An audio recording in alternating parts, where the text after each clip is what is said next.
Introduction. The enduring significance of the Black Panther Party.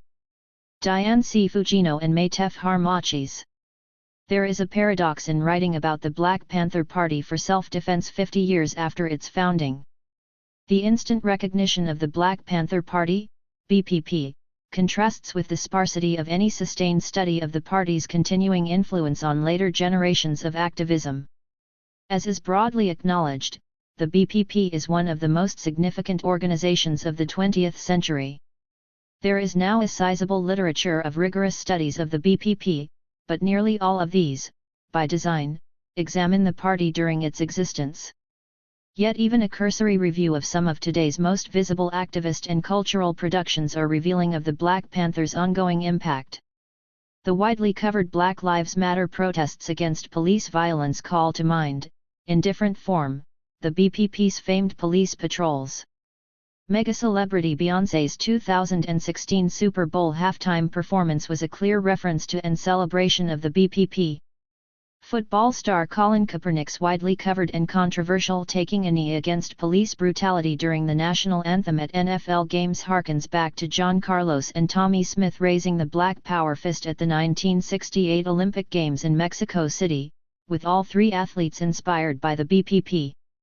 The 2018 smash hit movie Black Panther, a filmic version of the Marvel comic strips, invokes images and themes raised by the BPP. More quietly, an entire social service infrastructure has been developed since the 1960s, inspired in part by the BPP's community survival programs.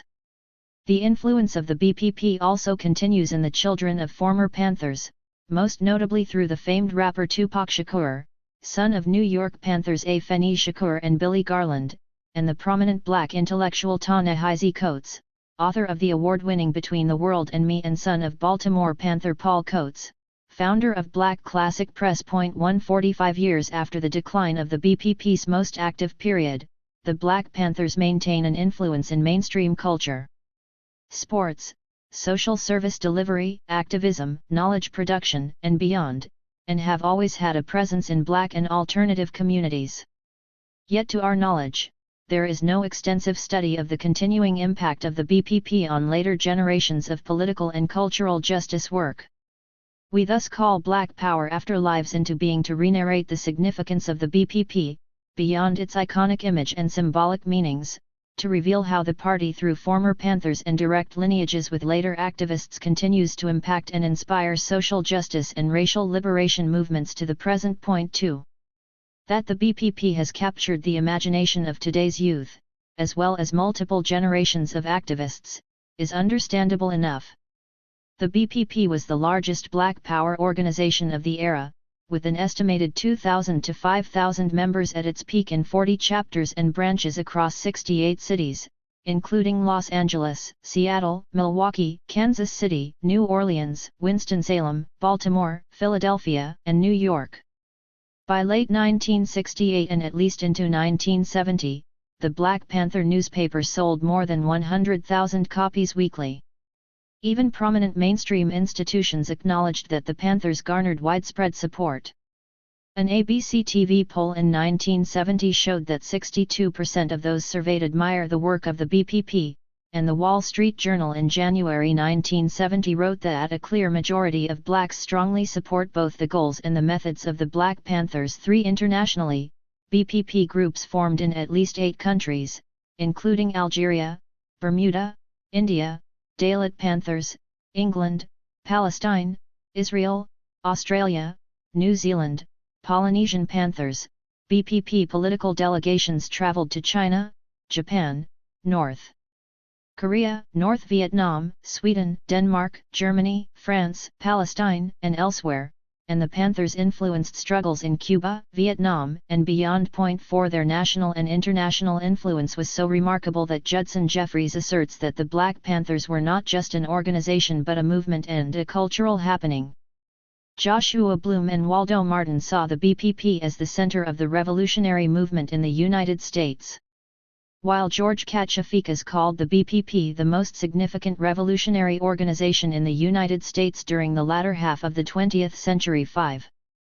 The Panthers were masterful at capturing the image of black militancy in photograph after photograph of black men and women in leather jackets, berets, and sunglasses facing down the police with guns, and with provocative drawings in the Black Panther newspaper of pigs on 2 feet as symbols of the police and the entire apparatus of state power.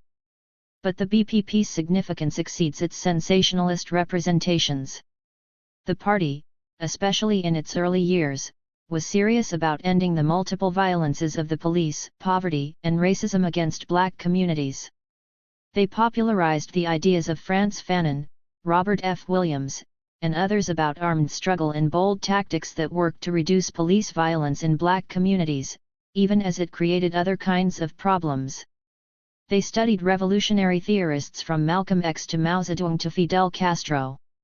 They worked to build a far-reaching organization that implemented numerous community survival programs, most famously the Free Breakfast Program, but also the Oakland Community School, healthcare clinics, tuberculosis testing, ambulance services, senior escort services, and many more. 6 The BPP also committed major errors and engaged in dangerous internal conflict, fomented by brutal FBI and police repression. The BPP needs to be studied in its totality and in terms of its impact, some still unknowable, on future generations of activists. Whatever its shortcomings, it is clear that the work of the BPP transformed knowledge of black history, culture, and resistance, and inspired new cultural expressions that awakened black pride and undercut the internalization of white supremacist and colonial images of black subordination. The BPP rarely gets credit for certain major achievements, including recruiting gang youth fixated on neighborhood rivalries into a united struggle on behalf of black people. Becoming a Panther heightened pan-black consciousness and reduced the salience of neighborhood identities. The Panthers also forged cross-racial and cross-class alliances that created unexpected affiliations, such as among medical students, sickle cell patients, and teenage militants, and opposed both the middle-class respectability politics of civil rights organizations and the narrow nationalisms of groups like the U.S. Organization and the Nation of Islam. Theirs was a bold experimentation in community organizing and in the deployment of black revolutionary ideas, images, and practices. Even as the BPP's historical significance is widely acknowledged, we offer a cautionary warning not to overstate the singular importance of the Panthers. To the contrary, we view the philosophy and programs of the BPP as building vertically through the long history of the black radical tradition from Harriet Tubman to Martin Delany to the African Blood Brotherhood to Malcolm X, as well as horizontally, developing knowledge and activist practices in collaboration with other black power organizations such as the Student Nonviolent Coordinating Committee and the Republic of New Africa. Together, as well as through the clashes and contradictions among these groups, the varied black radical organizations, including the BPP, helped to develop the ideology and practice of black power focused on unabashed and unapologetic opposition to the power of the state to dominate and oppress black communities. We also recognize how other moments, especially the radical groups of the 1990s, notably the Black Radical Congress, Critical Resistance, and Incite, Women, Gender Nonconforming, and Trans People of Color Against Violence in Barbara Ransby's astute formulation, provided the most immediate political genealogy to the current movement for Black Lives. 7 Taking a longer view of history, Eric McDuffie, Deo Gore, Ashley Farmer, Carol Boyce Davies, and Jean Theo Harris make arguments for the influence of black feminist organizing since the 1930s and 1940s on today's struggles. 8 We agree with this longer historical contextualization and in fact have promoted this long radical movement framing freedom elsewhere. 9 The point of Black Power Afterlives is not to negate these other important histories, but to make an argument for the critical importance of the BPP to today's intensive social movements. The Black Panther Party's relevance to current social movements. In the second decade of the 21st century, the world is witnessing an outpouring of protest activities, the most exhaustive and widespread resistance, domestically and globally, since the time of the BPP. The groups and breadth of issues is vast, from Black Lives Matter and the movement for Black Lives demanding an end to police violence, to Standing Rock water protectors and Mauna Kea activists fighting for indigenous land rights and the need to protect our shared resources, to the environmental movement issuing an alarming warning of tipping points and climate catastrophe. to Latinx and Asian American immigrant rights movements opposing the deportation of undocumented people and an end to the cruel separation of parents and children, to efforts to stop the travel ban and racist targeting of Muslims and Arabs, to the women's movement raising up the #MeToo hashtag and struggling to oppose violence against women, to the Occupy movements popularizing the 99% slogan to highlight issues of economic inequality and class struggle, to efforts to cancel the debt of student and taxi workers, and much more. A number of important books have been written about these various movements that reveal the influence of the BPP and Black Power, yet there remains little by way of a sustained discussion of the impact of this history on the present movement. Point 10. This book's focus on the continuing impact of the BPP raises several questions in relation to today's struggles. At a time when it seems like nothing has changed, in terms of poverty, racist policing, and sexism, or have gotten worse, in terms of mass incarceration, the growing austerity state, gentrification, and houselessness, the expanding wealth gap, many ask, have we not gained anything as a result of the massive social movements of the past 50 years? How would we characterize what has changed and why? How are present-day movements different from the Black liberation struggles of the 1960s and 70s, yet, in what ways are contemporary struggles influenced by Black Power? How does the study of the past inform today's social movement organizing? In what ways does the analysis of structural racism, racial capitalism, imperialism, and heteropatriarchy emerging today build on or depart from the work of the BPP? The Movement for Black Lives, M4BL, as one of the most extensive and comprehensive Black political formations of today, offers a lens through which to begin to address such questions and to examine the significance of the BPP's continuing impact. The M4BL, a collective of more than 50 organizations, issued a vision statement in 2016 that echoes the BPP's insistence on self-determination and all power to the people. The vision statement begins, "Black humanity and dignity require Black political will and power." Like Frantz Fanon or Paulo Freire, M4BL views its work as the humanization of society and the removal or diminishing of structures of domination so that Black communities can not only survive but also flourish. It, like the BPP before them, embrace a Black-centered, but never Black-only, analysis. The M4BL platform states, "We are a collective that centers and is rooted in Black communities, but we recognize we have a shared struggle with all oppressed people. Collective liberation will be a product of all of our work." 11. The M4BL and its collective participants, including the Black Lives Matter Network, Black Youth Project 100, BYP 100, Dream Defenders, National Black Food and Justice Alliance, Southerners on New Ground, SONG, and many other Black organizations, deploy a Black-centered, intersectional politics that emphasize at least three significant commitments. First, M4BL seeks not reform but transformation. Its goal is not to advance the so-called best and brightest, the talented 10th philosophy, at the expense of the most vulnerable sectors of the Black community who are, in fact, the very groups most susceptible to the violence of prisons and of poverty. The M4BL views the multitude of problems facing Black communities including sexual violence and hyperpolicing, lack of proper housing, education, health care, and jobs as interconnected and rooted in structural racism, patriarchy, capitalism, and militarism. M4BL writes, "Together, we demand an end to the wars against Black people. We demand that the government repair the harms that have been done to Black communities in the form of reparations and targeted long-term investments. We also demand a defunding of the systems and institutions that criminalize and cage us." 12. The M4BL seeks an end to the overt violence of policing and prisons, but also to the less obvious but insidious structural policies and practices that strip assets, wealth, and resources of Black people, resulting in enduring and exacerbated poverty across the generations. 13. The M4BL thus calls for reparations for the historic and continuing harms of colonialism and slavery. Like the famed BPP 10-point platform and program of 1966 and the even bolder, more radical documents emerging from the BPP-led Revolutionary People's Constitutional Convention in 1970, which attracted an estimated 12,000 to 15,000 people, M4BL's vision statement is radical in its critiques of racial capitalism and global in its analysis. Point 14. But in ways that exceed the Panther's ideology and practice as a whole, the M4BL issues a rejection of heteropatriarchy, that is, a critique of patriarchy and assumptions of heterosexuality and heteronormativity.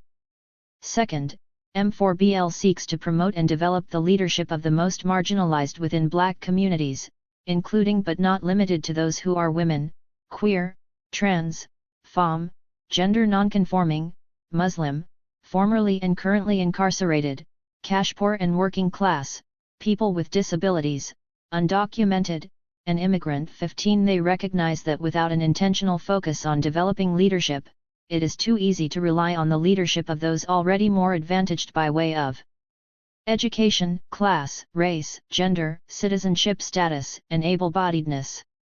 Many of the groups came to M4BL as already youth-based and working-class Black feminist organizations. This insistence on the leadership of the most vulnerable sectors represents both a departure from the BPP's more hierarchical and male-centered leadership and an affirmation of the BPP's emphasis on working-class Black leadership.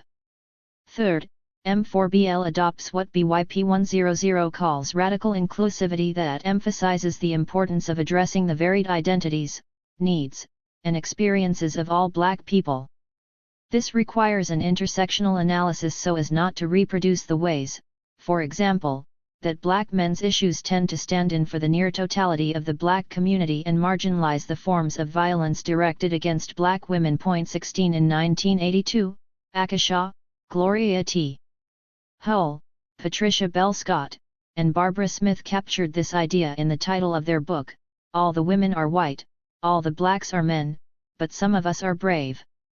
While most of their work focuses on local communities, M4BL's analyses and values, like the BPP's, are global in focus. We stand in solidarity with our international family against the ravages of global capitalism and anti-Black racism, human-made climate change, war, and exploitation. We also recognize and honor the rights and struggle of our indigenous family for land and self-determination.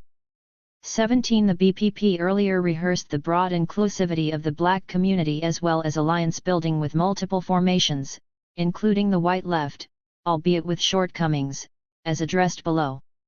While some have been critical of M4BL's focus on working within the system, M4BL made the decision to develop and promote more than 30 policy briefs that are far-reaching and intersectional in analysis.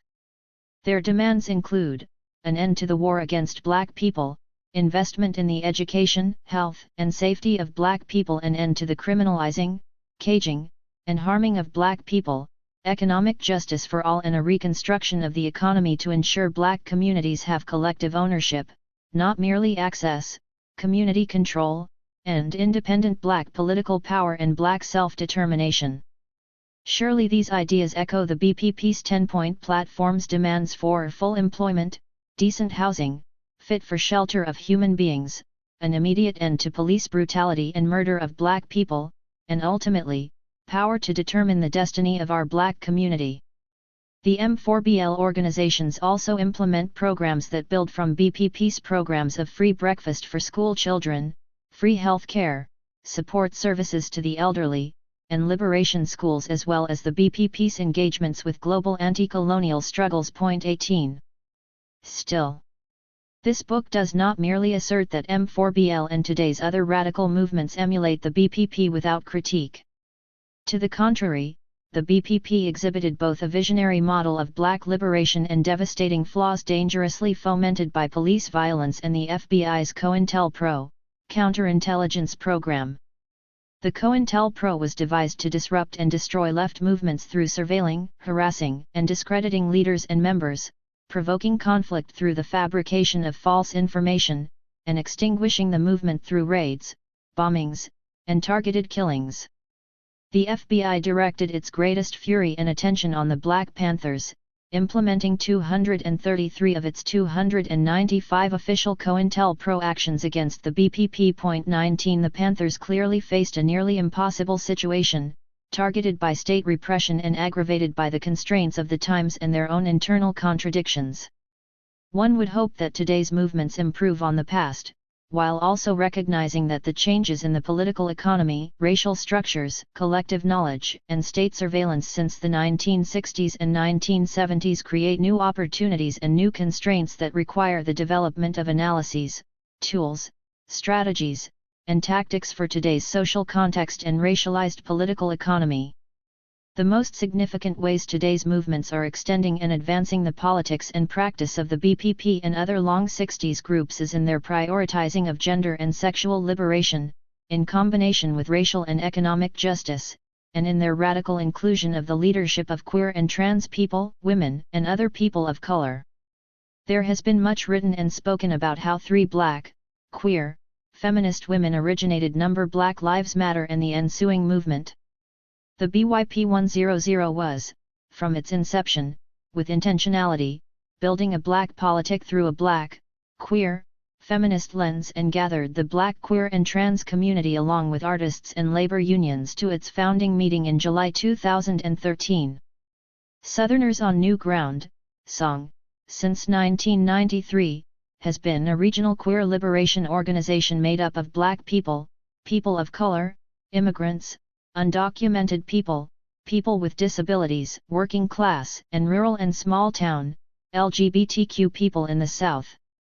These 3 organizations and many more form M4BL as a Black youth, women, and queer-led formation that is rooted in the Black feminism, queer politics, and the Black radical traditions critique of capitalism and colonialism. Point 20. It may seem paradoxical that, in our analysis, the promotion of feminist and queer leadership and the intersectional analysis of M4BL and other transformative movements can trace a lineage to the BPP, other radical organizations, and academic efforts to decolonize knowledge and advance intersectional theories. Point 21. It's more straightforward to see how the BPP's 10-point platforms focus on multiple and interconnected issues provided a framework for M4BL's intersectional analysis demanding democratic education, food security, fair housing, jobs with living wages, and the ending of police violence, militarism, and gendered and racist violence as interconnected issues. While it appears contradictory to assert a genealogy from the BPP's policies and practices to today's M4BL's focus on Black feminist queer politics, the BPP, notably BPP co-founder Huey Newton, wrote one of the earliest statements on gay oppression/liberation by any Black political organization. 10 days after his August 1970 release from prison, Newton issued an open letter on the women's liberation and gay liberation movements.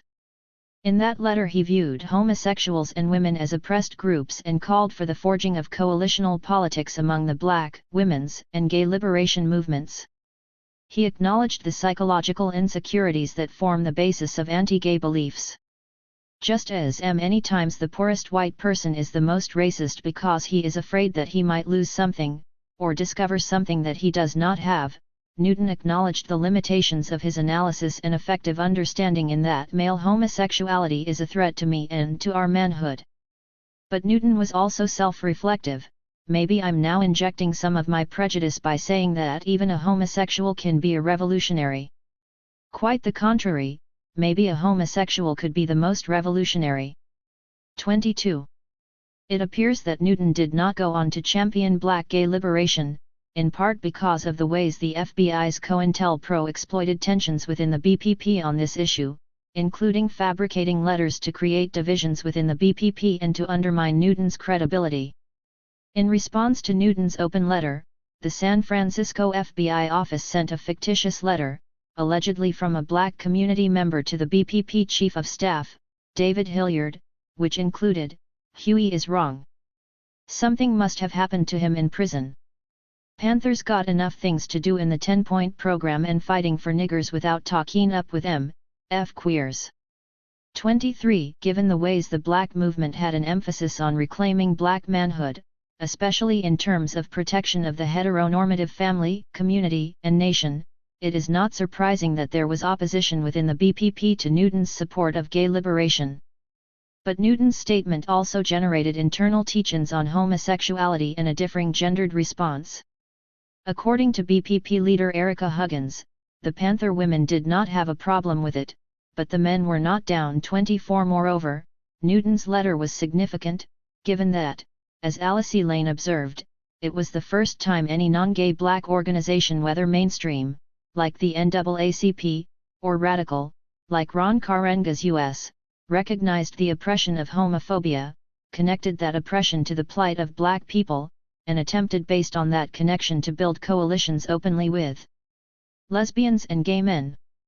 25 While the M4BL and other groups today have certainly advanced much further the intertwining of black, feminist, and queer liberation, there is recognition that today's intersectional politics build on the work of earlier activist organizations and scholarly thinkers, including Claudia Jones and Esther Cooper Jackson in the 1930s and 1940s, the BPP and Combahee River Collective in the early 1970s, and the surge of women of color theorizing in the 1980s. In 2017, the National LGBTQ Task Force hosted a session on lessons learned from the BPP, in their annual Creating Change conference to recognize the BPP's contributions to racialized queer rights and much beyond, including that the Black Panthers are the reason we currently have free breakfast programs in public schools today. In this volume, Mary Hooks discusses the impact of the BPP on her own political development as a black queer feminist activist. Point 26.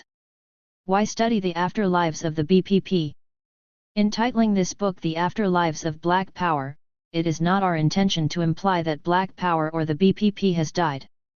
To the contrary, just as afterlife suggests a continued existence absent the original physical body, the BPP remains very much alive, not in organizational form but in the ongoing activism of former Panthers and in the party's persistent influence on today's struggles.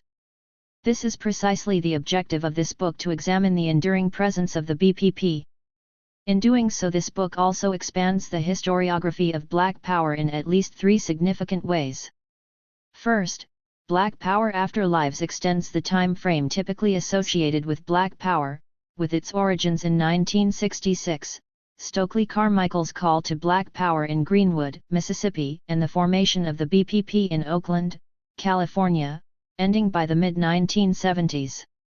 Scholars Cedric Robinson, Gerald Horne, Robin Kelly, George Lipsitz, Penny Von Eschen, Nikhil Pal Singh, Glenda Gilmore, and many others have challenged the conventional narrative of the civil rights movement in ways vital to the production of scholarship in the past 2 decades. Point 27. The call for a long civil rights movement, Jacqueline Dowd Hall, or a long Black Power, Peniel Joseph, framework extends the earlier writings about the classic or short civil rights movement, mid-1950s to mid-1960s, back at least to the intensive social movements of the 1930s and forward to Black Power. Point 28.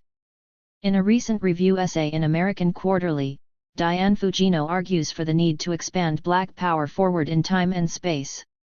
Rigorous studies of Black Power leaders Kwame Ture, formerly Stokely Carmichael, and Robert F. Williams, for example, focus intensively on their work in the U.S. context yet give disproportionately light attention to their significant activism following their most famous activities. This refers, in the case of Ture, to his 30 years of global Pan-Africanism occurring after his 10 years in the civil rights and Black Power movements, or, in the case of Williams, his decades spent in exile in Cuba and China subsequent to his creating an NAACP rooted in self-defense in Monroe, North Carolina. Given the ways that today's Black Lives Matter and M4BL clearly borrow from Black Panther and Black Power politics, it is ever more imperative to expand the long 60s forward in time. Let it be clear, we are not arguing that the Black struggle of the 1960s and 70s is the same as the Black struggle today. Even as we often hear laments that nothing has changed, and on many days it certainly seems so, we do recognize differences in political economies, with the neoliberal austerity trumping the welfare state of the past, and differences in racial discourse, with more voices for racial equality and against explicit racist language than in the past, even with the rise of the alternative right, or alt-right movement, during and also before the Trump era. This book does not call for a replication of the 1960s but rather a study of the past to create theories and models of organizing today that enable us to create a new future. Point 29. Second, in addition to expanding the time frame of Black Power studies, this book expands the geography of how Black Power is conceptualized. The formidable intellectual activist Grace Lee Boggs references a black journalist who stated that, "It would have been better for the movement if Malcolm had spent the year after his split with Elijah Muhammad organizing and staying with us in Detroit rather than running all over the country and the world." 30 While one can read this as the understandable wishes of Boggs, a Detroit activist, to have one as monumental as Malcolm X organizing in her city, it also signals the tendency of U.S. activists and scholars to privilege the United States as the site for organizing. Likewise, much of the writings on the BPP, with intentionality, examine activism in local or national contexts. While Black Power Afterlives is not intended as a study of the international impact of the BPP per se, it is in conversation with the literature examining the global context of Black liberation, including writings by Gerald Horne, Brenda Gale Plummer, Yuichiro Onishi, and Robeson Taj Frazier, and the internationalism of the BPP, including writings by Sean L. Malloy, Kathleen Cleaver, George Kachafikas, and Elaine Mokti. 31 In this volume, such an international impact is evident in the chapter on Emory Douglas, former BPP Minister of Culture, whose artwork inspired the introduction of the new word Zapantera to signify the intertwining of Zapatista and Black Panther ideologies and practices. This book also includes a rare essay exploring the activism of Panther icon Assata Shakur during her exile in Cuba and further examines the global Pan-African politics of several former Panthers. Third, the histories, stories, and analyses provided in Black Power Afterlives produce new ways of thinking about the meanings of Black Power and its impacts into the future, thus working to reframe the public discourse about activist struggles. Much has been written about the ways the long civil rights movement or a long Black Power historiography, by expanding beyond the classic civil rights period, 1954 to 1965, does the important work of critiquing the conventional narratives of linear progress, the great man's story, a racist South and noble North, and the still looming unexamined focus on integration, formal equality, and legal discrimination to raise questions of self-determination and power. 32 This book addresses both the widely known and the rarely discussed areas of social justice work influenced by the BPP. Policing and prison activism are some of the most recognized Panther-influenced areas of struggle, with the resistance against police killings invoking Panther police patrols and the rise in prison abolitionist activism, especially since the 1998 Critical Resistance Conference in Berkeley, California. The Panther impact in music, arts, and culture is notably visible in the hip-hop music of Public Enemy, Dead Prez, and The Coup, in Boots Riley's audacious film Sorry to Bother You, and in the murals of Bay Area writer Rifa One, revolutionary educator for Africa.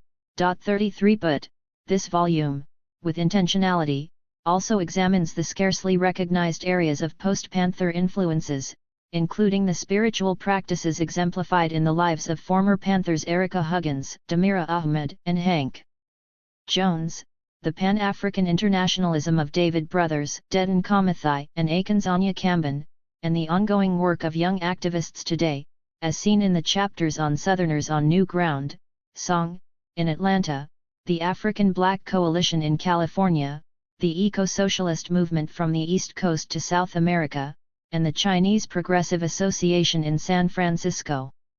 Black Power Afterlives thus intervenes in the study of Black Power by showing complex dimensions: meditation and nurturance, connections with Mother Earth, art and music, self-defense, queer feminism, prison abolition, and community building that shape new thinking about the legacy of the BPP. Writing about the Black Panther Party. The writings on Black Power have worked to challenge the declension narrative that holds Black Power culpable for the decline of the noble civil rights movement. 34 Black Power studies thus narrate not declension but the emergence of a different kind of struggle, one that centered Black nationalism and internationalism, self-defense and armed struggle, and theories of Black oppression and strategies for Black liberation that in many ways harken back to earlier resistance within the Black radical tradition. 35 This section provides a brief historiography of the writings on the BPP, while locating the Panther literature within the larger Black liberation scholarship. Moving away from the near-singular Black Panther image in the popular imagination of militancy, masculinity, and the gun, the new writings on the BPP reframe the party in important ways. First, the new studies examine the BPP's work over the entirety of the party's existence, 1966–1982. This longer trajectory still focuses on self-defense, political education, and ideological struggle, but also shifts as the BPP did itself to include greater attention to the community survival programs and organization development. 36 Second, the more recent scholarship, especially by Black women scholars and former Panther women, centers gendered analyses of the BPP.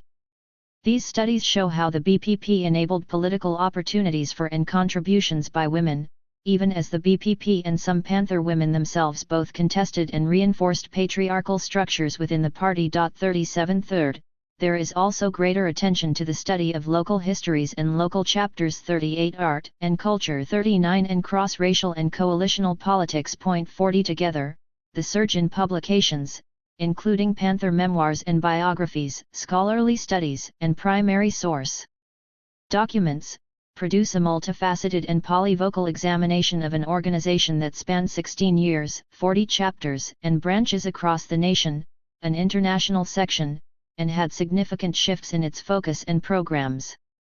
In thinking about historiography, or the study of and writings about the BPP, several of the most influential books have been written by Black Panthers.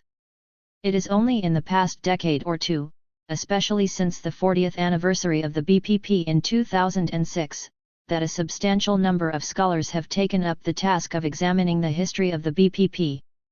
Creating different periods of BPP scholarship or writing has its inherent risks, including the problem of creating seemingly rigid boundaries between time periods, but we nonetheless find it productive to think about the historical context for the publication of writings on the BPP and thus offer this historiographical framework. The pioneering literature on the BPP dates back to late 1960s and early 1970s. The most famous of these were writings by Black Panther leaders, now viewed as classic BPP texts, notably Bobby Seale's Seize the Time, Huey Newton's To Die for the People and Revolutionary Suicide, and Philip Foner's edited volume of BPP writings, Black Panthers Speak. 41 Other books in this first phase, late 1960s to mid-1970s, focused on overall BPP history as well as BPP political prisoner cases, reflecting the intensity of police and FBI repression and the imprisonment cases of prominent Panthers in the party's earliest years. 42 Bobby Seale's and Assata Shocker's widely read memoirs were published in the second phase of Panther writings, the late 1970s to the late 1980s, as was Ward Churchill and Jim Vander Waal's study of FBI repression against the BPP. 43 But this period is generally characterized by a lull in publications on the BPP in the context of rising neoconservative politics in the nation and the diminishing of Panther programs, membership, and activities. By the mid-1970s, it coincides with a notable inactivity of writings on other social movements. 44. The death of Huey Newton on August 22, 1989, in Oakland, California, brought together former Black Panthers in ways not seen since their departure from the party and spurred the production of writings on the BPP. In this third phase of Panther writings, 1990–2009, for the first time, scholars began to publish books on the BPP in sizable numbers, including the two most influential edited volumes in this period, Charles E. Jones's The Black Panther Party Reconsidered and Kathleen Cleaver and George Katchafikas's Liberation, Imagination, and the Black Panther Party. 45 There was also a growth in Panther memoirs, most significantly by Elaine Brown and by David Hilliard, and biographies of former Panthers. That added local and biographical histories to a former Panther historiography that had primarily, but not exclusively, focused on the national organization's base in Oakland. 46 Important primary source books of BPP documents and books of photography on the BPP, accompanied by essays, were also published in this period. 47 In 1996, while preparing for the 30th anniversary of the BPP, former Panther Billy X. Jennings created an online archive to preserve the party's legacy and keep former Panthers connected. The virtual clearinghouse of Panther information matched the actual museum-like space that his house had already become. 48. Admittedly, it is not entirely clear where to draw the line between the third and fourth periods of BPP historiography, except that we wish to call attention to the surge in writings about the BPP sparked by the 40th and 50th anniversaries of the BPP. Given that the research and writing begin years, or in some cases decades, before a book's publication, we decided not to begin the fourth phase at the moment of the 40th anniversary. Instead, we selected 2010 as the starting point for the fourth phase as a year halfway between the 40th and 50th anniversary of the BPP and one that saw a rise in publications on the BPP. This most recent period, 2010-present, witnessed, by far, the greatest outpouring of scholarly writings on the BPP. 49 The writings by former Panthers continue to be autobiographical 50 while also discussing self-narratives within larger historical and social contexts. 51 Children's fiction based on the BPP has also emerged. 52 In short, the now sizable literature on the BPP includes scholarly monographs, edited volumes, memoirs, primary source documents, and photographs and artwork that create a complex narrative of the BPP that focuses on national and local histories, global contexts, self-defense philosophies, and community survival programs, theoretical perspectives and grounded praxis, a gendered analysis and Panther women, and media portrayals and representations of the BPP. An overview of Black Power Afterlives. Black Power Afterlives picks up where the BPP's organizational history ends, after the closing of the BPP's Oakland Community School in 1982, and places a primary focus on the study of the ongoing impact of the BPP on today's social justice struggles. The book is not intended as a comprehensive study of all trajectories after the BPP. Instead, Black Power Afterlives, by design, examines less recognizable impacts of the BPP in the areas of Pan-African internationalism, environmental justice, and spiritual practices as a basis for social justice work while also studying the more familiar but nevertheless important post-Panther themes, notably prisons and policing, art and culture, and youth activism. The book further includes a. lesser-known Panthers as well as some of the most renowned members, b. an intentional focus on Panther women to counter the predominant focus on Panther men, and c. geographic range, even as there is a heavy focus on California and New York. The chapters in Black Power Afterlives, authored by former Panthers, activist intellectuals, and academic scholars, contain a variety of formats, including essays, analytically oriented biographical essays examining the ongoing activism of former Black Panthers, and interviews. All chapters speak to the strong impact of BPP ideology or practices. We deem Faizi's nostalgic reflections on the BPP, but instead seek to explore the circuits, social networks, ideas, practices, and ongoing social movement activities that can trace a clear lineage from the BPP to later activism. We also explore creative tactics, strategies, and ideas that draw from the BPP, or deviate from them in productive ways, and experiences that help us think theoretically and practically about social justice organizing always with an eye to the Panthers. The essays in Part 1, The Persistence of the Panther, reveal the complexity of post-Panther activism through the lives of three former Panthers, Assata Shakur, Hank Jones, and Kilo Nyasha. Tyshawn Latner examines a topic that has been scarcely studied: the life and exile of renowned revolutionary Assata Shakur. There were certainly challenges in conducting the research and in making decisions on what could be included, and what excluded, for the safety of Shakur, who lives in hiding in Cuba under a $2 million bounty from the state of New Jersey. Latner's article tackles the difficult topic of exile, the laments of one forced out of her community, and the ways Shakur has worked to retain her activist commitments in a country known for its revolutionary movement. Diane Fujino deploys W.E.B. Du Bois' concept of abolition democracy requiring not just legal emancipation but the establishment of new institutions and new social relations to create a liberatory society to frame the philosophy and activism of the San Francisco 8 Black Panther defendant Hank Jones. It is ironic that Jones, who spent time in clandestinity, would represent the building of community institutions, but this chapter raises questions that compel a discussion about the uses of violence and the meanings of fugitivity and confinement.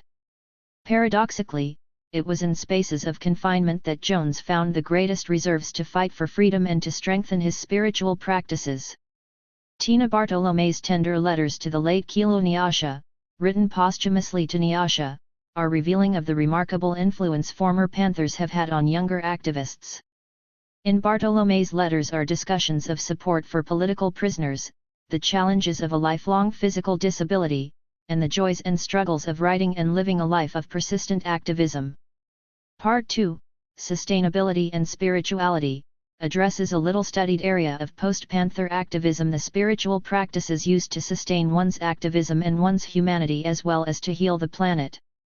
In the war before, former New York Panther Saifi Yabukari wrote a chapter titled, "We Too Are Veterans," that examines the connections between the sufferings experienced by soldiers in war to the traumas experienced by Black Panthers, what Bukhari viewed as a war for black liberation against centuries of black subjugation. To Bukhari, after witnessing the police shoot one of her comrades in the face, while a store manager and his son stomped another comrade to death in front of my eyes, the traumas that she and other Panthers, and black radicals generally, experienced was not unlike the flashbacks suffered by her brother, who was a veteran of the U.S. war in Vietnam. Bukhari makes a convincing argument for the need to address the post-traumatic stress experienced by many Panthers. 53.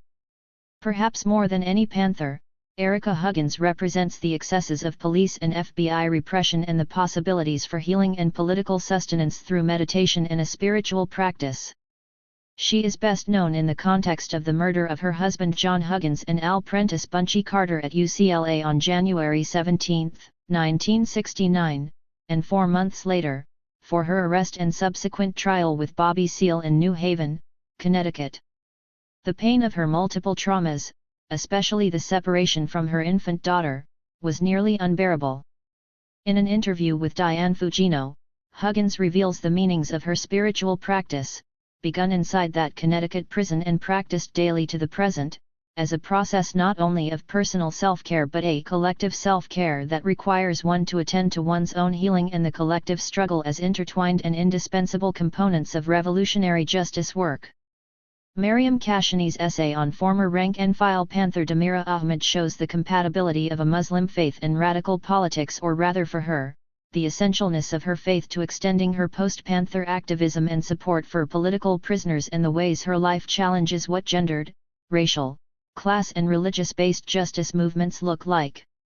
Quincy Saul's powerful chapter on eco-socialism adds a different dimension of restoration, that of healing Mother Earth through a radical environmental justice movement that carries on in the legacy of the BPP's critique of racial capitalism and colonialism that, in Saul's formulation, underlie today's crises of climate catastrophe. Borrowing from former Panther Saifi Yabukari's statement that the prisons of America were the universities of revolution, and Masanobu Fukuoka's statement that gradually I came to realize that the process of saving the desert of the human heart and revegetating the desert is actually the same thing, Saul asserts provocative ideas about the role of prisoners and political prisoners in advancing the environmental justice movement and about the humanization that occurs through political struggle.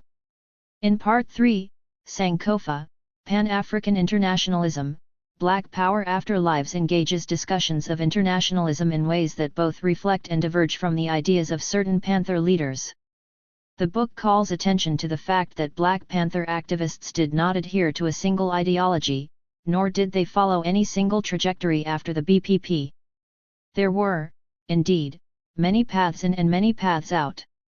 It is widely known that there were sharp ideological differences within the BPP. There were intense internal debates about whether to refocus on community survival programs in the aftermath of massive police and FBI repression or to continue the struggle for self-defense and even armed offensive strategies. And the New York Panthers expressed black nationalism in their self-naming, dress, cultural expression, and politics to a much greater extent than did West Coast Panthers.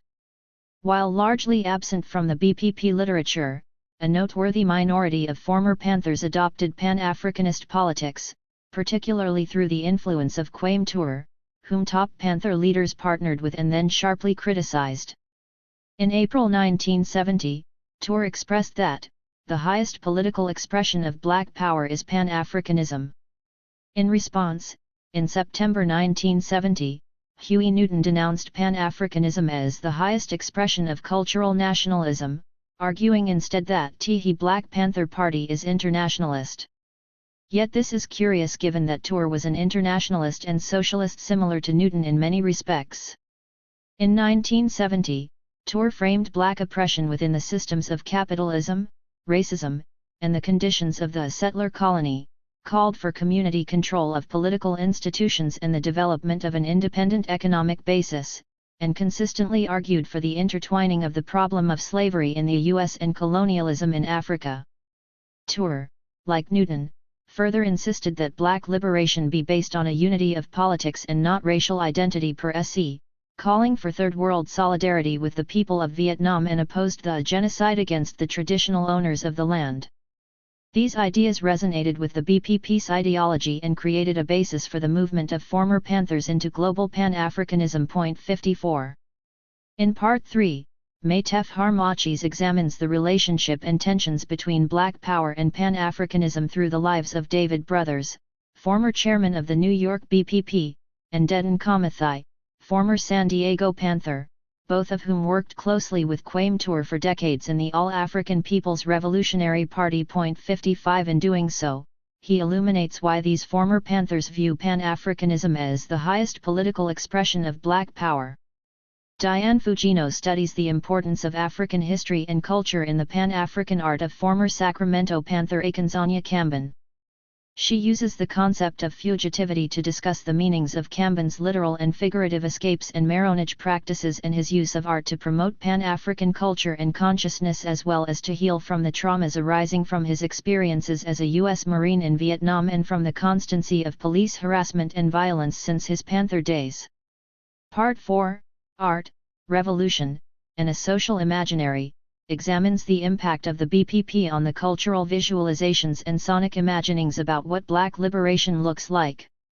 The BPP iconography is popularly captured in the Black Panther movie, Beyoncé's NFL Super Bowl halftime show, and the enduring fame of rappers like Tupac Shakur, son of Panthers Afeni Shakur and Billy Garland and stepson of political prisoner Mutulu Shakur.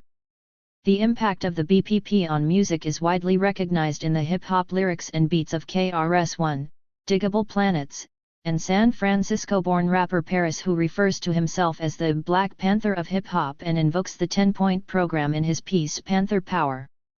The BPP has impacted other sonic categories as well, including the martial arts operas of Fred Ho and the genre mashup of the Prophets of Rage, a band made up of members from Public Enemy, Rage Against the Machine, and Cypress Hill. The comic strip and TV cartoon character Huey Freeman in Aaron Magruder's Boondocks is an encomium to the BPP and its founder Huey P. Newton. Even Michael Jackson digitally appears as a feline Black Panther in his video for Black or White before he metaphorically joins in the destruction of Los Angeles after a jury acquitted the police officers in their brutal beating of Rodney King. Mary Hooks, in her interview for this volume, noted the significance of the swag that the Panthers brought to the movement in their walk and talk and dress and style. They inspired generations to imagine and see as possible the creation of a new society that values Black humanity and radical democracy for all and to participate in the struggle for liberation. In contrast to the Panthers' voluminous influence in hip-hop, this book addresses less visible influences of the BPP on art and culture. In the chapter on the former BPP Minister of Culture Emory Douglas, Diane Fujino examines the current global impact of Douglas's iconic Panther artwork, including with the Zapatistas in southern Mexico, Aboriginal artists in Australia, and in support of Palestinian liberation. Fujino emphasizes the community-based nature of Douglas's art co-creation from his Panther days to the present, with his explicit acknowledgement of the ways his ideas and artwork emerges from the everyday experiences of Black people and from the revolutionary activity of the BPP and Black liberation struggles. Ben Barson, himself a musician, activist, and musicology scholar, examines the inspiration and influence of the BPP and of Black power as vital to the development of Fred Ho's avant-garde jazz and revolutionary politics and writings. Barson argues that Ho's ability to defy the expectations of genre occurred precisely because he was driven by a vision of communally centered work inspired by the BPP, the Black Arts Movement, and the Asian American movement, and further reveals the long history of continuities between Black and Asian American art and activism. Part 5, The Real Dragons Take Flight, on Prisons and Policing, explores one of the most visible arenas of post-Panther activism called into being by the FBI and police attacks on the BPP. In 1968 alone, the BPP reports that the police killed 28 Panthers. In 1968 and 1969 the party paid $4,890,580 in bail following 739 arrests. 56 Many have written about the nefariousness of the FBI and police repression against the Panthers designed to destroy the BPP and discredit ideas that were increasingly popular among working-class Black communities and radical movements. 57 In the face of massive state repression and the imprisonment of scores of former Panthers and other radicals, former Panthers and younger activists have taken up the work to support and free incarcerated Panthers and other political prisoners, to work for prison abolitionism, and to protest anti-Black and racist policing and state violence, sparking today's Black Lives Matter and movement for Black Lives struggles. The writings and broadcast journalism of former Philadelphia Panther Mumia Abu-Jamal, the most renowned US-held political prisoner, continues to shape the present movement's understanding of prisons and broader political analysis. Former Panthers such as Albert Woodfucks, released in 2018 after 43 years in solitary confinement, worked inside prison to stop violent attacks on prisoners and to assist prisoners with legal defense. Fred Hampton Jr., son of assassinated Chicago Black Panther Deputy Chairman Fred Hampton Sr. and comrade Mother Acua Njeri, founded both the Prisoners of Conscience Committee and Black Panther Party Cubs to continue the work of the BPP. Through these and other efforts, 2018 alone saw the release of political prisoners former Panther Herman Bell and MOVE activists Debbie and Michael Africa. 58. In this section, Sekau Odinga, former New York Panther released in 2014 after 33 years in prison, and Dekwai Kayanise Dickey, member of the New York-based Black Panther Collective, offer their own biographical sketches to illuminate the indispensable influence of the BPP on their political ideas and activities and long-standing political prisoner support work. Maytef Harmachis discusses the history and current work of Black August organizing in multiple U.S. cities to recognize the killings by state apparatuses of numerous Black power and prison activists in the month of August. Jalil Muntakim, former Panther, current political prisoner, and inspiration for the Jericho Rally in Washington, D.C., in 1998, discusses the history of Jericho as a street demonstration and subsequent movement to free US-held political prisoners. João Costa Vargas examines the activism of former Los Angeles Panther Michael Zinzun, whose lawsuit victory in the case of his own brutal beating by the police and whose work with the Los Angeles-based Coalition Against Police Abuse, CAPA, in the 1970s to 1990s provides a longer arc to the current movement against anti-Black police violence.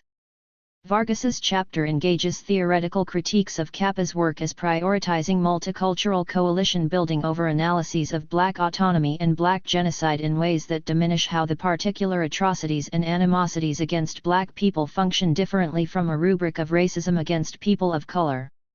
While offering the important framework of anti-Blackness, Vargas's ideas contrast in ways with other essays in this book that examine the deployment of Black-centered but never Black-only analyses, the intertwining of nationalism and internationalism, and the possibilities for an analysis of Black genocide alongside Third World solidarity practices. Just as the BPP was not monolithic in its ideology, Black Power Afterlives includes varied ideas, which we hope will spark discussions and critiques that enable the advances in thinking and activism required in today's urgent struggles. The last part, Part 6, Black Panther Legacies in a Time of Neoliberalism, explores the impact of the BPP on present-day activism.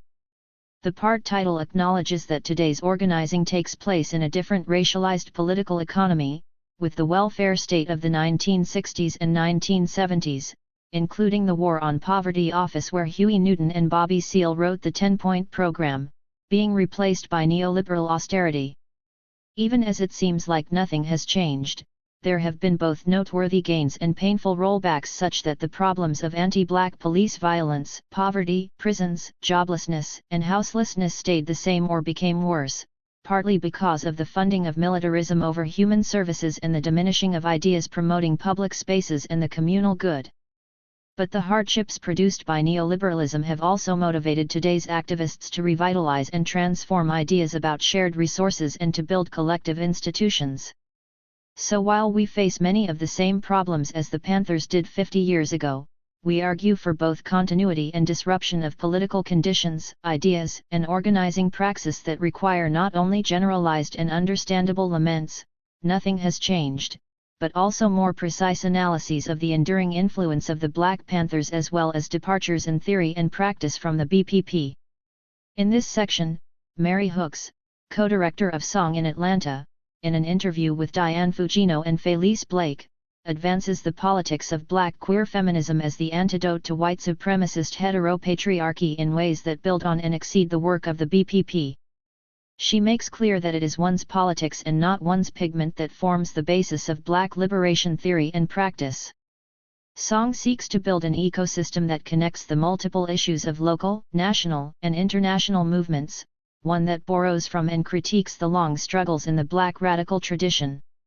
Yoel Hiley, in his examination of the African Black Coalition's work on numerous California college campuses, shows the ongoing influence of the BPP and Black Power on Black student organizing today, as well as the ways students translated that into specific campaigns and achievements.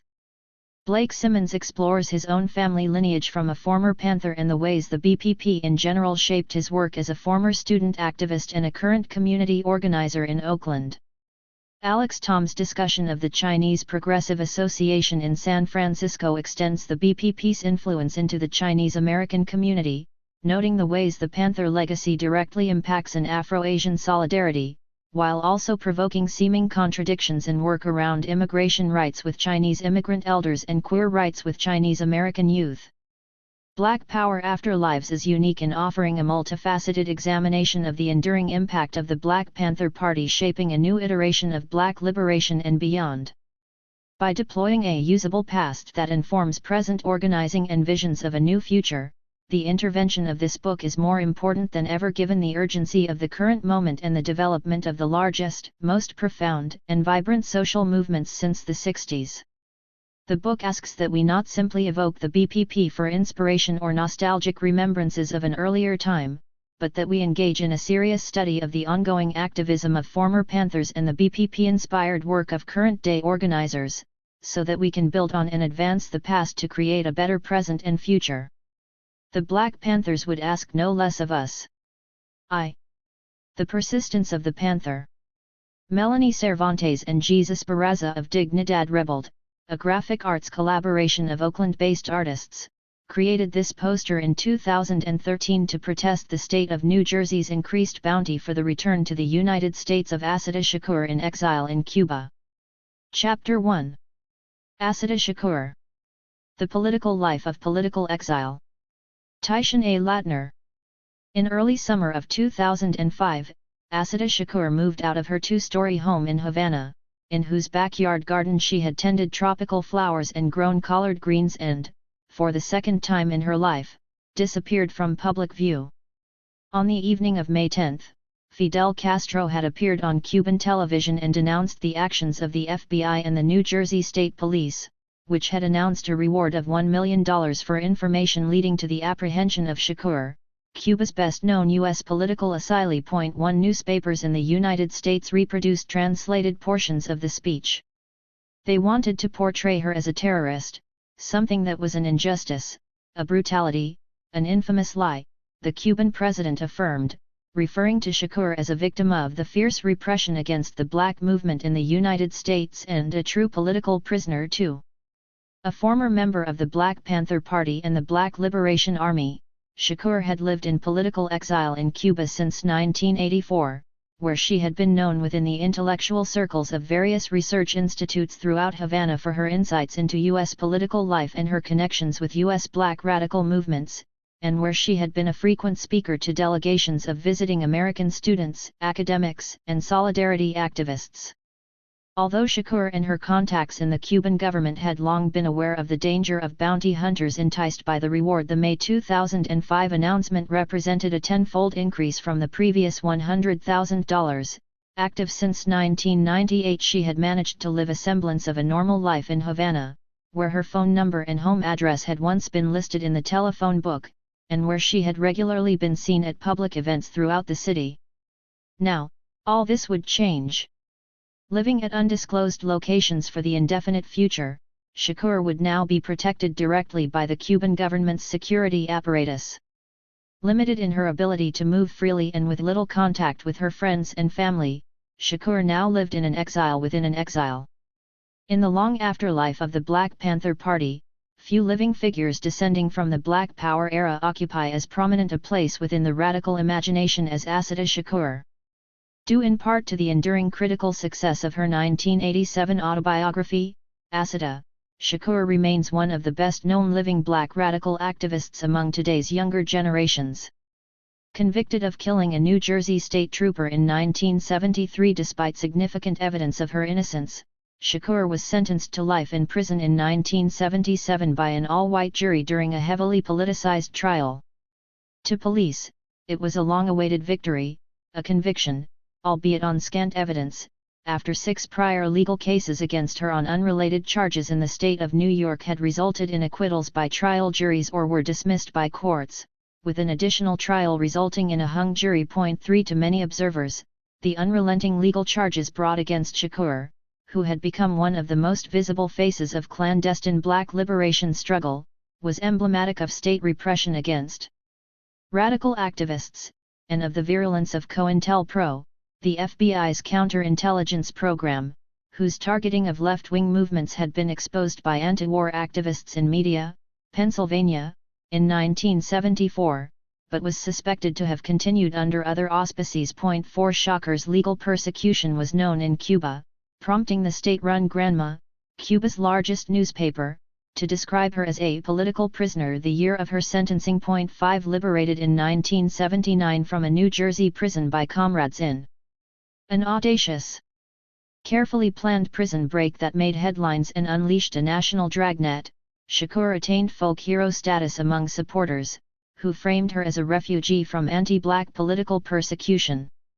Surfacing in Cuba 5 years later, she was granted political asylum, joining approximately a dozen other American political exiles living on the island. 6 Yet while Shakur remains a powerful symbol of resistance to anti-black police repression, COINTELPRO, mass incarceration, and the afterlives of slavery, the full dimensions of her significance as a historical figure have often been obscured.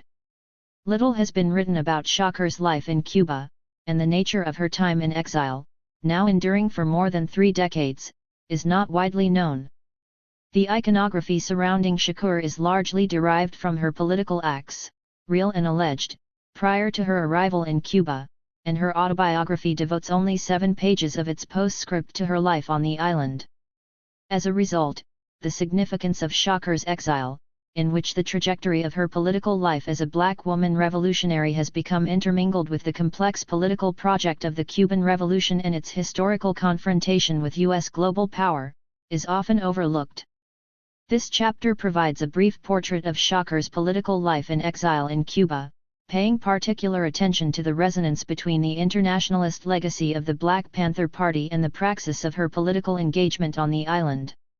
Examining the period from 1984, when Shakur arrived in Cuba, to May 2005, when she withdrew from public sight and, by all accounts, became unable to participate in direct political activity, this chapter explores the routes through which Shakur sought to maintain her political commitments in exile. It should be noted that this brief rendering of Shakur's life in exile is conspicuously incomplete. The tenacity of the U.S. government's efforts to secure her return to prison, together with the Cuban state's protection of her as political asylee, pose unique methodological challenges. Shakur cannot be contacted by researchers, much less interviewed, and she has been unable to speak publicly since 2013. Her safety is regarded as a matter of state security by the Cuban government, which has acted accordingly, protecting her with formidable layers of security and secrecy. With the increase of the FBI and New Jersey State Police reward to $2 million in May 2013, the 40th anniversary of the New Jersey Turnpike shooting, U.S. pressure on Cuba increased. 7 Due to both the diplomatic ramifications of Cuba's provision of political asylum to Shakur and the intensity with which the U.S. has sought to achieve her extradition through state diplomacy and monetary enticement, the question of her political asylum has historically been enormously politically sensitive. While Shakur's protection constitutes a high priority for Cuba's government, which remains, as of this writing, committed to ensuring the security of Shakur and other remaining U.S. political exiles as a matter of political principle, the Cuban state has simultaneously been keenly aware of the diplomatic repercussions vis-a-vis Washington. Indeed, the status of the U.S. political asylees in Cuba has long been imbricated within US-Cuba relations.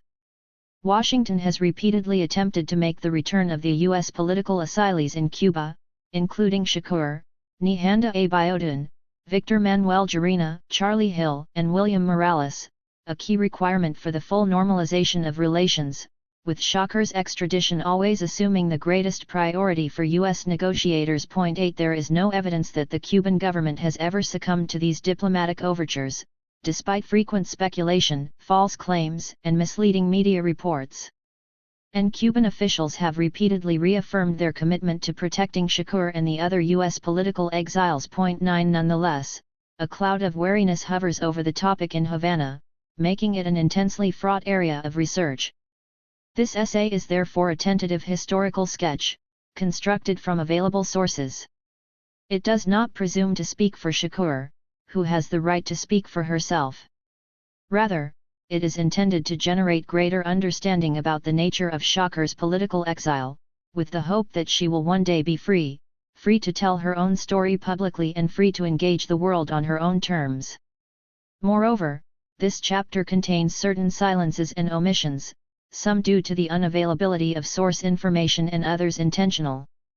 The practice of critical scholarship, and of historical writing in particular, in which the past is analyzed and interpreted is, at times, in direct contradiction with efforts to ensure that those who hope to send Shakur back to prison will never be successful. Political life in exile. The Cuban cultural theorist Roberto Zurbano, a researcher on themes related to race and identity in Havana and a friend of Shakur's, notes that U.S. political exiles in Cuba such as Shakur and Nihanda Abiodun fought continually to avoid political death in exile, in which a revolutionary or activist is unable to maintain their political commitments and lapses into a permanent state of apathy, despair, or inactivity. 10 Shakur's clandestine arrival in Cuba in 1984 signaled the end of her former political life and the beginning of a new one. The Cuban government, assuming the role of a surrogate state guardian, provided Shakur with housing and a living stipend, and assigned to her a staff person tasked with liaising with the Cuban government and ensuring that her needs were met as she adjusted to life in Cuban society. According to Shakur, her priorities during the early months and years in Cuba centered on adjusting to life in Havana, learning Spanish, reuniting with her daughter, who had been born in prison, and writing her memoirs. 11 Shakur also enrolled in graduate studies at the Escuela Superior del Partido Comunista de Cuba, a specialized university institute affiliated with Cuba's Communist Party, where she received a master's degree, and where she began her association with members of the Comite Central, the Central Committee of Cuba's Communist Party, the nation's highest political body. 12 The Cuban government helped facilitate these aims and placed upon Shakur no requirement to participate in any political activity, nor did it limit her associations with either Cubans or foreign visitors to the island. 13 Shakur's political engagement from exile in Cuba assumed several broad forms. Shakur authored a number of statements for public audiences, including political communiques and open letters, in ways that represented a continuation of her communications from prison and while underground as she eluded capture by U.S. law enforcement after her escape. She granted interviews to foreign journalists in Cuba, taking advantage of these opportunities to communicate her ideas and defend her positions to a global audience. She granted interviews to visiting left-wing activists and intellectuals, using these forums as a means through which to communicate with political movements and communities in the U.S., particularly the Black radical left. She met with visiting political delegations from the U.S. such as the Venceremos Brigade and Pastors for Peace, to which she gave presentations or held informal discussions with participants. She advocated on behalf of U.S. political prisoners remaining behind bars, including Mumia Abu-Jamal, Marilyn Buck, Sikau Odinga, and Muchalo Shakur. And she worked with the Cuban government in the capacity of an informal advisor of issues of race and the Black freedom struggle in the U.S. As Shakur's exile in Cuba progressed, her political work evolved with it, incorporating Cuban sensibilities and aspects of the nation's singular revolutionary identity and historical memory, particularly its ethos of internationalism and anti-imperialism. Nonetheless, Shakur's new political life preserved many elements of her former identity in the United States, one that had been shaped in significant ways by her participation in the Black Panther Party and its clandestine offshoot, the Black Liberation Army. 14. A Panther in Cuba. The resonance between the internationalism of the Black Panther Party, which discursively linked the varied freedom struggles of African Americans to those of oppressed people globally, and that of the Cuban Revolution, which situated Cuba's historical impulse for national self-determination within the history of the wider decolonizing world, and which envisioned the Caribbean nation's presence in the world as one of solidarity with the poorest and most vulnerable, has been the subject of much scholarship. 15. Moreover, the mutual embrace between the Panthers and Cuba's revolutionary leadership was itself rooted in the fertile ground of earlier political engagements between African American activists and Cuba. The Cuban government's provision of formal asylum to Robert F. Williams in 1961, for instance, had done much to make Cuba visible to U.S. black radical activists as a potential sanctuary from political repression, even after Williams abandoned Cuba for China after becoming disillusioned with the Cuban leadership. 16. The Multiracial Fair Play for Cuba Committee, with which Williams had been affiliated along with a number of prominent African American intellectuals, had defended Cuba in the U.S. public sphere against mounting U.S. hostility, in part by contrasting the Cuban government's efforts to promote racial equality on the island with the Kennedy administration's tepid support of the civil rights movement and the continuation of Jim Crow and anti-black terrorism in the American South. 17. The Cuban government's work with boxer Joe Louis to encourage African American tourism to Cuba beginning in 1959 had been premised on the Cuban government's claims to have eliminated racial discrimination through desegregation, and itself drew upon pre-revolutionary encounters between African Americans and Cuba during the previous decades. 18. Coming at the height of the 60s era of Black freedom struggle, engagements between Cuba and the Black Panthers at the end of the decade therefore drew upon a longer U.S. Black radical gaze toward Cuba, the Caribbean, and the Third World. Certainly too there were disaffinities. The Black nationalism of the Panthers, however internationalist and embracing of coalitional politics, nevertheless remained somewhat in contradiction to Cuba's historical emphasis on a multiracial nationalism, which sought to unite all Cubans in the pursuit of raceless national self-determination, subsuming or repressing black political demands within a larger multiracial nationalist project. 19. Nonetheless, the Black Panther Party, among all the large formations within the milieu of the African American freedom struggles of the long 60s era, was among the best suited for collaboration with Cuba's revolutionary project because of a range of parallel political commitments. Both shared an internationalist orientation and a commitment to principles of decolonization and Third World national self-determination. Both adhered to variants of Marxism and identified as socialist, despite their different understandings of its theory and practice. Both were explicitly anti-racist, even if their analysis of the nature of race oppression grew from very different historical circumstances.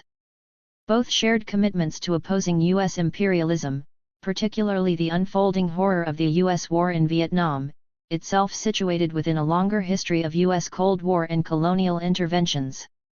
Both believed in the right of oppressed peoples to deploy political violence in the service of their liberation, even if in Cuba's case it had taken the form of direct participation in revolutionary and anti-colonial movements throughout the Third World, while the Black Panthers' deployment of violence was almost entirely symbolic and vernacular, not actualized. 20. Finally, Cuba and the United States were geographically close, unlike the United States and China, Algeria, and Vietnam, with which the Panthers also established political connections. leading some Panthers to perceive Cuba as an attractive destination for political asylum, including Huey Newton and Eldridge Cleaver, both of whom obtained sanctuary there years before Shocker's arrival. 21. Although Shocker's treatment of her life in Cuba in Asada is brief, it nonetheless provides a reference point through which to understand her early impressions of Cuban society upon arriving as a political asylee in 1984. These impressions confirm that the Cuban Revolution, which she had admired prior to her exile, continued to embody for her key elements of the Black Panther Party's political platform, particularly during the organization's later years, when the party began to emphasize its survival programs in the arenas of community health, nutrition, and education. Like the Cuban Revolution's socialist conceptualization of housing, education, and healthcare as universal human rights, not the social services, often for profit, of a liberal but capitalist democracy, the Panthers' community programs were rooted in revolutionary theory that framed them, as Joshua Bloom and Waldo E. Martin have noted, as part of a broader insurgency to change the American capitalist system into a more equitable socialist one. 22. Urban poverty and the spatial consequence of institutional racism are recurrent themes in Asada, and her descriptions of Havana at the close of her memoir stand in stark relief to the book's earlier descriptions of U.S. cities. Contrasting urban development in Havana and Manhattan, for instance, Shakur notes that the new buildings being erected in Cuba are schools, apartment houses, clinics, hospitals, and daycare centers, not the exclusive condominiums or luxury office buildings of New York. 23 Socialism was clearly visible in Havana, creating on a large scale what the Panthers had sought to implement at the community level. Medical care, dental care, and hospital visits are free, she observed. Schools at all educational levels are free. Rent is no more than about 10% of salaries. There are no taxes, no income, city, federal, or state taxes. 24 These early portrayals of Cuban society in Shocker's writing from exile are confirmed and deepened in her subsequent interviews and public statements, which repeatedly affirm the value of Cuba's socialist achievements in providing for human needs, despite the effects of the U.S. embargo. 25.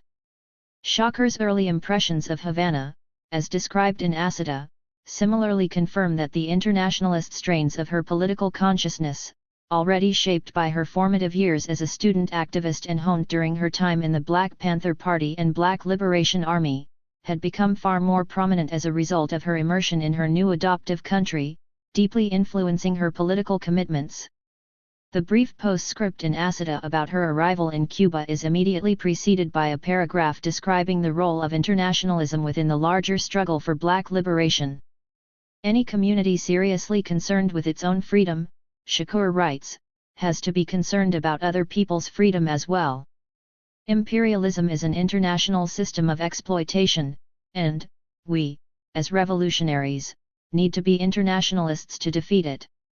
26 The following section of the book's text notes the consequences of U.S. policy in the Third World amid the Cold War at the hands of the U.S. and its allies, including death squads in El Salvador, the bombing of hospitals in Nicaragua, and Namibian children who had survived massacres, arguing that too many people in the U.S. support death and destruction without being aware of it. 27 Echoing the Panthers' commitment to rendering visible the linkages between local and global systems of oppressive state power, these sketches of Havana in the final pages of Asada suggest linearity between her prior life of Black internationalist freedom struggle in the U.S. and anti-imperialist socialism in Cuba. As Shocker's Cuban exile lengthened into years and then decades, the resonance between the internationalism of the Black Panther Party and that of the Cuban Revolution remained a recurrent theme in Shocker's public statements to reporters and foreign solidarity and academic delegations. Meeting with a visiting delegation of the humanitarian organization Pastors for Peace in November 2000, for instance, Shocker's comments suggested that for her, Cuban society continued to exemplify many of the ideals of the Panthers. I was a member of the Black Panther Party, and we used to say, "Power to the people," Shakur told the 60 Pastors for Peace delegates, but here in Cuba is where I've seen that put into practice, where I've seen that internalized by people in such a way that people feel empowered to build this planet and to change it. And to contribute and feel privileged to do that. feel that when they go to sleep at night that all is not in vain. There is some sense in living on this planet. That there is some beauty in constructing something better and giving to other people. It's another way of looking at the world and another way of living on this planet. 28. Activism in exile. Shocker's political praxis in Cuba occurred through both her independent work and through her collaborations with government-sponsored educational and political entities. Working regularly with the Cuban Institute for Friendship Among the Peoples, ICAP, meeting with visiting solidarity and academic delegations from the U.S. or giving presentations to them, Shakur became a small but important part of Cuba's foreign relations with U.S. social movements. ICAP was founded in 1960 to facilitate solidarity and goodwill between Cuba and its global allies and to counteract U.S. attempts to isolate Cuba from the international community. A significant part of its work centered upon the coordination of the innumerable solidarity delegations arriving from abroad, many of these delegations composed of foreign leftists, including U.S. Americans, who traveled to Cuba to learn about Cuban society and contribute to the revolution's social programs through volunteer work. The largest U.S. solidarity delegations to Cuba were organized by the Venceremos Brigade, launched in 1969 as an anti-imperialist travel and political education initiative that provided an avenue for U.S. activists to travel to Cuba, in intentional violation of the U.S. travel ban, to assess Cuban socialism and take a public stand in opposition to the embargo. 29 From then on, the delegations traveled to Cuba every summer, where itineraries sometimes included presentations and informal discussions with U.S. political exiles living in Cuba. These exiles, including William Lee Brent, a member of the Black Panther Party from Oakland, California, who had hijacked a commercial airliner to Cuba in 1969, Michael Finney, a member of the Republic of New Africa, RNA, who had hijacked an airliner from New Mexico to Cuba, and his comrade, Charlie Hill, a Vietnam veteran and member of the RNA, and Nihanda Abiodun, a member of the Black Liberation Army and RNA who had come to Cuba in 1990, met with the Venceremos Brigade repeatedly, sharing their experiences living in Cuban society and their perspectives on the U.S. movement. 30. Shocker's meetings with the Venceremos Brigade appear to have left powerful impressions on participants from the group from 1987 to 2004. Shakur met regularly with contingents of the organization or made herself available for informal conversations with members of the group when it visited Havana. Just a year after Shakur's presence in Cuba was publicly confirmed to the outside world by a Newsday reporter, the legendary political activist Yuri Kochiyama, herself a longtime advocate on behalf of U.S. political prisoners, traveled to Cuba as a member of the Venceremos Brigade. Their participants met Shakur, whom Kochiyama described as the highly esteemed, recognized folk hero, black revolutionary. Seeing Shakur and her daughter looking well and strong was heartwarming. 31 members of subsequent Venceremos Brigade delegations often recalled group meetings and informal encounters with Shakur, in which she answered questions about Cuba and shared her thoughts on the U.S. movement, as experiences of great personal significance. My own brief encounter with Shakur occurred in this manner in 2004, as a member of the Venceremos Brigade, while attending a public event in Havana about healthcare and human rights organized in association with Pastors for Peace. Shakur, who was also attending the event, embraced us and graciously answered questions about her life in Havana, revealing that she was working part-time as a translator and continuing to write a sequel to her autobiography, and permitted the group to take photographs with her. In the evening, as a Cuban salsa band took the stage and the Cubans and foreigners in the audience mingled and drank mojitos, Shakur and a small group of friends spent the evening by the side of the stage, dancing and looking relaxed and happy. Shocker's praxis of freedom struggle in exile has been visible in other ways, some of which broaden conventional notions of activist practice. While exile foreclosed prior avenues for political engagement, forced separation from her U.S. community enabled new opportunities to reflect upon the psychology of oppression and resistance. Prompted by an interviewer in 2000 to describe the extent to which she had been able to continue being the political person you were in the United States, Shocker's response focused not upon traditional political struggle, but upon recovery from it. For me personally, Cuba has been a healing place. When I first got here, I had no sense that I had to heal or anything. When you're struggling for your life and you're in the midst of things, you don't feel all the blows. 32 Shocker's observation echoes others who have sought to understand the psychic wounds inflicted by white supremacy and oppression, from Frantz Fanon to James Baldwin, as well as Audre Lorde, whose much-quoted exhortation of self-care as self-preservation, and therefore an act of political warfare, suggested that self-healing was integral to sustaining political struggle. 33 As Shakur noted, the obvious racism before had affected me, and in addition to that, prison, torture, my whole life had created wounds, scars in me that in Cuba I was able to find a space to begin to heal. 34 Asked by a reporter from Essence magazine a decade after her arrival in Cuba what life had been like for her in Cuba, Shakur replied that she had been able to rest. Being in Cuba has allowed me to live in a society that is not at war with itself. Political struggle has always been a 24-hour-a-day job for me. I felt I could never take time out for myself. Now I feel I owe it to myself to develop in ways I've been putting off all my life. I'm crafting a vision of my life that involves creativity. And Cuban society allows me to do this. I know it's harder in the US where so many people are just grateful to have a job. 35. For the US political exiles in Cuba, radical praxis sometimes drew as much upon the nurturing of intentional communities of struggle as it did from traditional political activism. While forced exile had severed some of the ties that had bound Shakur to the U.S. environs in which she had lived and struggled, it opened others. Like U.S. political exile Nihanda Abiodun, who mentored visiting U.S. students and Cuban hip-hop artists in the late 1990s and throughout the 2000s, Shakur also developed informal mentoring relationships and friendships with Cuban youth and with U.S. students, artists, and activists visiting Havana. For several years in late November, the beginning of a holiday season that often left U.S. exiles in Cuba feeling particularly vulnerable to homesickness and the pain of separation from family and loved ones, Abiodun and the students, often joined by Shakur, organized gatherings on the third Thursday of the month. Nostalgic for the community and seasonal flavors of home but with no intention of reifying a holiday rooted in genocide, they playfully dubbed the yearly gatherings anti-imperialist Thanksgivings, celebrating them with Cuban and U.S. friends and comrades. Featuring American-style Thanksgiving fare prepared by Abiodun, the menu was cobbled together from what was available in Cuban markets, supplemented by North American ingredients such as cans of cranberry sauce brought by visiting U.S. friends.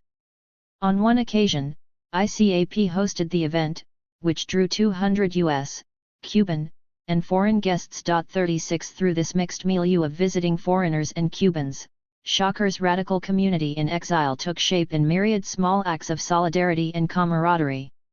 Focus on the carceral state. Despite the distance imposed by exile, the impact of Shakur's life and words continue to be felt within the contemporary iteration of the historical movement against anti-black and racist police violence.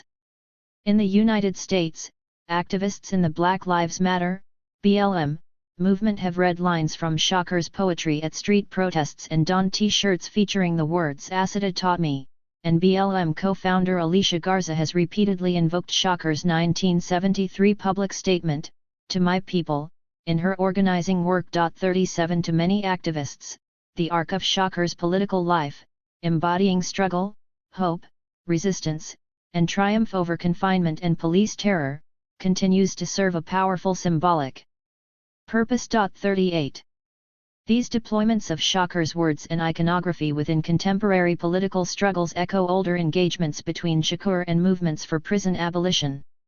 In September 1998, as activists and scholars converged in Berkeley, California, for the historic Critical Resistance Conference organized at the height of the Clinton era of imprisonment to draw attention to the escalating crisis of mass incarceration, Shakur sent a public statement of solidarity that linked the incarceration apparatus in the United States to intertwined legacies of white supremacy, capitalism, colonization, and slavery.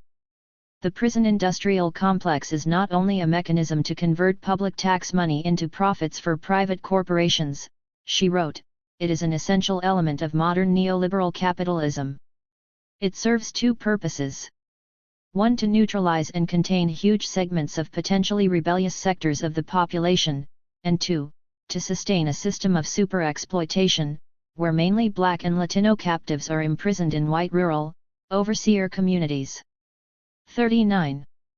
As a number of scholars have noted, Black prisoners played key roles in elevating the issue of incarceration and political imprisonment in public consciousness, making it a central feature of the African American freedom struggle and broader radical left during the long civil rights and Black Power eras. 40 Shocker's relatively early recognition of the crisis of mass incarceration in the late 1990s United States and its links to racial capitalism, an analysis that was probably enriched by her contact with U.S. activists and intellectuals well before the issue became a focus of mainstream civil rights organizations during the presidency of Barack Obama. Foreshadowed the adoption of her iconography and words by activists in movements against incarceration and police brutality in the 2000s, a movement that achieved unprecedented visibility and mainstream awareness with the rise of the Black Lives Matter movement in 2013. Perhaps the most consistent theme in Shocker's political work from exile has been her advocacy on behalf of U.S. political prisoners. Shakur maintained close ties with former comrades affiliated with the Black Liberation Army and Black Panther Party and repeatedly called for the release of imprisoned U.S. political prisoners and prisoners of war. Exile within exile. Shocker's sustained personal engagement with social movements in the United States, together with her presence within Havana's intellectual and political milieus, and within broader activist and intellectual communities of struggle, was not to last. With the FBI's announcement in 2005 that the reward for information leading to her extradition to the U.S. had been raised to $1 million, fears for Shocker's safety necessitated her retreat from public life in Cuba, effectively severing her contact with U.S. social justice movements at the height of the George W. Bush era and the global war on terror. Shocker's isolation increased in 2013 with the raising of the reward to an extraordinary $2 million for her safe return, and the FBI's cynical designation of her as a most wanted terrorist, inaugurating an indefinite period of heightened vigilance for those in Cuba tasked with protecting her from bounty hunters. 41 Shakur now entered a period of almost total isolation, including from most friends and loved ones, with whom she was now able to communicate only through Cuban government security staff. A 2015 statement bearing her name, although few of the hallmarks of her political analysis and writing style, entitled Listen Up. The European is Not Your Friend, ostensibly written by Shakur in solidarity with the Rhodes Must Fall protest movement in South Africa, which sought to remove statues of British colonial politician Cecil Rhodes, is likely fraudulent and appears to have been written by someone impersonating Shakur. 42. Nihanda Abiodun, a U.S. political exile living in Cuba and one of Shocker's longtime comrades and friends, recalls the last time she saw her prior to 2013. Abiodun was hosting a dinner at a private house for a visiting political delegation from the U.S., a group that included a former U.S. political prisoner, a respected radical archivist, and a former member of the Black Panther Party's inner leadership, together with a group of U.S. medical students studying on scholarship at Havana's Latin American School of Medicine. As the group ate plates of rice and curried chicken, a knock came at the door. To the surprise and happiness of the group, it was Shakur, who had arrived unannounced for security reasons. In the years after the first $1 million reward of 2005, Shakur and Abiodun had talked by telephone nearly every weekend, giving the two a chance to catch up even if personal meetings were no longer feasible. After the second $1 million reward of 2013, the calls ended. From then on, the two friends communicated only intermittently, via the government security personnel protecting Shakur. 43. Once a familiar face in Havana's public sphere, Shakur now lived in the shadows. U.S. political exile Charlie Hill recalls seeing Shakur in early 2005 at the funeral for Hill's former RNA comrade, Michael Finney, who had died following a struggle with cancer. Speaking before those assembled about her friendship with Finney, she then accompanied the group to the sea, where she helped spread his ashes. A few months later, with the FBI's May announcement of the increased bounty and her addition to the list of domestic terrorists, Hill wondered whether he would ever see Shakur again. However, several years later, while walking along a quiet street one day, Hill was startled to come almost face to face with Shakur, disguised and virtually unrecognizable, as she walked in the opposite direction, although not alone. 44 other friends of Shakur encountered her after 2005 under similarly covered circumstances. Joining Shakur in a car one afternoon, with plainclothes security personnel present, one friend was driven around Havana with her before parking on a quiet street facing the city's winding seaside promenade, El Malecon, where the two shared a beer and talked. Then the car dropped him off on a side street and drove away, leaving him pained and wondering how Shakur, apparently cut off from many of her comrades and friends, was able to cope with the social isolation of a double exile. 45. While Shakur has suffered as a result of political persecution, imprisonment, and forced exile, her more recent isolation in Cuba for reasons of security amid U.S. efforts to engineer her extradition has perhaps been a less recognized loss for the U.S. social justice movements that have been influenced by her life and words, movements that have been unable to maintain contact with her after her disappearance from the public sphere. What remains is a formidable Black revolutionary iconography, one that offers a set of images and narratives that have significant radical pedagogical power, yet sometimes work to obscure Shakur herself. As Joy James has observed, Assata Shakir's power as a narrator of Black struggles and freedom movements has become eclipsed itself as she evolved, along with the BPP, into an icon. The reified thing, the icon, replaces the dynamic human being who changes her mind, her practices, her desires as a living entity. 46. This is not to suggest that Shakur has strayed from her convictions and political commitments. None who know her seem to be able to imagine that possibility.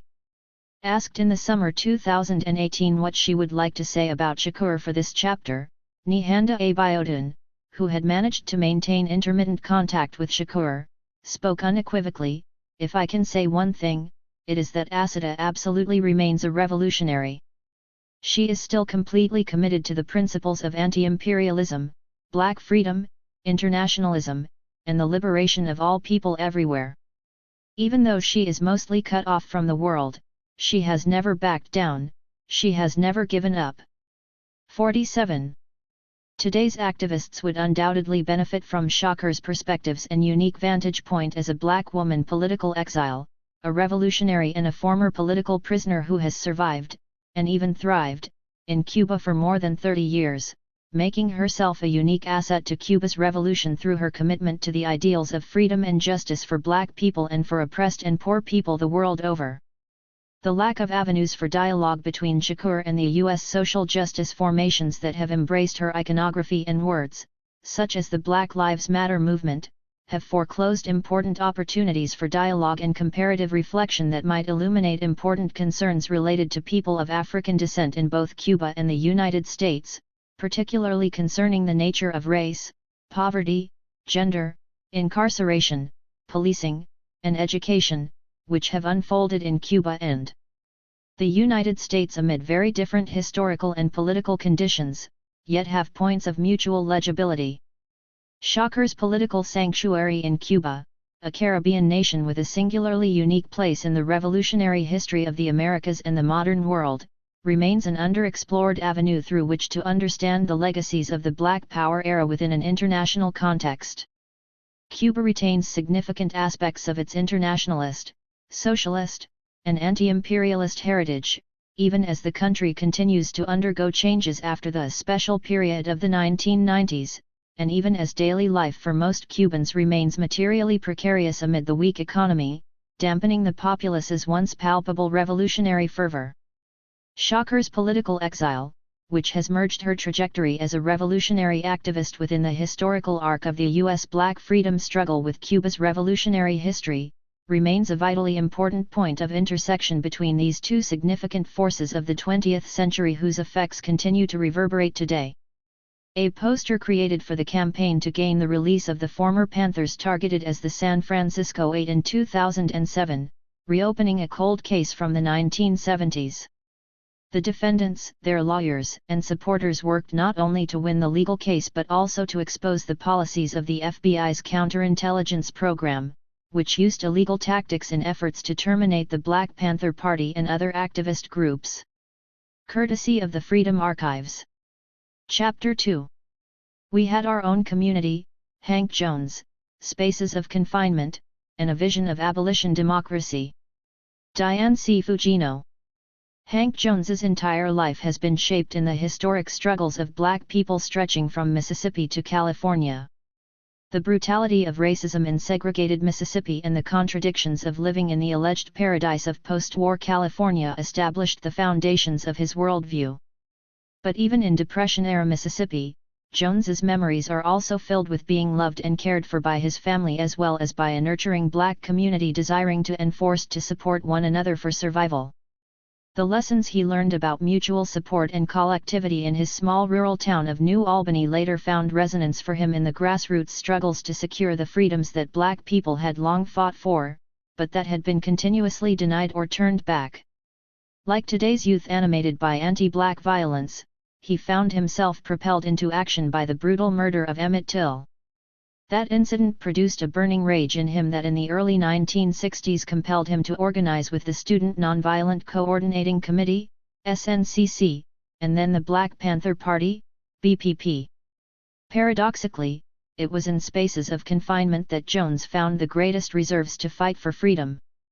In the aftermath of 9/11's sweeps of 60s-era radicals, he and 7 other former Panthers, known as the San Francisco 8, SF8, were arrested for a 3-decade-old unsolved police killing.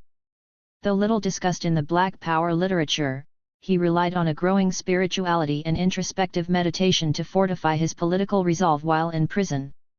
Spurred by the FBI's actions and a grand jury investigation of the SF8, Jones reconstituted his political activism to expose the FBI's counterintelligence program used against the BPP and the SF8. In 2007, he spent 9 months in jail, all of it in isolation, before the court reduced his bail. The charges were later dropped and he was released a free man. But for Jones, it was never enough to be free in a society premised on domination and genocide. It was not justice to win his case but leave in place the conditions of structural oppression that created the situation of mass incarceration with prisons disproportionately filled with working-class black and brown people. He was resisting the racism that Ruth Wilson Gilmore articulated as the state-sanctioned or extralegal production and exploitation of group-differentiated vulnerability to premature death. 1. Jones's dissatisfaction with being released from prison into the unfreedom of society invokes a desire for the abolition democracy called forth by W.E.B. Du Bois in Black Reconstruction. To the newly freed, it was not sufficient to gain legal emancipation into a society founded and built on a vision not of work, but of wealth, not of planned accomplishment but of power. 2. The newly emancipated were released into a society premised on what Du Bois called the American assumption that wealth was created through individual effort and that anyone through thrift and hard work could gain upward mobility. The brilliance of this narrative is its erasure of the structural oppression that produces and reproduces black subordination across time and form. While the American assumption's ideology ostensibly applies to all, its benefits were disproportionately blocked to blacks. So at the moment of their greatest hope for freedom, at the formal ending of slavery, their liberation was betrayed by the implementation of black codes and lynchings, the removal of federal protections, and the creation of a new slavery and a new subordination in the form of sharecropping and convict leasing. 3. More than a century later, the massive rise of the prison population, disproportionately black and poor, reveals prisons as the new form of slavery and the new Jim Crow, as Michelle Alexander observes. It was precisely the contradictions in the 13th Amendment which made slavery and involuntary servitude illegal, except as a punishment for crime whereof the party shall have been duly convicted, that created in Jones the need for abolition democracy. To him, laws and the legal system, while an area of necessary struggle, were severely constricted by the establishment system and thus required the co-creation of the kinds of democracy institutions and community structures that allowed for the possibility of a society premised on the ideals of justice and liberation to actually enact such freedoms. 4. In this chapter, I am making the argument that Jones's life and activism represents the co-creation of an abolition democracy. This may seem contradictory. Certainly, his time in SNCC campaigning for fair housing and in the BPP working on the free breakfast program align with normative ideas about the development of community institutions. But his time in clandestinity in the 1970s creates a more complicated connection with the ideas of abolition democracy. The claim that Jones's activism promotes abolition democracy requires the disruption of normative thinking about what is noble and readily comprehensible versus what is illegitimate and illegible. Through the study of Hank Jones's activism, this essay examines one of the least written about aspects of Black Power studies, Black radicalism's belief in armed resistance as a legitimate form of struggle. 5 As I will argue, Jones's beliefs and practices reflect the lessons of the BPP, a politic of Black liberation intertwined with Third World decolonialization, and of organizing, that people most affected by issues ought to determine and lead their own campaigns. His experiences with racism and with grassroots organizing shaped his belief in the capacity of ordinary people to collectively contest power and to create the communities and institutions, paired with radical critiques of racial capitalism and imperialism, that abolition democracy seems to require if we ever are to get truly free. Mississippi, banding together out of necessity.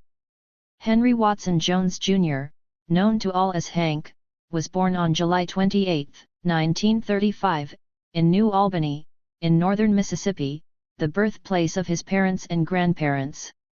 All four of his grandparents were born between 1872 and 1887, the first generation of Black people born after the ending of formal slavery.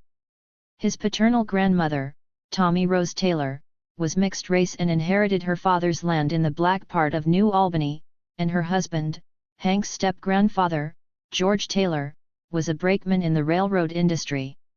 For Hank's first 5 years, he lived with his paternal grandparents, his parents, Henry W. and Annie L. Jones, and older sister Claire Jean in his grandparents' home in New Albany. His grandparents already knew that the legal abolition of slavery did not bring about true freedom for Black people, and even his family's relative wealth provided rather partial protection from the system of white supremacy developed in the Deep South.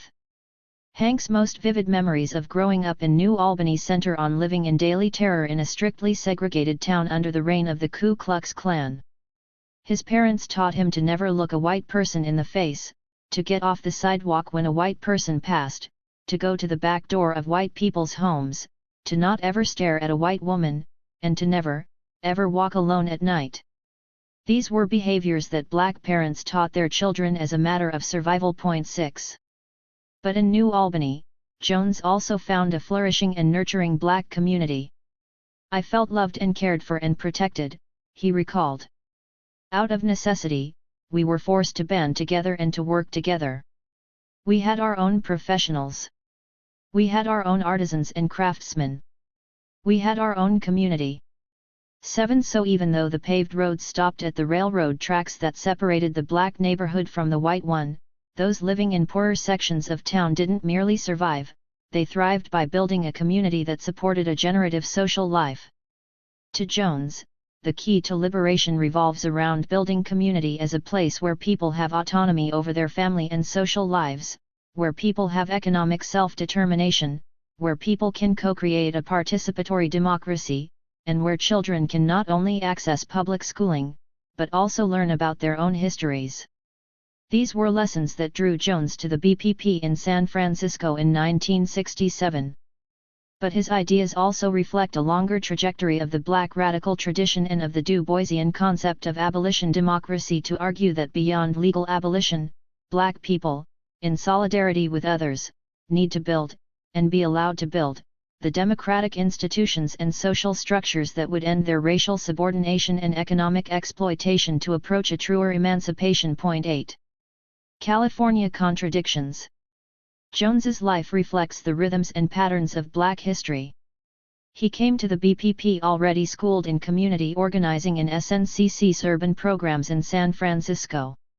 His family's journey from Mississippi to California was part of the Depression-instigated Second Great Migration that brought the families of other Black Panthers from the South to the West, including BPP co-founders Huey Newton and Bobby Seale. Hank's father, Henry Watson Jones Sr., born in 1900, was educated at Fisk University in Nashville, was a singer with the famed Fisk Jubilee Singers, and worked as a public school teacher in a segregated black school in New Albany.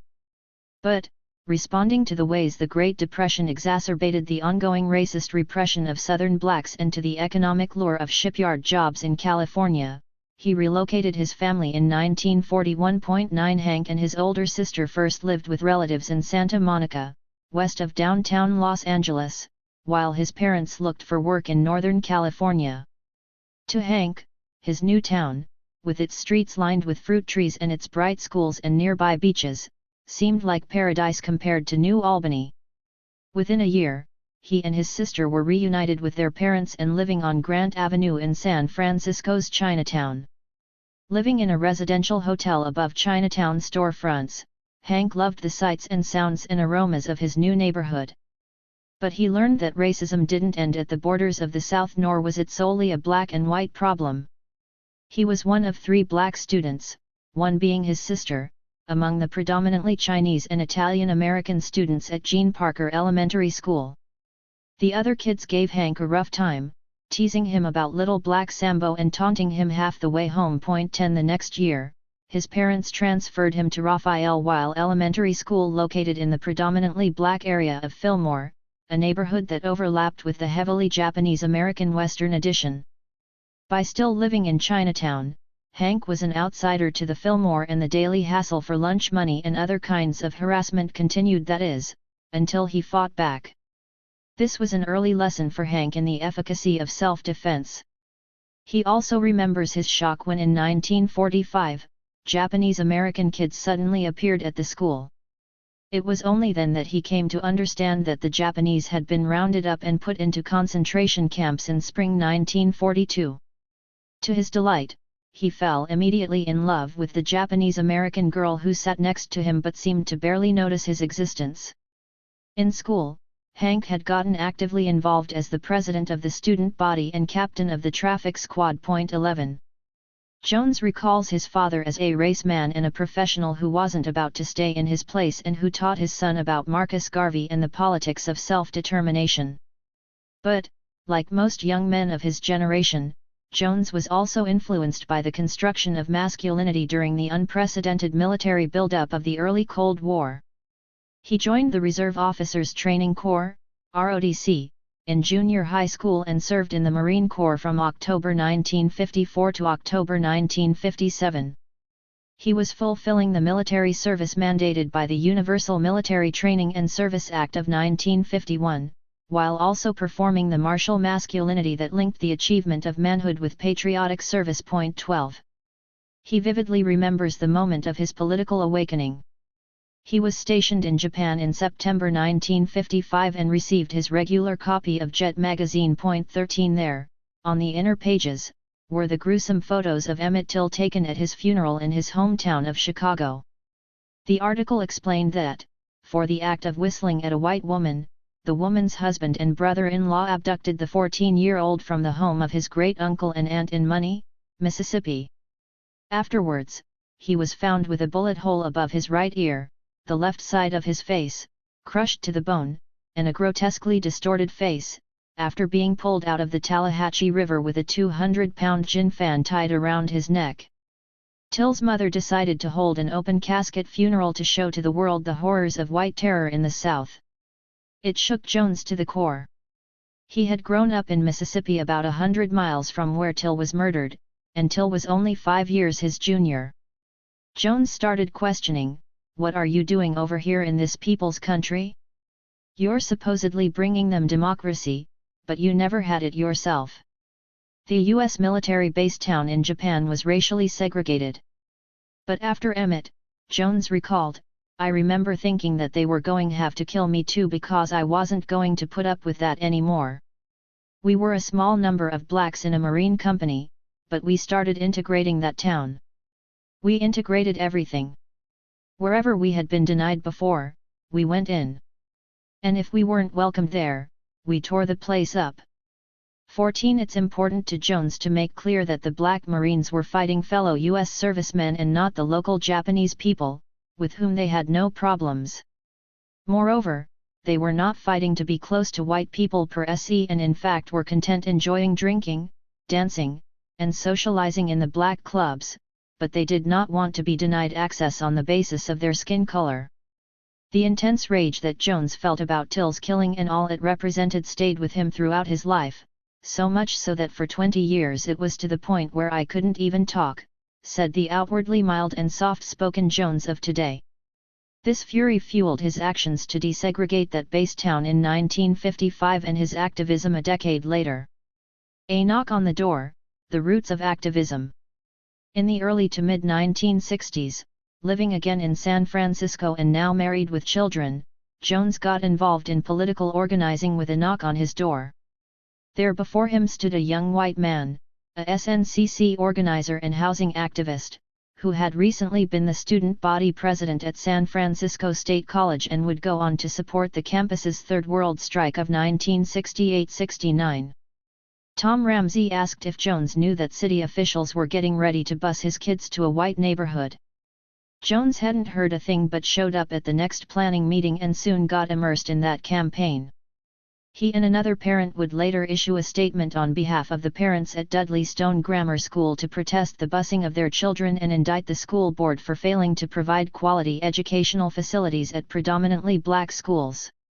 At a parents' meeting in early 1966, when the Dudley Stone principal, who showed up uninvited, portrayed their children as culturally disadvantaged, black parents responded with compelling arguments and with anger. "We've got a culturally disadvantaged government," countered one parent. "Our kids are being bused and theirs aren't," charged another. Jones, holding his young daughter, was featured in a photo accompanying an article on the bus boycott in the Bay Area SNCC newspaper, The Movement. Jones explained that they couldn't stop busing, which was federally mandated, so they strategically demanded two-way busing requiring white students to also be bused as a way to ensure that the schools in black neighborhoods improved. 15. From this experience Jones learned the organizing methods of SNCC and Saul Alinsky. SNCC in the South had developed a strategy of going to the homes and community places where black people congregated to listen to their concerns and to connect with them. SNCC stressed developing local leadership and non-hierarchical and participatory organizing. Alinsky was famous for devising creative tactics and strategies for provocatively exposing social injustices. It was Tom Ramsey who introduced Jones to Alinsky's Reveille for Radicals. When a few of the San Francisco activists returned from SNCC's Mississippi Freedom Summer in 1964, Jones recalled that they implemented SNCC's campaign for urban centers in the North.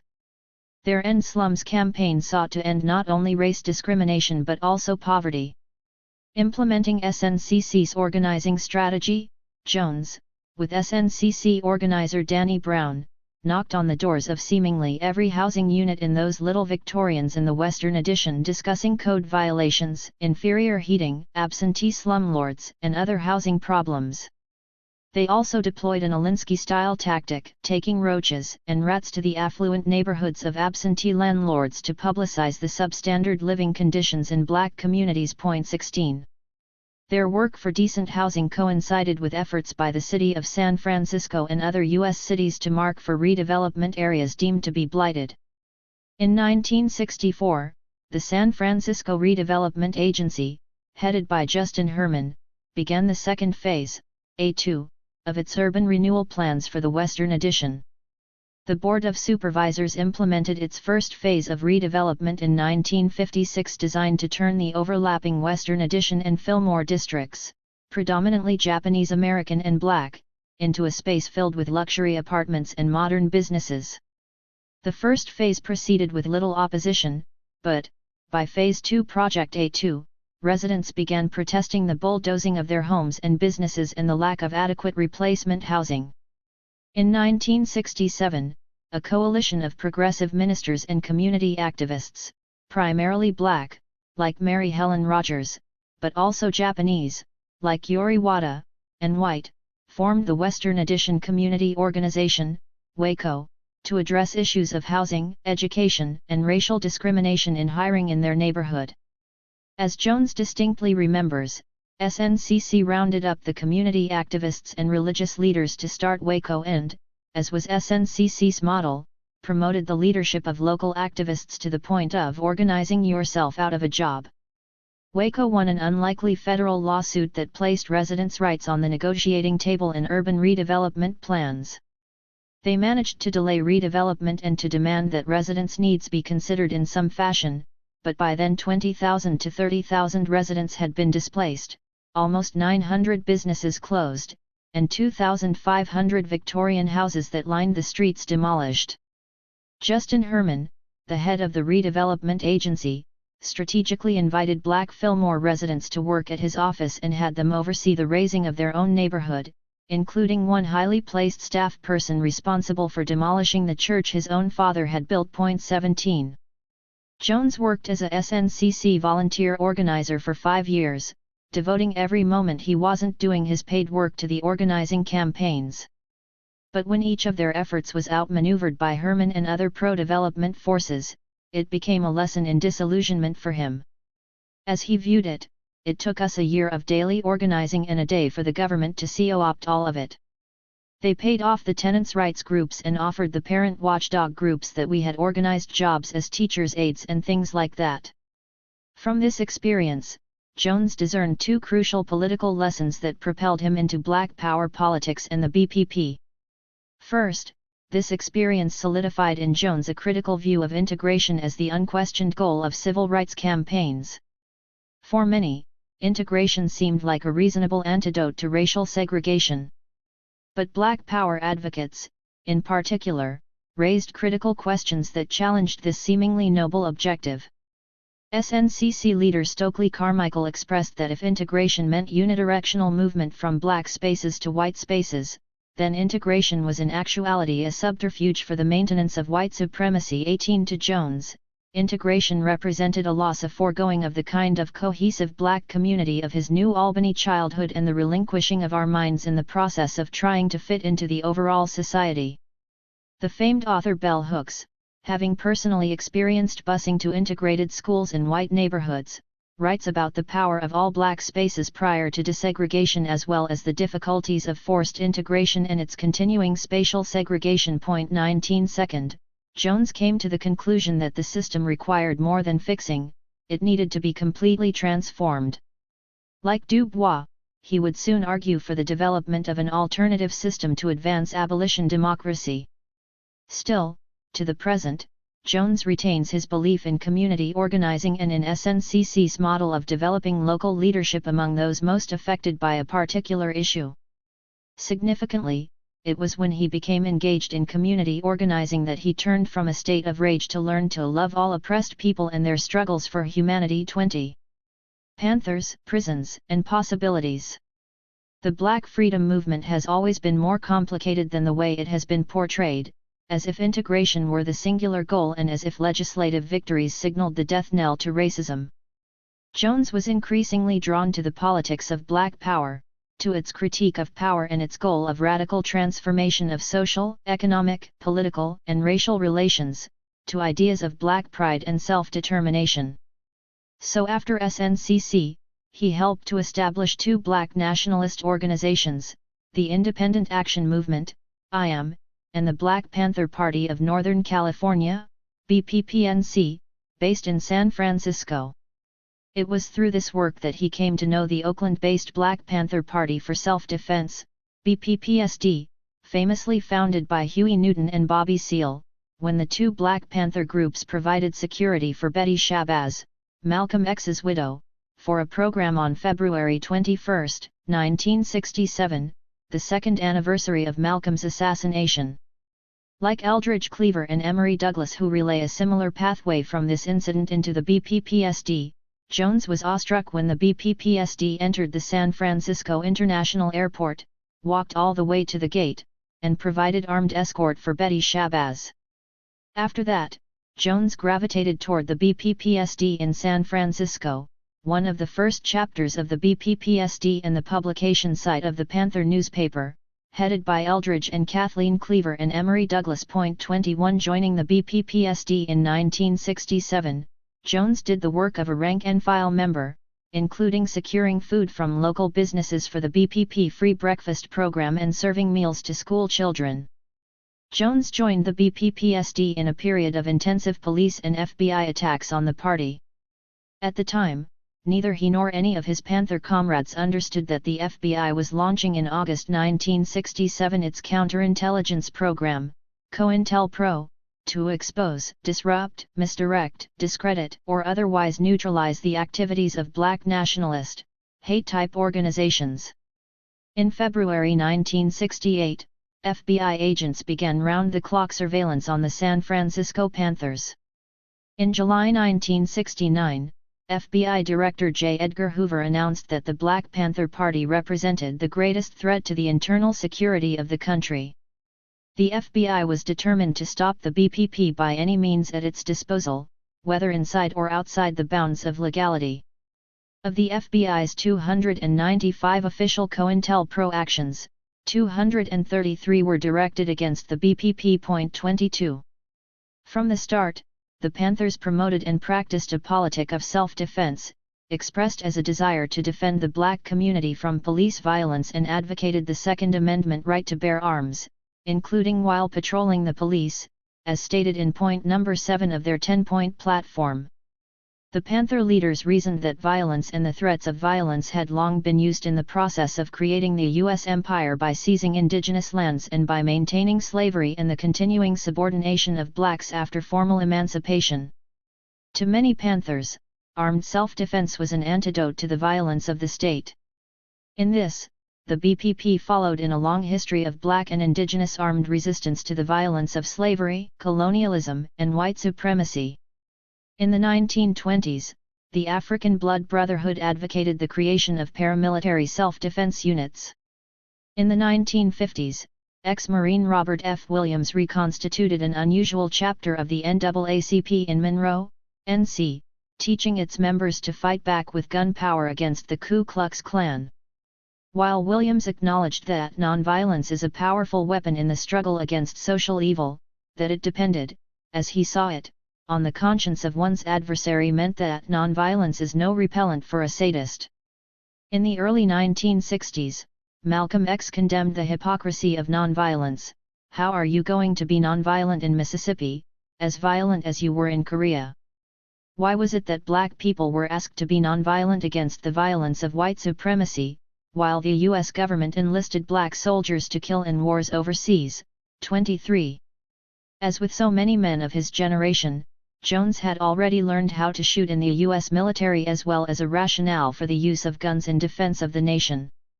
In the BPP, Jones learned a political analysis that advocated armed self-defense in protection of black communities against the violence of the state and its military and police apparatuses.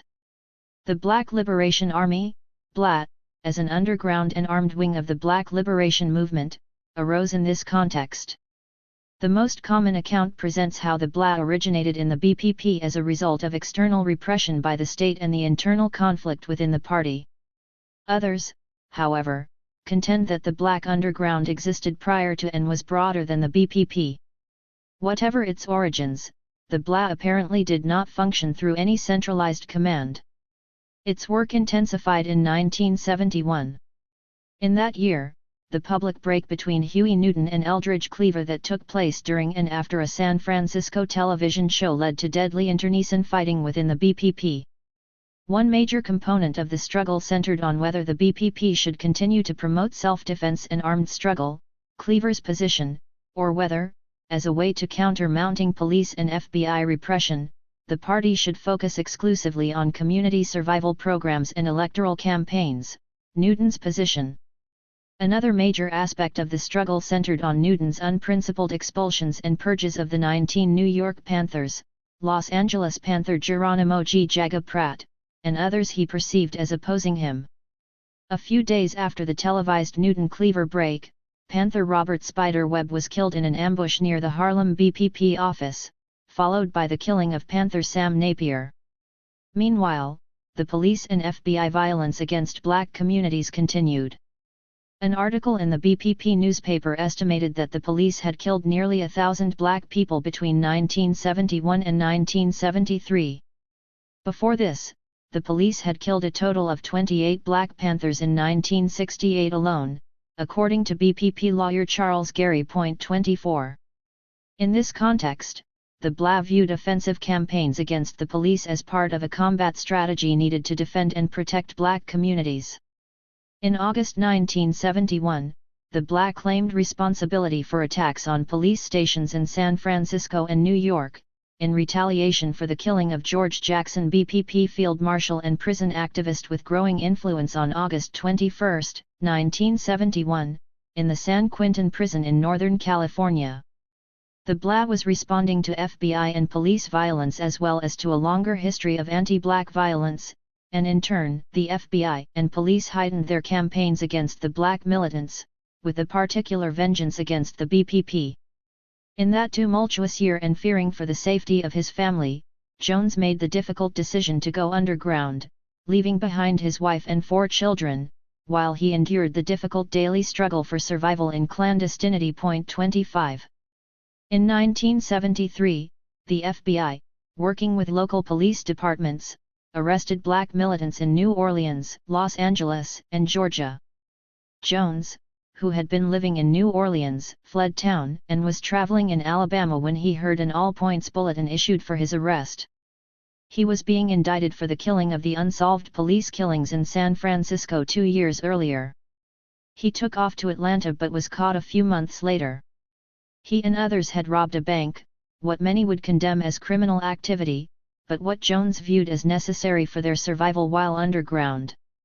After a circuitous and months-long journey that took him from prisons in Atlanta, to Leavenworth in Kansas, to El Reno in Oklahoma, and to Lompoc in Central California, Jones finally ended up at the McNeil Island Federal Penitentiary in Washington State. 26.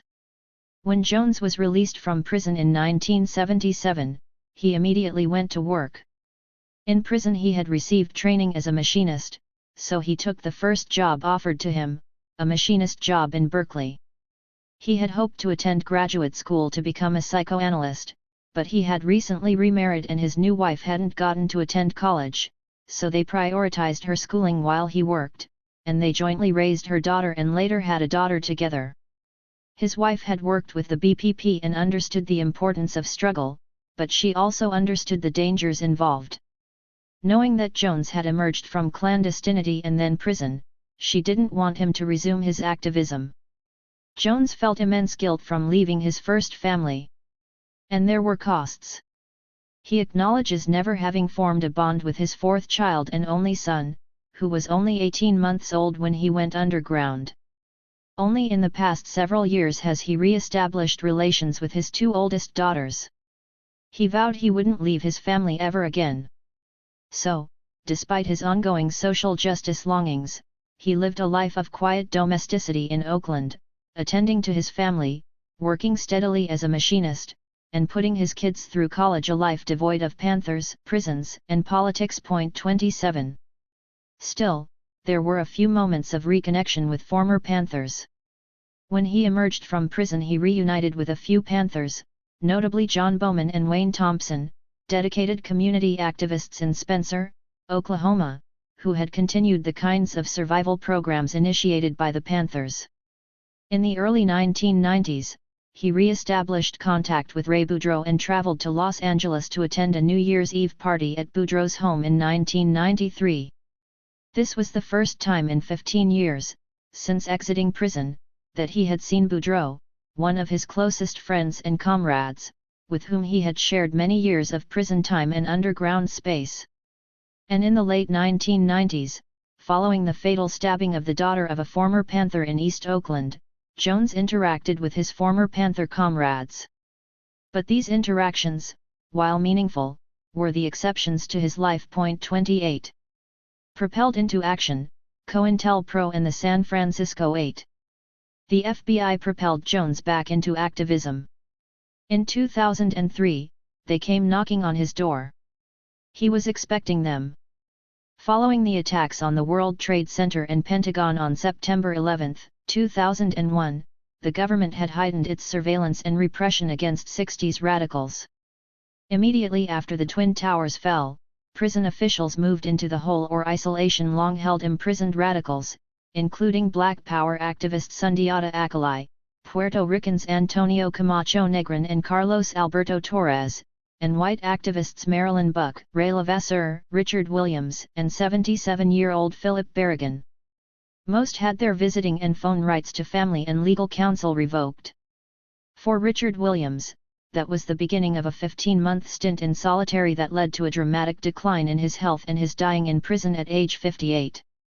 These varied prisoners had one thing in common: they were all militant resistors, but they had nothing to do with the attacks of September 11.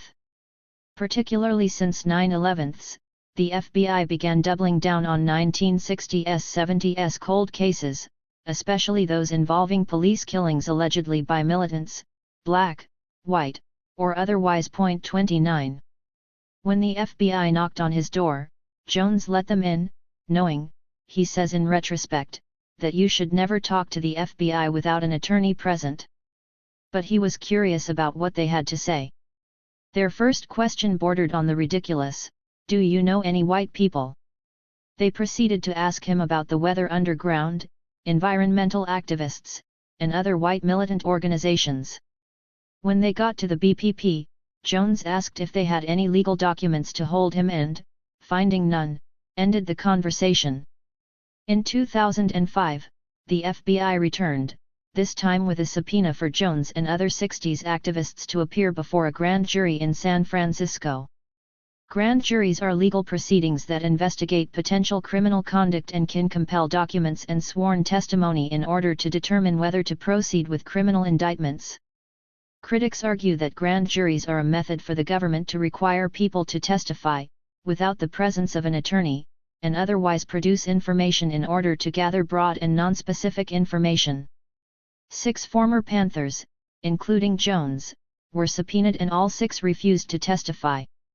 They were held in contempt and jailed for about 30 days. Then in 2006, the FBI came around for DNA samples of Jones and the other targeted former Panthers. 30. The FBI came a 4th time, this time with warrants for arrest. On January 23, 2007, police in California, Florida, and New York arrested 6 former Panthers: Hank Jones, Ray Boudreau, Richard Brown, Richard O'Neill, Harold Taylor, and Francisco Torres on charges related to the 1971 killing of a San Francisco police officer and on conspiracy charges centering on police attacks from 1968 to 1973. They also charged Herman Bell and Jalil Muntakim, née Anthony Bottom, both already serving 30-year prison terms. 2 others would have been arrested, but John Bowman had died a month earlier and Stanley Bridgeforth hadn't been seen or heard from in over 30 years. They were given excessively high bails of $3 million, effectively guaranteeing a jail stay. 31. The possibility of spending the rest of one's life in prison would be debilitating for most. But for Jones, as with the other SF8 defendants, the arrests and especially the grassroots mobilization for their defense had the opposite effect. It propelled him back into political activism. Along the way, support came from unlikely places, such as the 2 white women, complete strangers, who put up their homes as collateral for Jones's bail. It also came from predicable places, notably 60s radicals and younger activists as well. 32. When the FBI first knocked on his door in 2003, Jones had been married to his 3rd wife, Anne, for not even a year. He was now living in Altadena, northeast of downtown Los Angeles, and close to Ray Boudreau and his wife. In 2005, when the 2 San Francisco police inspectors from the original case, Frank McCoy and Ed Erdelatz, began interviewing the people allegedly involved in the 1970s incidents as well as family members, they went to Anne's workplace in an attempt to interview her. 33 Jones felt like they put a knife to my neck. His wife knew none of this, said Jones, referring to COINTELPRO. She understood that he had been in the BPP and did time for a bank robbery, but she did not know about his time underground, the extent of FBI and police repression, or black militant counteractions to police violence. He feared the end of their marriage. When Anne returned home after the FBI visited her, she and Hank sat in their backyard and talked extensively. She was terrified that he would be imprisoned for the rest of his life. When Hank was arrested in January 2007, Anne responded in an unexpected way, organizing on her husband's behalf. She had been active in her church community but was no political activist and in fact was rather apolitical, as Hank noted. Yet she organized the entire block in their well-groomed Altadena suburb as well as her church in support of Jones and the SF-8. She went where she had relationships, but this also entailed a certain risk. Her valued social circles might reject her husband's history of radical politics and herself as well. Her support and organizing work deeply touched Jones, who a decade later, quietly expressed, with tears in his eyes, his gratitude to her. 34. After the 2005 grand jury subpoenas, Jones and his Panther comrades decided to go on the offensive. They felt that the murder and conspiracy charges alleged against them would be incomprehensible outside the context of the FBI's program of counterintelligence. The FBI's COINTELPRO was a series of covert and often illegal operations designed to surveil, infiltrate, discredit, and neutralize activist organizations and leaders. COINTELPRO acted with a vengeance against the BPP, resulting in daily harassment, imprisonment, and deaths of Panthers, bombings of Panther offices, and fomented conflicts some turned deadly within the BPP and between the Panthers and other organizations. So the former Panthers and grand jury resistors began speaking out about the broader context of FBI and police strategies to destroy the Black liberation movement and the broader progressive movement. They discussed the anticipated charges against them. And they spoke publicly about the torture of Panthers Harold Taylor, John Bowman, and Reuben Scott by the New Orleans police in 1973, used to extract statements that implicated them in the 1971 San Francisco police killing. In 2007, Taylor recounted his experience in the New Orleans jail. "Immediately, when we got in the jail, they started beating us. They never asked us any questions in the beginning. They put plastic bags over my head and held me back while 5 or 6 police officers stood around me, hitting me and kicking at me. They were hitting each other trying to hit me. They used the slapjacks across the back of my shoulders, all down my legs and on my shins, between my knees. It was so painful that all you could do was try to scream. And they says, 'You're going to talk, or we're going to continue.' They did that all day. It went in shifts. They'd come in there with a hot blanket, real soaking wet, they'd throw it over my head. And one would pull my head back, and I'm trying to breathe, and I'm sucking in water from the blanket. And, you know, you feel like you're going to drown. 35. The decision of the former Panthers to go public involved personal risk and possibly jeopardizing their legal defense. But they had reasoned that remaining silent also entailed risks and that their speaking out could make visible the history of COINTELPRO to new generations of activists then battling the War on Terror, attacks on Muslims, and the USA Patriot Act's abrogation of civil liberties affecting virtually every American. Jones observed at the time, "The climate in the country is much like it was back in the late 1960s and early 70s. It's designed to squash any form of dissent. Some of us have taken a stand and we've decided that whatever the consequences, we're not going to cave into this." 36. They wanted to create a visceral experience for people to understand the extent of FBI and police brutality and the viciousness of anti-blackness and to understand the parallels with present-day state violence. So they deployed an innovative but disturbing tactic to not only tell their stories but to reenact the torture techniques used by the New Orleans police in 1973 against Taylor, Bowman, and Scott. For these live demonstrations, they had to carry with them a cattle prod to replicate the electric shock administered to their genitals, anus, feet, and underarms, the blankets dripping hot and wet wrapped around their heads to simulate drowning, and the plastic bags used to suffocate. The New Orleans police directed these torture methods against the 3 Panthers, while beating, kicking, and knocking them unconscious, only to arouse them for more torment. The beatings stopped only so that police inspectors from San Francisco and New York could interrogate them about the 1971 police killings in their respective cities. The brutality went on for a few days. In the end, the police got their torture-induced confessions. Doing the live demonstrations over and over again at different places was particularly painful to the men who had suffered the torture and its ongoing post-traumatic effects, but it was also hard on everyone involved. So, working with the Freedom Archives in San Francisco, they decided to make a documentary of their case. Legacy of Torture: The War Against the Black Liberation Movement features 5 of the 8 Panthers subpoenaed before the grand jury in 2005, including Hank Jones, and contextualizes their case within the Black liberation struggle and the FBI's COINTELPRO operations. The torture scenes are narrated by Bowman and Taylor to accompany dramatizations in black and white video footage. The plan was to use the documentary in place of the live demonstrations in their speaking engagements around the country. But that was not to be. 37. On January 23, 2007, 5 days before the documentary's scheduled premiere in San Francisco, authorities arrested the 8 former Panthers.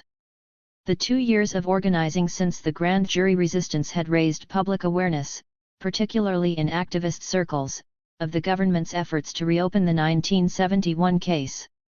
The film's premiere went on as scheduled but was used to educate and rally people in defense of the SF-8.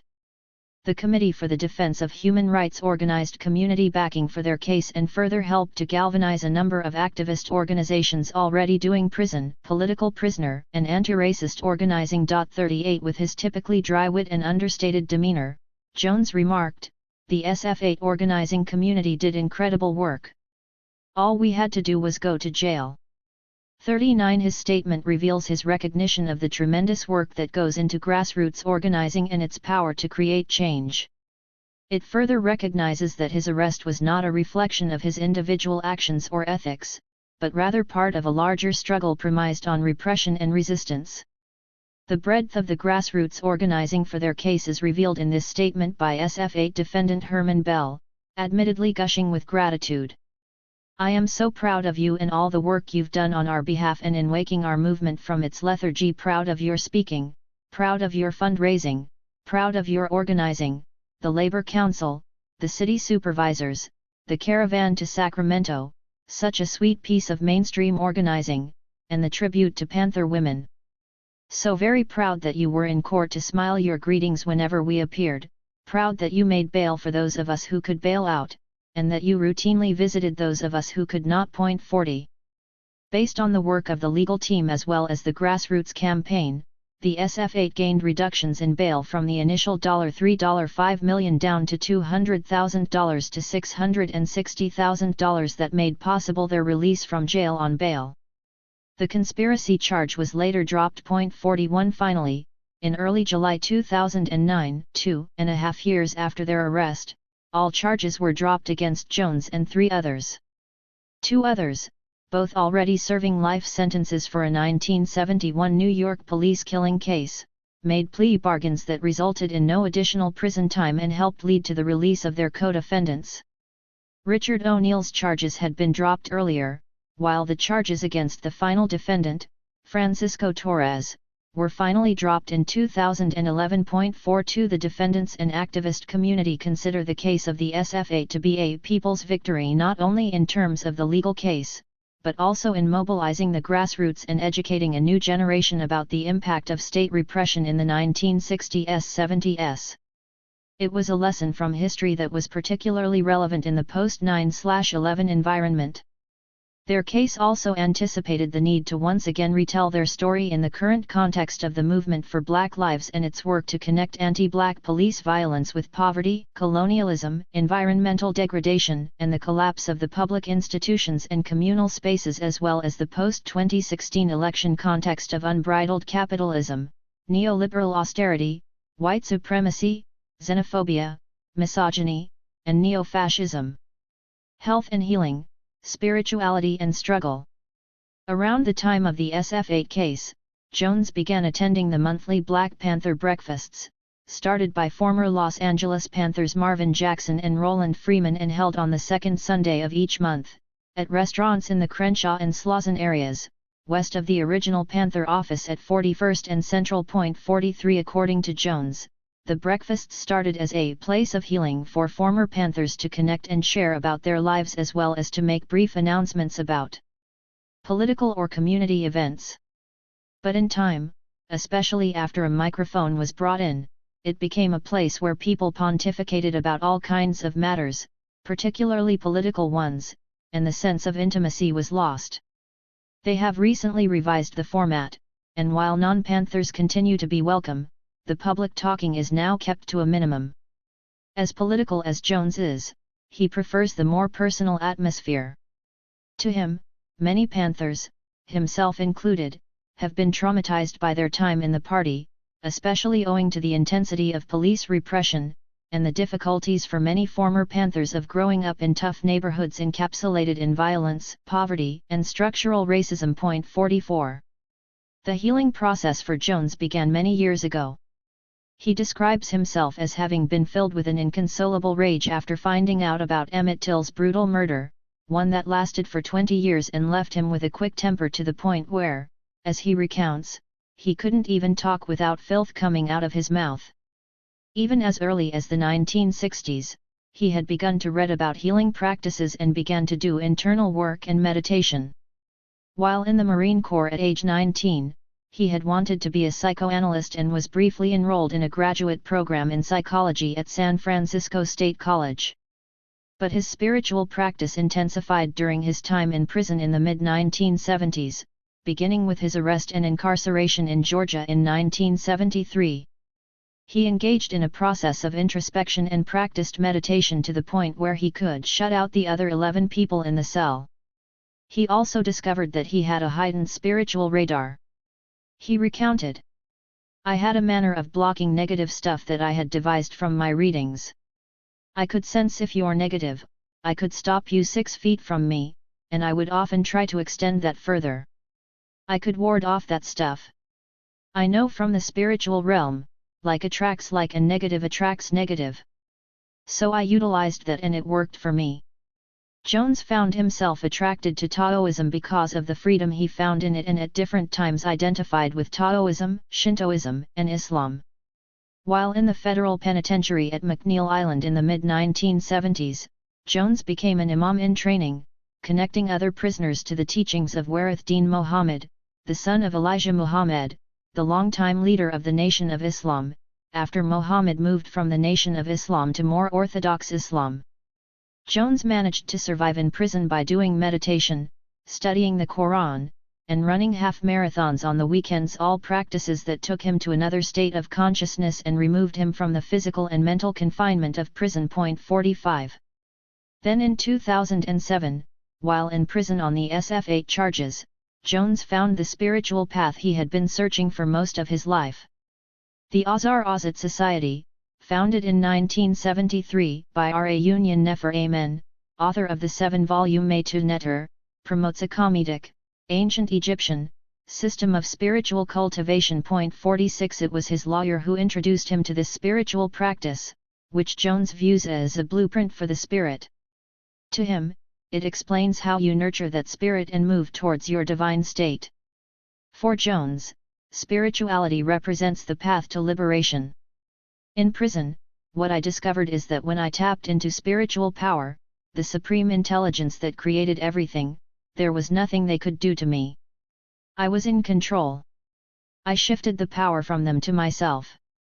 Inside prison, Jones participated with a group of other Muslims in monthly 3 to 5 day, water-only fasts.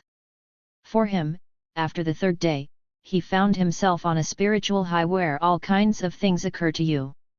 Even as Jones views himself as a student of spiritual growth and not one ready to teach, one thing is clear to him: if you get the spirit right, pretty much everything else will fall into place. 47. It was in moments of imprisonment, when Jones's need for physical and spiritual protection was greatest, and when he had time free from work and family, that he made qualitative leaps in his spiritual practice. He remarked that from the time he was a child, he had been deeply spiritual but not in a religious institutional way. While in the BPP, he did not know of any other Panthers who were meditating or engaging in non-Western and non-institutional spiritual training. 48. The meaning of spiritual life, especially outside of conventional Christian or Muslim religious beliefs, is rarely discussed in the literature on the Black Panthers or Black Power struggles. Yet the traumas experienced by many Panthers meant that the monthly Panther breakfasts and other spaces that cultivated community convening and personal sharing were crucial to what it means to create a nourishing afterlife of the BPP. An elder in the new Black liberation struggle. It was through the SF8 case that Jones not only reconstituted his activism but also gained the greatest public prominence of his life. He had not sought any iconic recognition, but young activists were eager to meet 60s-era elders, and he was grateful to reconnect with the grassroots movement. The early 2000s was a time of heightened contradiction. On one hand, the state repression following the events of September 11, 2001, and its calls for uncritical hyperpatriotism, led to the FBI pursuit of 60s activists for decades-old cold cases and also silenced the social movements rising in the late 1990s. On the other hand, the calls for a perpetual war on terrorism and polarizing views of good versus evil coming from the highest levels of the U.S. government provoked a resistance movement to the U.S. attacks on Afghanistan in 2001 and especially to the U.S. preemptive bombings of Iraq in 2003. In 2011, the Occupy movement challenged the contradiction that exists between the 1%, Wall Street corporate owners, and the 99%, everybody else, that reflected, but did not necessarily endorse, a Marxist analysis of class struggle. Around 2013, the grassroots movement of resistance to police killings of unarmed Black people, spurred by the killings of Trayvon Martin and Michael Brown, launched the Black Lives Matter slogan that grew into the broader movement for Black Lives, M4BL, as well as the mounting alt-right anger and organizing. Since the November 2016 elections, there has been a groundswell of grassroots activism against climate catastrophe, white supremacy, violence against women, heteropatriarchy, neoliberal austerity, houselessness, and deportations and family separations, and for economic and ecological sustainability, labor rights, truth and science, and much more. In this milieu, Jones found himself being invited to speak about the SF8 case and the BPP at community and campus venues, often accompanying the showing of Legacy of Torture or the newer documentary, COINTELPRO 101, also produced by Freedom Archives. He spoke at an anarchist conference in Los Angeles in 2007 that connected the FBI raids on animal rights and anarchist activists with the arrests of Black militants. He spoke on a panel of Third World 60s radicals, featuring Brown Beret Carlos Montes, Asian hardcore and Eastwind activist Emo Nishida, and American Indian movement activist Tammy Black Lightning, at Glendale Community College in 2013. He was also interviewed multiple times on the radio, including Pacifica, KPFK, in Los Angeles and LA Live. In February 2016, he organized a Southern California speaking tour that extended from Santa Barbara to Los Angeles and San Diego for Sikau Odinga, former BPP, Black Liberation Army, and Republic of New Africa radical, recently released from 33 years in prison.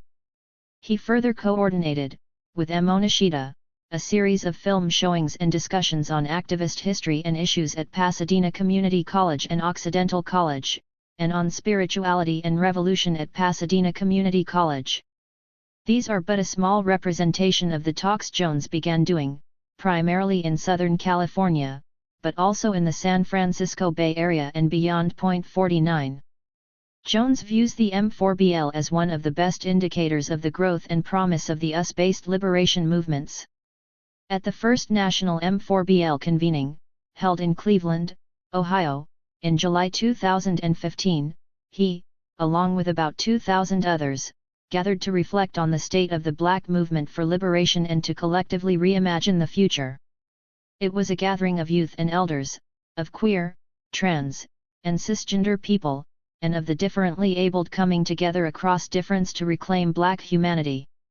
One participant was most inspired by its creation of intergenerational spaces that invoked collective memory, or a people's understanding of the world and themselves throughout time as formed by the group's constituents. 50 Jones spoke on a panel with 3 other former Panthers, Ashanti Alston, Pam Hanna, and Doroba bin Wahad, who reminded the audience of the ongoing activism of former Panthers and raised questions about intergenerational continuity and rupture. More than a gathering of individuals, the M4BL convening was an assemblage of more than 50 organizations that came to discuss and strategize, to commune and heal as a collective gathering, and ended up executing a generative process of collaboration from which emerged a far-reaching set of demands. From the discussion came a mandate to articulate a vision and set of strategies. Over the course of a full year of deliberations, the different participating grassroots organizations met to create a document, A Vision for Black Lives, that is extraordinary in its breadth and interweaving of issues and for its collectively conceived and written demands to promote Black humanity and dignity and to end the war against Black people. 51. The M4BL articulated a broad view of violence that connected police brutality with economic impoverishment, militarism, environmental degradation, racial capitalism, colonialism, patriarchy, and heterosexism.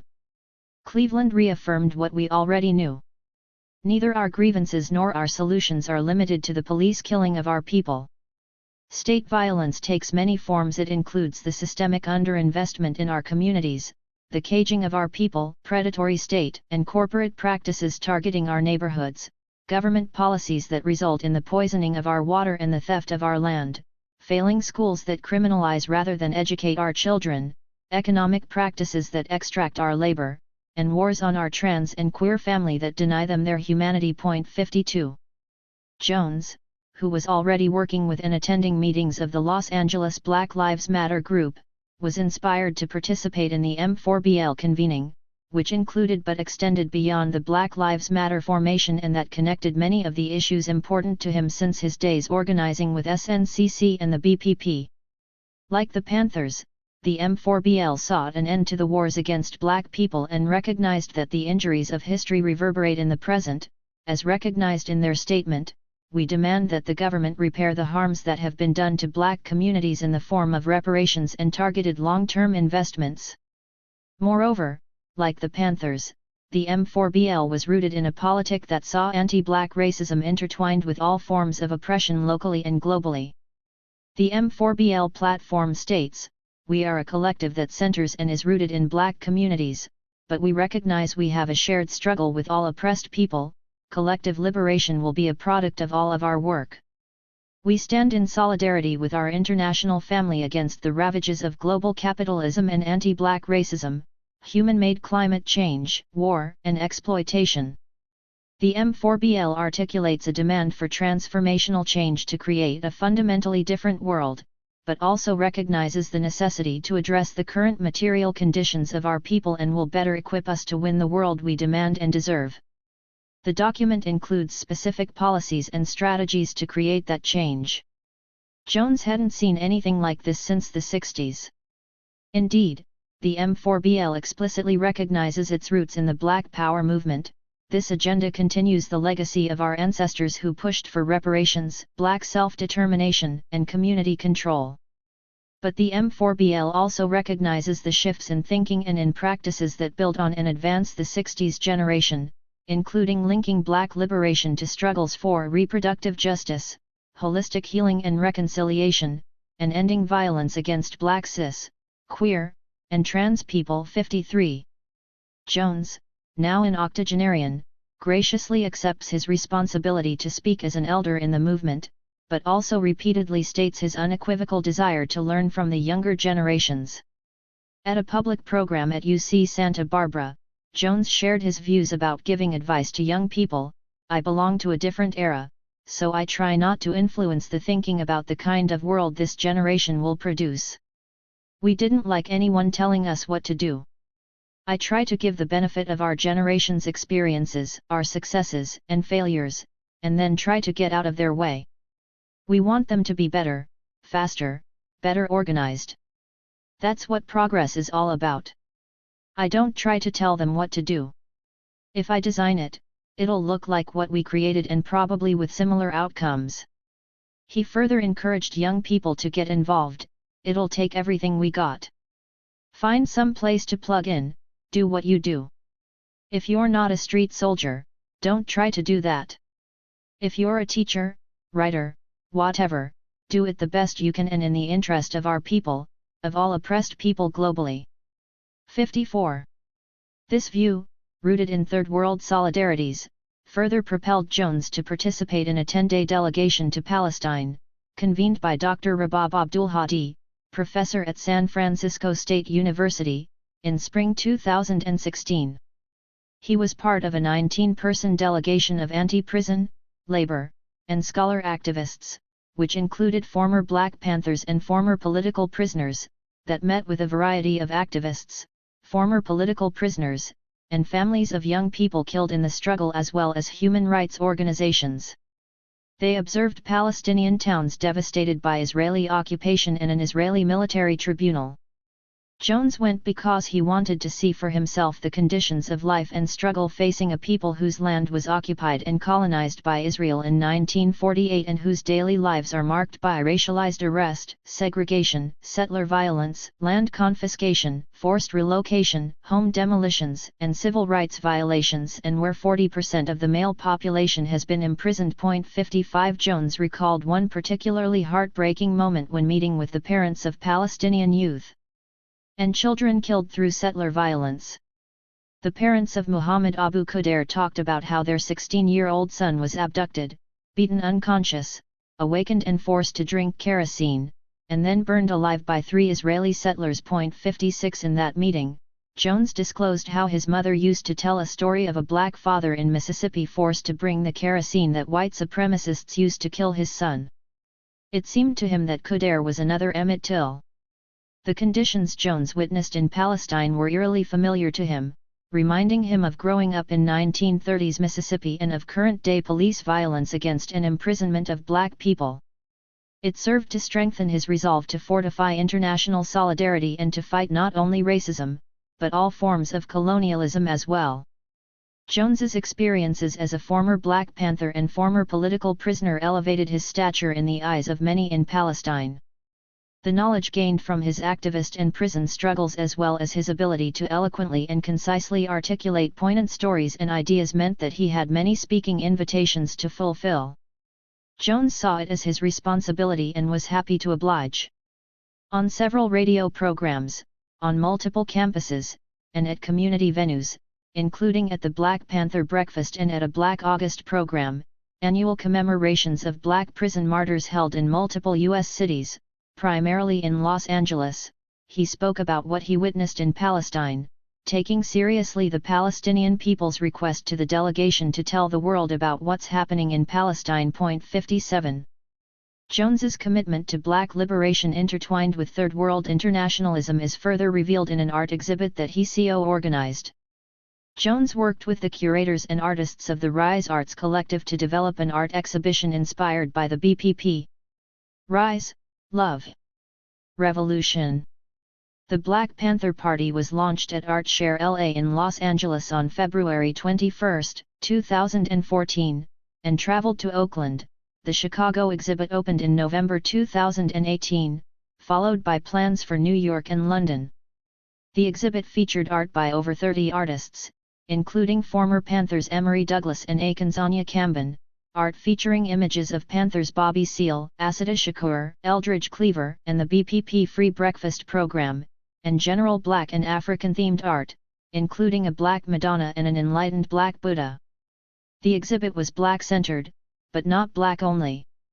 In fact, a stunning painting of legendary Japanese-American activist Yuri Kochiyama, a fierce advocate of Black liberation associated with Malcolm X, was included after curator Jimmy Oballs convinced artist Shoji Nakamura to paint a portrait of her for this exhibit. 58 When Kochiyama died in June 2014, Hank Jones traveled to her Oakland memorial to show Nakamura's painting to her family, and 4 weeks later at her Los Angeles memorial, through Jones's introduction, Nakamura presented his portrait as a gift to the Kochiyama family. 59. Based on his life experiences, Hank Jones came to see history and society rife with contradictions, incongruities that signaled problems but also the possibilities for liberation. In the fertile soil of Mississippi, the seeds of his political consciousness were sown through the brutality of anti-Black violence and racial segregation, as well in the nurturing Black community surrounding him. While raising young children in San Francisco, he discovered that he had a knack and a passion for community organizing. But in the struggle for fair housing, he also discovered the limitations of grassroots organizing in the face of power. One might not expect a community organizer to turn to armed self-defense and move into the Black liberation underground. Yet it was because of the SF-8 case, rooted in the violent exchanges between the police and the Panthers, that Jones revitalized his activist practice. Arising from the Panthers' insistence on solidarity and radicalism and Jones's own experiences, including growing up in San Francisco's Chinatown, Jones created a politic of Black liberation intricately linked to Third World anti-colonialism. His life not only reveals a complicated relationship between civil rights and Black power, it also raises questions about the meaning of abolition democracy. Could Nat Turner's slave rebellions or John Brown's armed insurrection to overthrow slavery be part of a society rooted in abolition democracy? Does spirituality play a role in revolution? What will it take to get us to move beyond legal emancipation? Based on Jones's experiences, there is no one best model. It'll take everything we got, Jones urged. 60 Still, without being mechanical or reductionistic, it seems like Jones's life signals two fundamental bases for social change. First, he holds a fierce belief in the capacity of ordinary people to collectively contest structural oppression and to develop the communities and institutions needed to create the conditions for freedom. For Jones, this requires political organizing to develop long-term strategies, alternative institutions, deep participatory democracy, and transformational change beyond the activist tactics of signing a petition, liking a post, or going to a rally. Second, in the genealogy of W.E.B. Du Bois, the BPP, and the broader Black radical tradition, grassroots organizing needs to be paired with radical critiques of racial capitalism and imperialism. 61 While we may never create a truly free society, how we envision freedom matters. Raising up abolition democracy, and its requirement for collective knowledge and collective struggle, as a goal and method of liberation suggests the ongoing significance of the Black Panther Party in the life and work of Hank Jones. Kilo Nyasha, journalist and former New Haven Panther, known for her print, radio, and television journalism spotlighting injustice and raising local and global issues and struggles for liberation. Photograph by Eric Norberg. Chapter 3. Kilo taught me. Letters to my comrade. Tina Bartolome. Kilo Nyasha joined the New Haven chapter of the Black Panther Party as a 30-year-old single mother in the winter of 1969. The party offered her a set of principles and tools to fight for her own survival, and she dove into rank-and-file duties with passion. She made her apartment and car available to Panthers and pooled resources to make more time to devote to the work. Her strong writing skills and work ethic soon got her recruited to serve full-time on the Panther legal defense team, and she helped organize a successful national campaign to gain the dismissal of charges against Erica Huggins and Bobby Seale in New Haven. In the spring of 1971, when internal divisions became intolerable, Kilo left the party, moving across the country to cover the Marin Courthouse Rebellion pre-trials of Ruchell Sink McGee and Angela Davis as a journalist for the San Francisco Sun-Reporter. This set of experiences solidified Kilo's approach to movement work and personal practice for the rest of her life.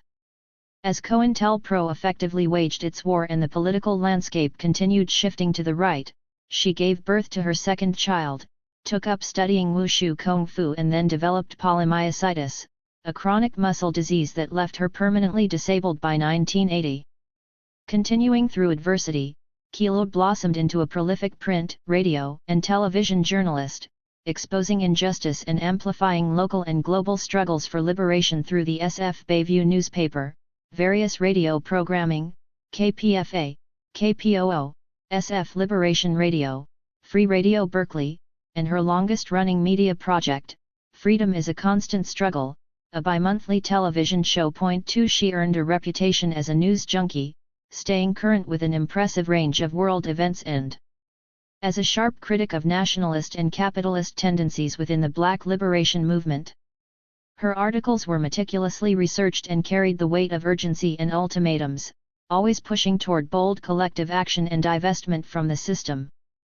Kilo used art and culture to gather, inspire, and express solidarity with, among others, the people of Haiti, South Africa, Palestine, and the Philippines. She worked to popularize the revolutionary tradition of Black August, a month to embrace the principles and spirit of Black resistance and to remain steadfast in the struggle to free political prisoners within the United States. Her body of work includes beautiful charcoal portraits of numerous international freedom fighters accompanied by over 4 decades of correspondence with comrades behind bars, including George Jackson, Hugo Yogi Pinel, Ruchel Singh Magee, Mumia Abu Jamal and Geronimo G. Jaga Pratt. She was a resident of Ping Yun North, San Francisco Chinatown's largest housing project, for almost 4 decades and was recognized by her neighbors as a tenant leader. She demanded rights and dignity for the poor and homeless and successfully fought to make the building ADA compliant through rent strikes, grievance letters, and raising hell at tenant meetings. Her spirit thrived as a mentor to countless young people, candidly sharing her lessons and wisdom earned through decades of principled struggle as a contribution to the next generation of freedom fighters. She lived on her own terms and never compromised her dignity under a system she despised. Kilo loved the people, believed in the people, and fought tirelessly for our collective liberation. She joined the ancestors on April 10, 2018. I met Kilo in 1996 after moving a block up the street from her in San Francisco's Chinatown. I was a 21-year-old newly radicalized organizer. She was a 57-year-old force of nature. I started out as one of her home care workers, and over the next 22 years we became close comrades and chosen family. I came through in times of crisis. I was her company for music concerts, marches, and birthdays. An extra pair of eyes for her drafts. Though she participated in organizing meetings and actions, with her limited mobility, most of her political work took place inside her 9th-floor apartment. She needed loving and dependable relationships with people who could be trusted to practically support her capacity to remain active in the struggle. I became one of them. I realize that my grief lies between these lines. Her death in April 2018 is still very much with me. Stories not mine to tell lie between these lines. In the spirit of dignifying her life and especially her invisible labor, I have chosen to write this reflection in her preferred form, letters. I want to speak to her rather than about her so that I may continue to invite her spirit to impact my own. I share these letters as an offering to anyone willing to let her spirit impact them too. Read at her memorial at the African American Art and Culture Complex in San Francisco, California, on May 20, 2018. Dearest Kilo, it feels fitting to write you a letter now. You taught me about the power that letters have to connect with people we love who are out of our reach. We are, left here feeling you out of our reach. It aches. This city feels truly done without you. We are, also left with your teachings. I thought I knew most of them by now. You led so clearly and consistently by example, you never minced words and always made yourself accessible. I remember how you purposely stayed listed in the yellow pages because you wanted people to be able to find you. How you'd often leave your door unlocked in case someone wanted to visit. If I know anything about you, it's that you will insist on this same policy as an ancestor. And same as when you were alive, it's on us to stay connected with you. And so begins our correspondence. It's hard to accept your passing. In part because you are irreplaceable. No one will ever possess both your disarming smile and your razor-sharp commentary, your fierce independence alongside your deep belief in community. But also hard to accept, because there is so much work left to do to take down this system and we are so far from the discipline, the steadfastness, the rank-and-file boldness that you humbly embodied. That is so necessary if we are to stand a chance at winning. And just when I'm about to let another layer of despair settle into my bones, I am flooded with memories of you and your love of being in water, hot as you could take it. You'd take up any opportunity to get in a swim at North Beach Pool. A hot bath at least 3 times a week, maybe with P-Funk, Earth, Wind and Fire and Tupac playing loud so you could feel the bass enough to move your limbs and exercise. I remember hearing the joy in your voice, the joy of your limbs defying gravity. A regular hot bath was not a luxury, not just a way to get clean. It was one of your tricks to keep the despair from settling into your bones. You were full of tricks to maintain your humanity. I'm so grateful to have witnessed them up close. I'm so grateful for the time I got to spend with you in this city, for how you shaped my walk and my talk in this place where we are against the odds. Until next time. Daring to struggle, daring to win. Tina. August 1, 2018. Dearest Kilu. I kept a few of your things. Your key remains on my keyring and goes with me everywhere. A part of me is glad you were spared the burden of relocating when your apartment gets demolished this fall for redevelopment. I am sure your place will show up in my dreams defiant and fully intact as pre-gentrification San Francisco sometimes does. Your many voicemails are still on my phone. I just listened to the one you left me on New Year's Eve wishing us both a year of more art and creativity. I remember the delight on your face as you jotted down the art date we set on your wall calendar. Acts of accountability were always your jam. The object I cherish most, however, is the little red book you always kept bedside, faded, worn and marked up with notes in the margins. Point 3 I gave it to you 14 years ago to replace your previously worn copy. You quoted from it often, but I never saw you write in it, something you must have done alone in your quiet evening hours.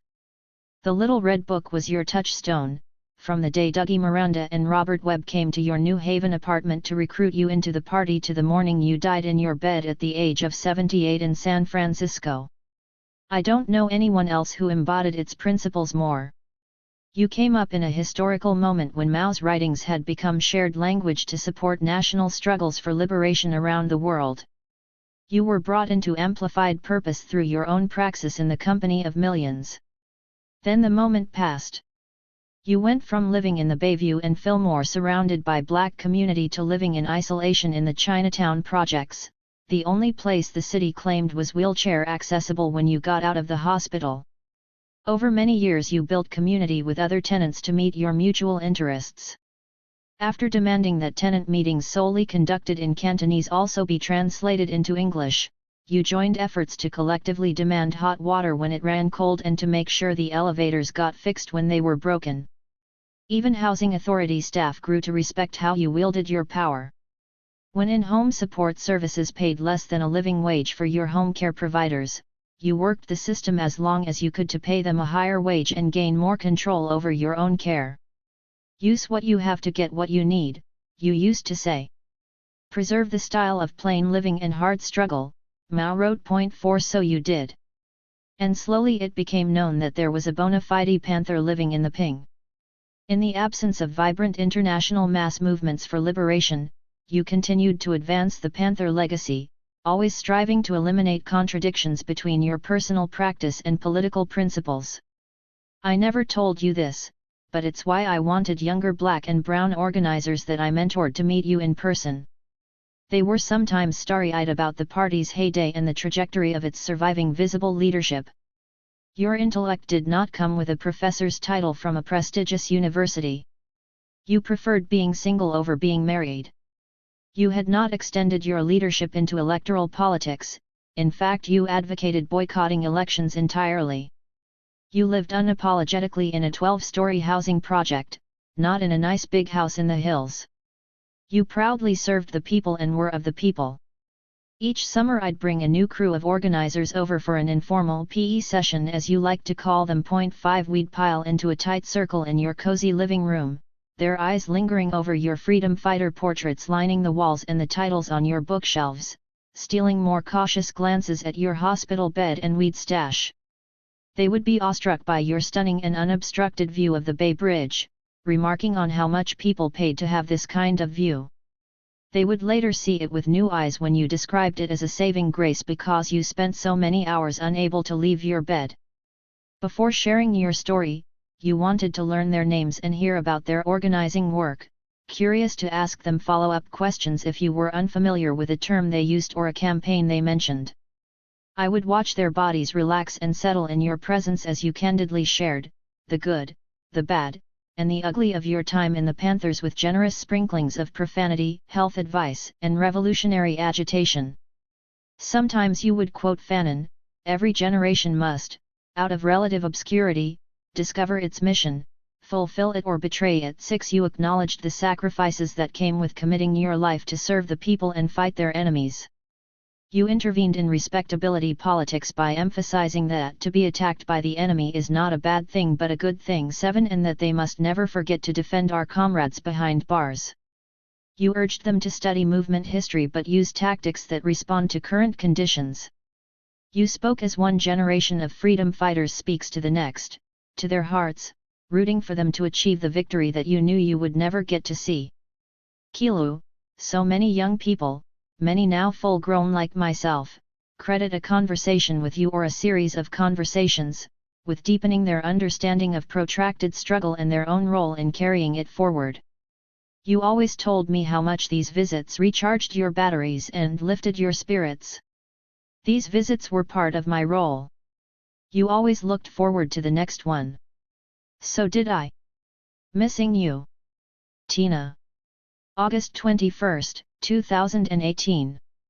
Dearest Kilu, there are so many deaths you've suffered over the decades, and here I am looking to your example for how to survive yours. When George Jackson was murdered on this very day 47 years ago, you smoked your last cigarette outside San Quentin and vowed to become the female version of him.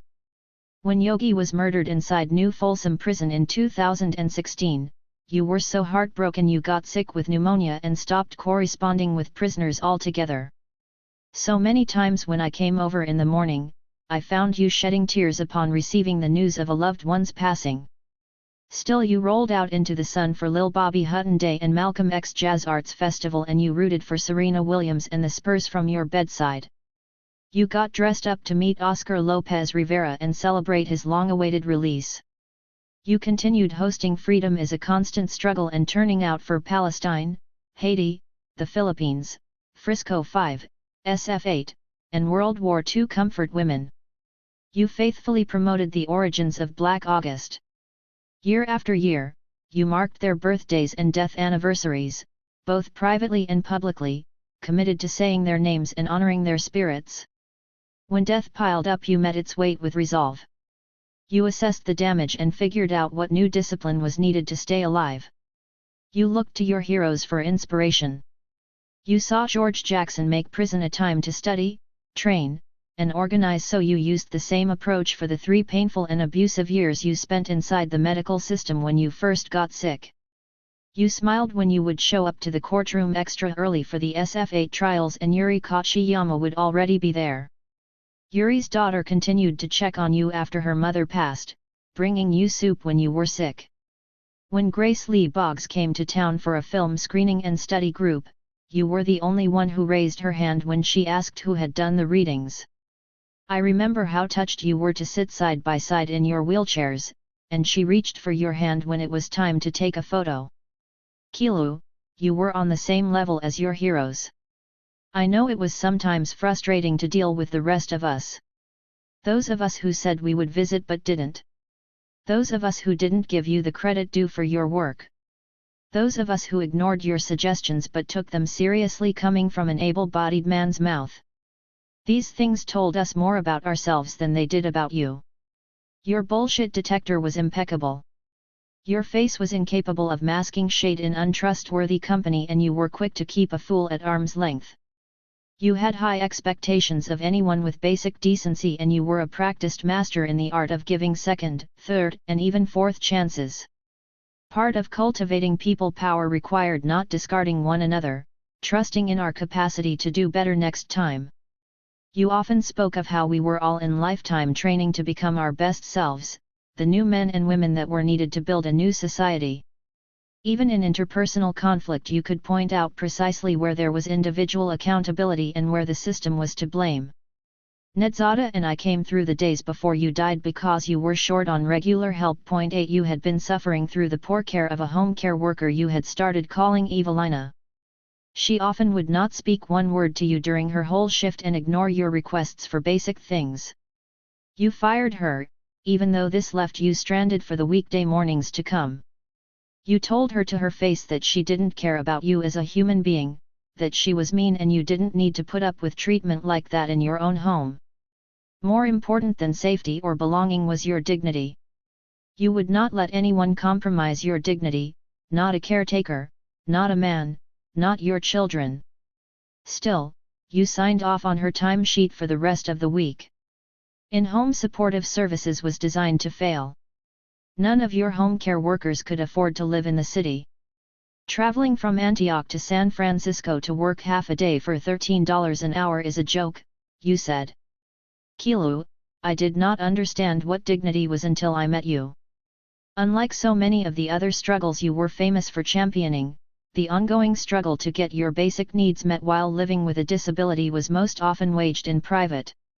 This contradiction sits in my heart as I mourn you. You taught me how to ask for help with dignity and how to give help without taking away someone's agency. How to follow through on my word or else not give it at all. How to put in the work that showing up requires and listen deeply without an agenda. How to believe more in people's capacity to grow than to fail. The kind of training I got through caring for you is foundational for how to be an ally for all bodies and relationships that make up our movements for liberation. You made it clear to us, your circle of chosen family, how fiercely you valued your independence and preferred death over institutional assisted living. So we came together in the spirit of interdependence with your self-determination at our center. We practiced our love for you with many verbs, but it wasn't enough. Only a new world, the one that people power can deliver, the one we continue to fight for now in your honor, will be enough. We get there by doing better now. I know there are others who have already been answering this question and so I join them. What would it look like if disability justice was as central to our analysis, demands, and work ethic as racial, gender, and economic justice? 9. Who and what do we stand to lose by not doing so? Kilu, I am trying to assess the damage and figure out what new discipline our movements need to stay alive. This, and these letters, are how I survive losing you. Love and solidarity always. Tina. 2. Sustainability and Spirituality. Erica Huggins, former Los Angeles Panther and longtime director of the BPP Community School. Her spiritual practice, begun inside prison in a BPP case in New Haven, is the foundation of her work for restorative justice and healing. Photograph by Lisbeth Tellefson. Chapter 4. A Spiritual Practice for Sustaining Social Justice Activism. An interview with Erica Huggins. Diane C. Fujino. Erica Huggins, one of the longest-standing members of the Black Panther Party, BPP, joined the Los Angeles chapter with John Huggins in late 1967, after traveling from Lincoln University in Pennsylvania, to support the Huey Newton Defense Committee. She remained a member of the BPP until 1981.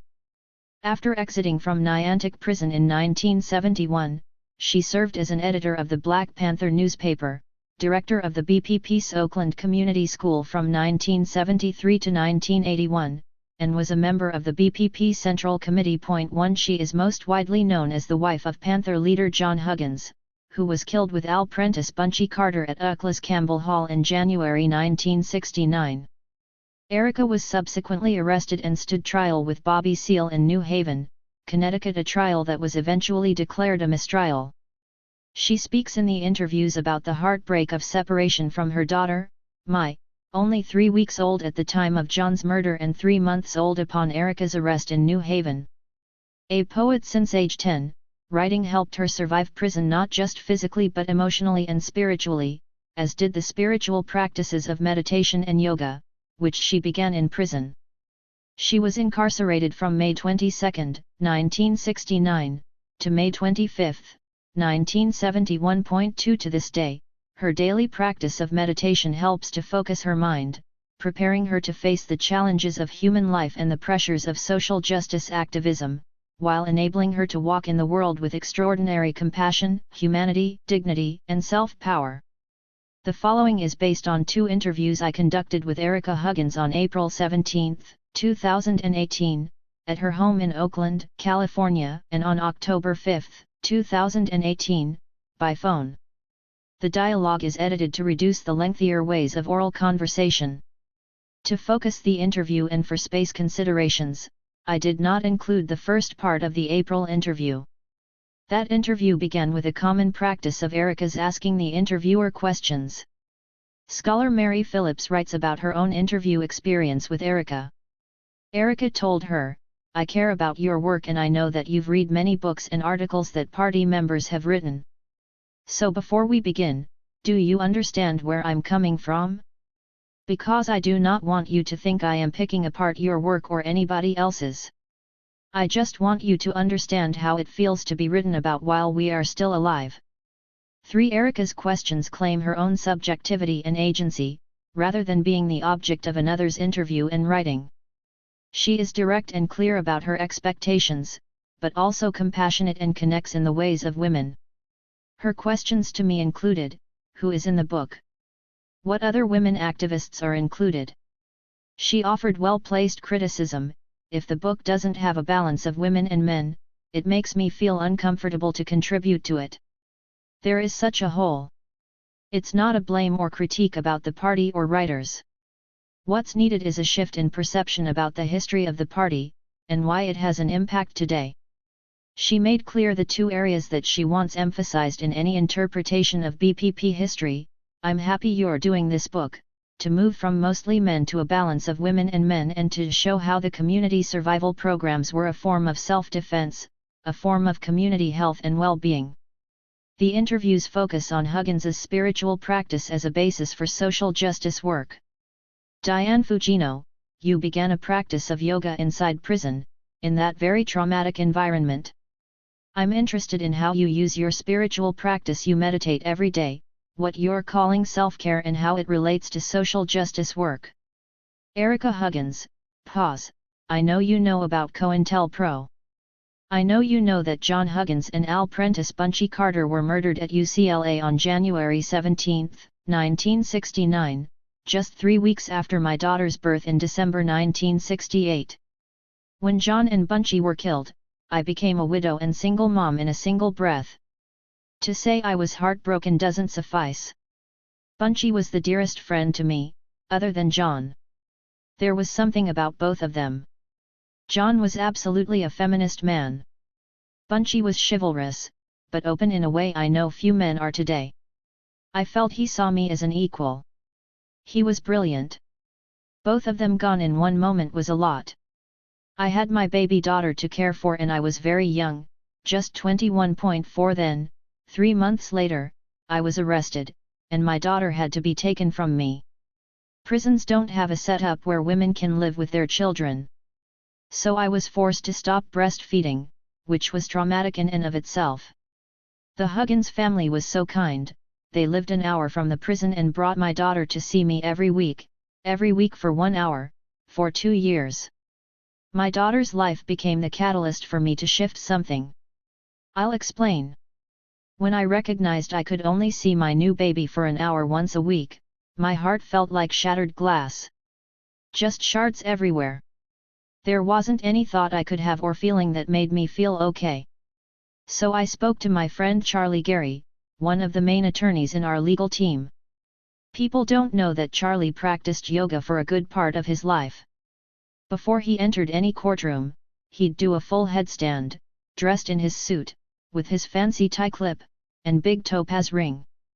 When I said, "Charlie, I don't think I can live like this," he knew what I meant.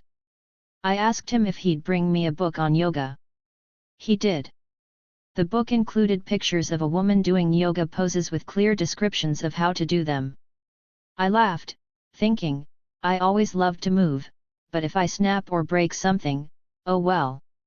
So I began to teach myself those poses, asanas. I felt energized and rejuvenated, which is the whole point. But the thing that got my attention was that, after a series of poses, the book encouraged me to sit still a while and notice my breath. So I did. Then I sat still, in meditation, not just after I did yoga poses, but every morning to face the day. On days when there were court hearings an hour away, I meditated to face being in a caravan of cars, handcuffed, and on trial for my life without any friends to talk to because I was in isolation. For a few months, I was in isolation with 4 other women. They were all released. Thank goodness, they didn't keep those women incarcerated.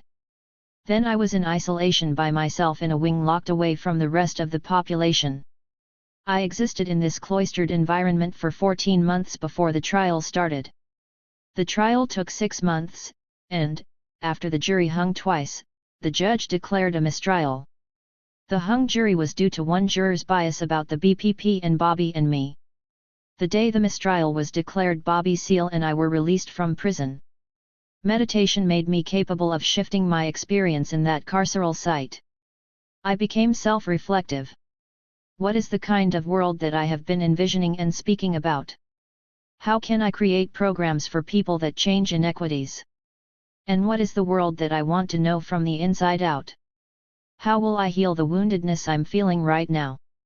I didn't talk to anyone about my deep self-inquiry.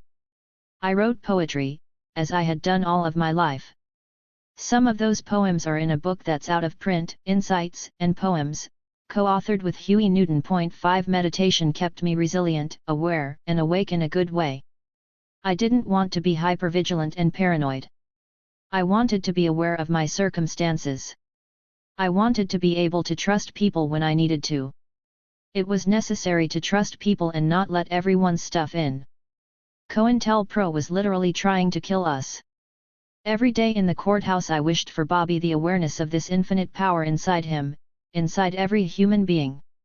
We're born with it, but we're not taught about it, which is a shame. But it is there, and it's meant to help us through challenging times, to face the day, to face the night, to face anything. So I began to shift my perception of the world and what freedom really is its source. I came to an understanding that I will never be free if I don't feel free here, in prison. Free of being raised by my alcoholic father. Free of blaming myself for every decision I'd made. I realized there, in that tiny cell, that every part of our lives impacts us, nothing gets left behind. Nothing is unimportant. We need to heal old wounds, so we can walk forward and continue to be of use. We can't be walking wounded. I came to this understanding sitting there in solitary confinement. I was just temporarily restricted or with other women in an isolated wing. I was intended to be in one cell, 23 hours a day, for the duration of that time I was incarcerated. That was a profound experience, having no one to talk to other than prison guards who brought my meals. Not only did my perceptions shift, the quality of my thoughts shifted. I stopped asking myself, what if I'm convicted and I'm forced to live here for the rest of my life? I knew the government could do anything it wanted. Eddie Conway was recently released after almost 4 decades. Albert Woodfucks was released from solitary confinement after almost 45 years. So I didn't take lightly that could happen to me. My meditation practice helped me. Instead of becoming depressed about being away from my daughter, I tried to see everything in the here and now. When I visited with my daughter for an hour, no matter where I was, what I was doing, no matter the circumstances of my life, I could face her and remain balanced. After a few months I was less sad, my heart was healing, my body because of the daily yoga was not succumbing to the challenges of the physical cold, damp cement and steel building. In 1970, the state of Connecticut agreed to release me from solitary confinement. I was released into the main population of women. It wasn't until I was engaging with all of the women that I could see the difference in myself. Women would reflect back to me, "You're so calm, so peaceful, how do you do that?" A friend and I set up a collective that people don't know about. It was called Sister Love. The prison didn't mind us getting together to do each other's hair. Black, brown, and a few white women doing hair. The white women were who there were very poor. I was there for conspiracy with the intent to commit murder. When the women met me and befriended me, they said, "Something is not right. What are you doing here?" And I said, "What are you doing here? None of us belong in prison." Prison didn't mind us doing hair together. What the authorities didn't know is that when women get together for any reason, that's when real conversation happens. We started to talk about the concept of a pimp. So, I'm braiding someone's hair, and I asked, how is it the pimp gets to put you on the street, but you don't get the money he gets? Your work is sex, which is fine, but how come you don't get the money he gets? What's really going on? You right, Erica. I asked my pimp, why you get more, and he just said, shut up, bitch. This is how we would begin to talk. The woman who did check fraud said, how is a person to survive? I'm a single mom. I want to feed my children. How am I to buy groceries, pay rent? There's no cash flow, so I have to get from Tuesday to Friday. I said, I know. Do you think there's something wrong with you, or something bigger going on? This conversation while washing or blow drying someone's hair. In these conversations we decided we could do a lot for each other by talking. And we could do more for the women coming in. There were many recovering heroin addicts at Niantic. First idea an elder woman in Sister Love shared, we can help women kick heroin, so they don't have to go cold turkey because they die from doing that.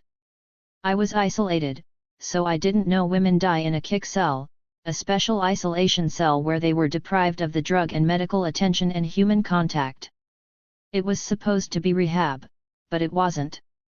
They got no medication, no support, we could hear them screaming at night.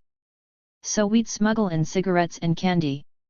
The nicotine eased the muscle spasms and pain, and sugar helped to balance the cravings. Not healthy, but it saved their lives. We could talk.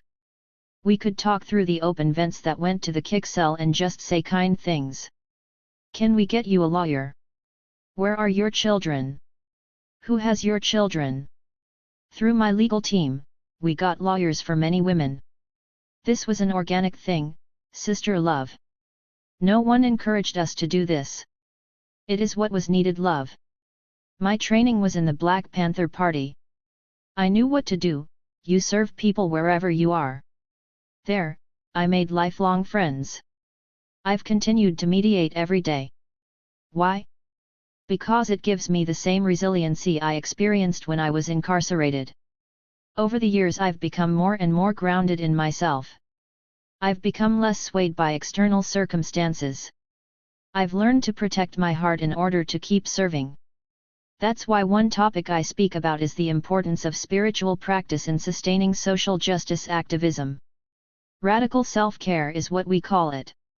It's about individual and collective healing and how that relates to social justice. Did you read the article in the New York Times on the importance of self-care, Black Stress Matters? 6. The article talks about Black women activists who died in the last year. 2 were suicides. The third woman, 27 years old, died of a heart attack. 7 At an event on a campus, a young woman came to me in tears, saying, I have no time for my partner, no time for my family, no time for myself. How are we nurturing each other? We act as if we're supposed to do everything, keep doing everything, without any recharge to the inner battery. It's a male idea that you serve the people until you fall on your face. DF, one of the things you mentioned is how this work is an ongoing practice and must be applied to your life. I'm wondering how you do that in your personal practice. I meditate every day, and I do this before the day begins early each morning, which fosters and supports self-inquiry. When you are in a calm and steady state, things arise for you to look at. Why am I having that thought? Or that thought may be the resolution to a problem, or maybe if I speak to so-and-so, it will clear the air. DF, what strikes me, Erica, isn't that it's a humane process, which I expected. But I am struck by the ways you really work with honesty and candidness. I know that would be necessary because it just can't be superficial or false kindnesses. No. Because that really isn't kind. We can't keep this stuff inside and never speak our truth. That's why we're in the horrific situations we keep finding ourselves in as humans. It really isn't just about who's in the Oval Office or who wants to be the judge. It's about discerning what it is that we've allowed for centuries. What we've taught the children decade after decade. What we have allowed to happen to children in our education, healthcare, and prison systems. DF, I agree with you about the kinds of personal wounds and injuries that people have, but I also see it as structural and systemic in that this is. That's the point I'm making. These are infrastructures that we've allowed to rot, and we pretend that it's still holding us up. These systems of race, gender, and class hatred started with the inception of this country. I'll never forget when I was at a conference after Tim Wise spoke. He says, "I'm white. I'll talk about what it means to be white." He lays it out. 2 women came to me after he spoke, 2 white women. One was a middle-aged white woman who lived in Toledo, doing restorative justice work in local prisons. Her world was limited. She came to me in tears and said, "Why does Tim yell at us?" I looked at her, and she was really sad. I got her a tissue, and I said, "I didn't hear Tim yelling." She said, "No, he didn't raise his voice, but he's making us, white people, all wrong." I said, "I didn't hear that." As a matter of fact, what I felt when Tim spoke is that my breath evened out and I felt relieved. She looked at me in shock, like it had never dawned on her that there was another perspective than hers. She continued to cry but said, "You really feel supported when Tim talks?" I said, "Yes. He's a white person talking about what it means to be white. It's so honest. It's so clear. He talks about race structurally, how it works. He also talked about how the prisons work and who gets arrested and who doesn't. He also encourages all of us to do our personal work. DF, I'm wondering how you've seen prisoners change as a result of the restorative justice circles that you've done." Well, I didn't facilitate them.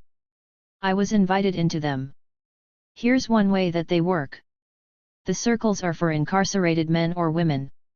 They last sometimes anywhere from a year to 18 months. During that time, every man or woman in that particular circle gets to tell their story. Restorative justice asks for 3 things, or 2, accountability, responsibility, and, if possible, asking for forgiveness.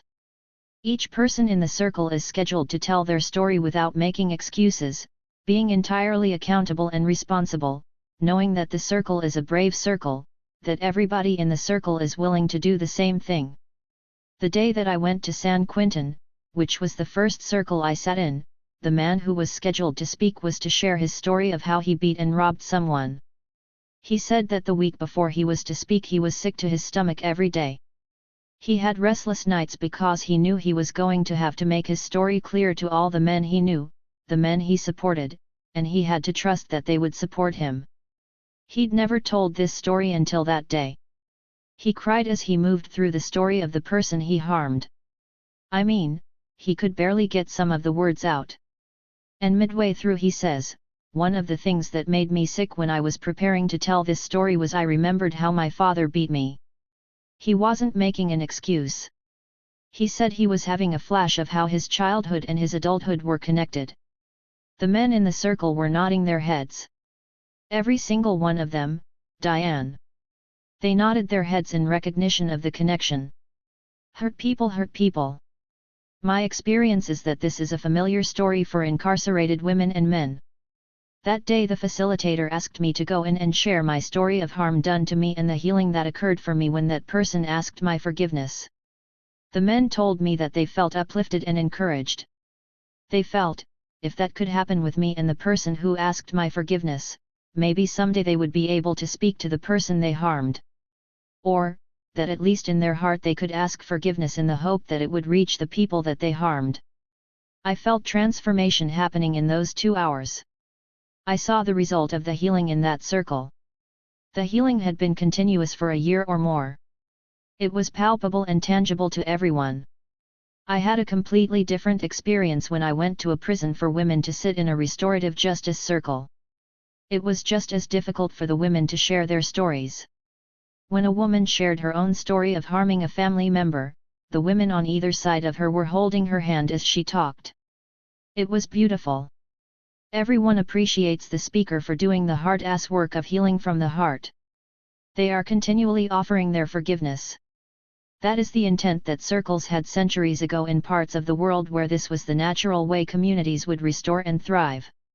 DF, how do you see this spiritual practice, this work of restorative justice and meditation and other practices, as enabling social justice work? It's important if we're wanting to uplift humanity that we uplift ourselves. They're not mutually exclusive. They're necessary. They're powerfully important. You know, if my body is in harm, how can I make it move down the steps out the door to do the work I must do? I have to take care of my body. If my heart is hurt by something or my thoughts are scattered, I must do something about it before I go to the next part of my work, especially if it's talking to people or standing up for something. But this isn't something, generation after generation, we've been trained to do because activism has been seen through a very male lens. The antithesis to the old perspective is a conversation I had with Alicia Garza some years ago. She told me that among the Black Lives Matters networks she was talking about herself and locally here, and also about many of the activists across the country, people take care of each other before they go out to their next action or after they leave a protest. They are very much aware of the toll that activism takes on the spirit of a human being. That energy can determine the wellness of a human being, and it shows up in our bodies, expresses in our thoughts and words. I said, Alicia, I'm so happy to hear you say that. I wish we'd done that in the movements of the 60s and 70s. I wish we'd been able to do it. When somebody was killed among us, we just pulled out that black dress and went to a funeral. And then it was, next action. And we didn't process it. How healthy is that? Young activists want to know how to do it differently. They know we made mistakes, at least I tell them that we made mistakes. If they don't know the movement history before them, it's our duty to tell them how it really happened. There is the romanticized version, and there's the reality. I remember talking to an activist and mother who asked, "Is it fine for me to take a pause?" I was like, "Oh, sweetheart, is it fine? It's urgent that you do so." She said, "You know, I have children and I work and I'm an activist. I just don't have time for anything.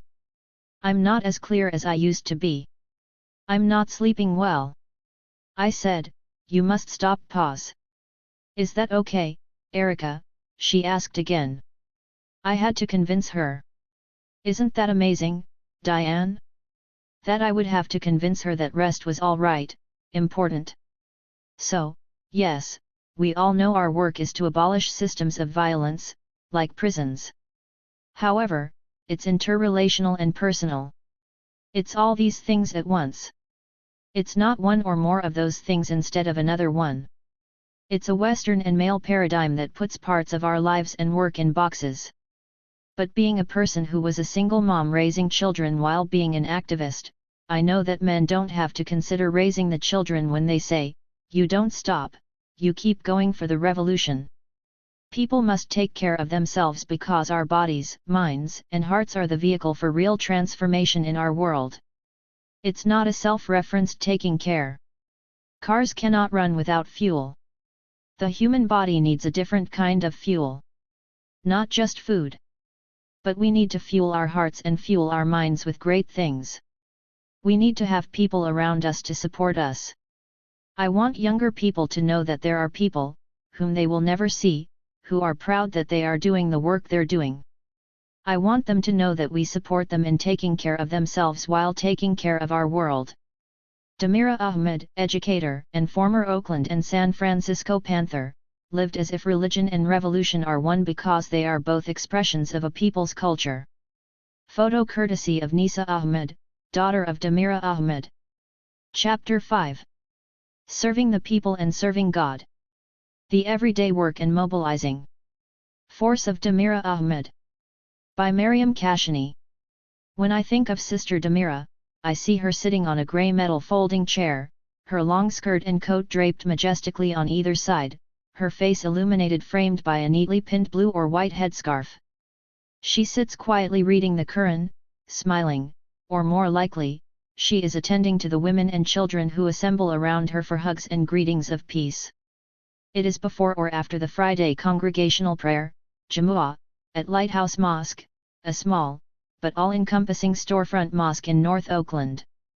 But it could also be any number of places: the diner on MacArthur, the Thai restaurant in the Tenderloin, the Islamic retreat in San Jose, or along the walking paths around Lake Merritt. Everywhere I went with Damira, she was greeted by people she knew, whether from her years as an Oakland schoolteacher, principal, and parent, her activism as a Black Panther, as a student organizer at San Francisco State, or on behalf of political prisoners, or as a devout Muslim and organizer in Bay Area Muslim communities. It is difficult to convey the force of this woman who meant so much to so many, who spoke so little of herself, but who profoundly impacted materially and spiritually the people around her. How do we recognize leadership that keeps people moving, pushes them along, that makes them feel like the struggle for justice is worth it and possible, not through grand speeches and fervent campaigns, but through the everyday work of being present, getting people in order, gathering them together, and reminding them of what came before and where we are trying to go? How can I describe the effective and mobilizing force that was Hajjah Damira Carlotta Ahmed? 1. In my research I often discuss Islam as a mobilizing force that moves people in dynamic ways, but as I think about Damira, I am forced to rethink this point too. Perhaps it is actually the people who embody Islam in their ways of being and their actions who transmit and exude that force. The Islam that Damira embodied also carried within it the knowledge and experience that she gained as a Black Panther. The way she carried this history is just one of the many lessons that I learned and continue to learn from her in ways that extend the expansive arc of Black Panther Party legacies and lessons. Through the example of the way she lived and what she believed, Damira taught me that one could serve the people and God at the same time, that there was no negotiation between the spiritual and the political if we recognize that in a continuing practice of serving, part of our responsibility is to look and see, what can we do to make a difference? 3. Indeed, her life was lived as one who believed that one could not serve God unless one was serving the people. Damira was consistently committed to the goals of both the BPP and her life as a practicing Muslim woman within a socio-political context in which religion, especially Islam, and revolutionary politics are often positioned as oppositional, contradictory, and threatening forces. She found this consistency by focusing on what she could do and by mobilizing others to also look and see and then do toward making a difference. Ahmed, born Carlotta Basia Simon, aka Nisa, was born into a legacy of activism by way of her Louisiana and Oklahoma roots on January 11, 1950, in San Francisco, California. She was the first of 5 children born to the late Betty Opal Simon Johnson, a community builder and matriarch, and to the recently deceased Joseph Bunny Simon Sr., a widely known Bay Area entrepreneur and activist. At 16 years old, while attending the Catholic, all-girls Presentation High School, Damira, then known as Carlotta, joined the Black Panther Party for self-defense. She was drawn by these movement people. I just thought they were sharp, well-read, good discussions, people that I had a lot of respect for. They worked hard, I worked hard. We worked. For after her day at school, she would go check in down at the Panther office. Put my uniform in a paper bag and put on my black pants and a blue shirt, either work down at the office, or go out selling papers, or serving breakfast that morning, working on food distribution, getting people to rallies, getting people to health clinics. All the work that was involved in the early movement days of taking care of the people. 5. Damira was active in both the Oakland and San Francisco chapters from about 1967 to 1971, and she also spent time with the New York chapter when she traveled there around 1968. Damira was strictly a foot soldier, yet she was deemed an asset because she was a Catholic schoolgirl with advanced skills from her college preparatory education. Kathleen and Eldridge Cleaver recruited her to work on the newspaper after Huey was arrested, yet lacking the basic skill of typing, she wielded a razor to cut and lay out articles as she listened to the humorous and rich tales being told by her movement elders. 6. Her other service ranged from doing security, reading my book, studying for my exam, having my gun because I am supposed to be keeping the place safe, to traveling across the Bay Bridge regularly to participate in the Oakland-based breakfast program before her own classes. 7 Entering San Francisco State in fall 1968, she immediately joined the Black Student Union, BSU, and its movement to establish Black studies, and also participated in the Third World Strike, which began on her campus in November 1968. Damira was known as a Panther on campus and applied her Panther skills and knowledge as she worked with other students in the BSU Presidium to staff classes, write class descriptions, and do the administrative and communicative footwork to develop the emerging Black Studies program. 8. Damira stepped away from the Panthers in 1971 to focus on her studies and being a mother to her Panther baby, Nisa Leela. In Arabic, Nisa means woman and was the name Muchallah Shakur, then with the Republic of New Africa and current political prisoner, gave Damira, then Carlotta, when they met in New York.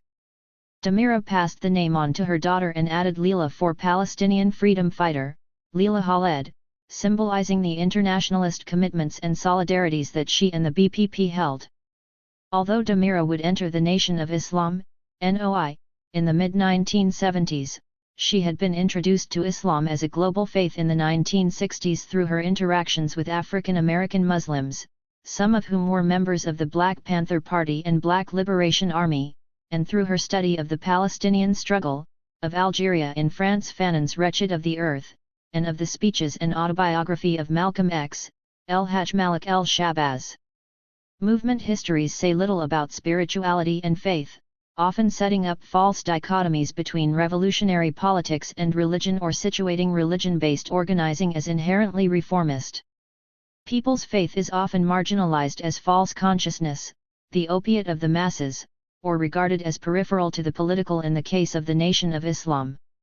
For example, many people misinterpreted Malcolm X's departure from the NOI and moved toward socialism as a disavowal of his faith and religious commitment, or at least a clear fissure between the two. 9 Damira's life assists in demonstrating the compatibility of Muslim faith and radical politics, putting pressure on our assumptions of what justice, or movements for justice, gendered, racial, class-based can look like. Taking on a new Islamic or African name, rejecting one's slave name, was an important part of a socio-political self-identification that rejected the Euro-American and Christian West and claimed a connection to an historical depth through a global community of Muslims and an Islamic cosmology that was a critical part of the Third World Project of the 1950s and 60s. 10 Many Black Panthers became Muslims in their post-Panther lives. Some took deep dives into the faith, others engaged it as a continuation of their social and political activism with an Islamic veneer. 11 For many young African Americans in cities throughout the United States, the decision was often whether to join the Panthers or the Nation. 12 Damira was a part of both movements. Leaving the Panthers in 1971 and beginning her association with the Nation in the mid-1970s as it was beginning to transition to al-Islam. 13 Counter to claims both then and now that women and men who fought for their communal liberation were giving something up or were losing their radical politics by becoming Muslim, Damira and others found that they and their movements had something to gain through this radical reorientation that required a practice of submission, Islam, prior to and in the name of liberation.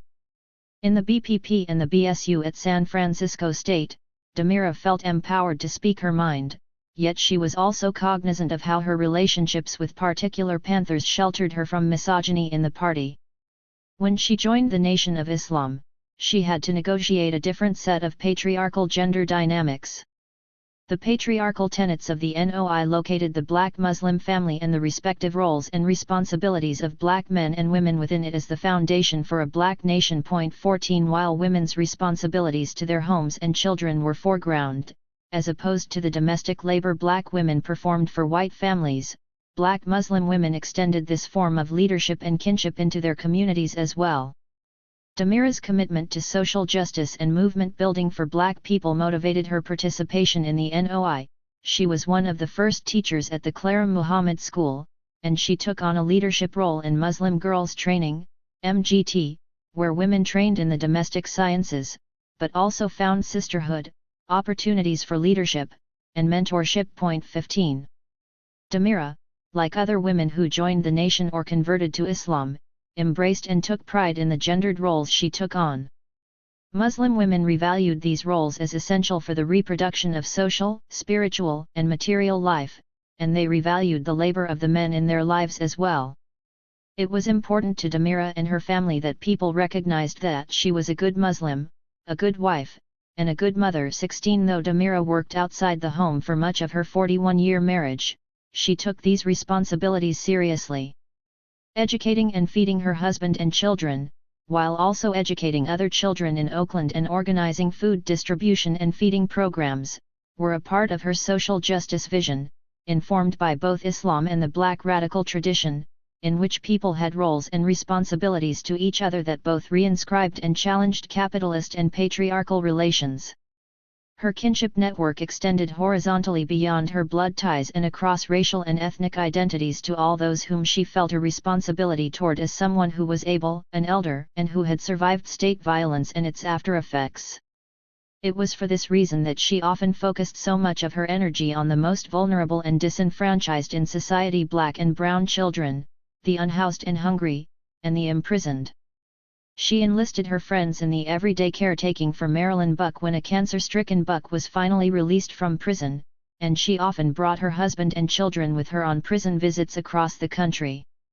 In remembering her 40-plus years of support to political prisoners, former political prisoner and fellow Muslim Sikau Odinga states that Damira always took it seriously that her comrades from the Black Panther Party, the Black Liberation Army, were political prisoners. She always did what she could to help us, whether it was sending money, sending a letter of encouragement, a call, or information about what was going on in the streets. She was always looking out for us, you know. While she performed much of this service with humility, she mobilized others to get involved for maximum effect toward building a movement and for their own moral and spiritual edification and salvation.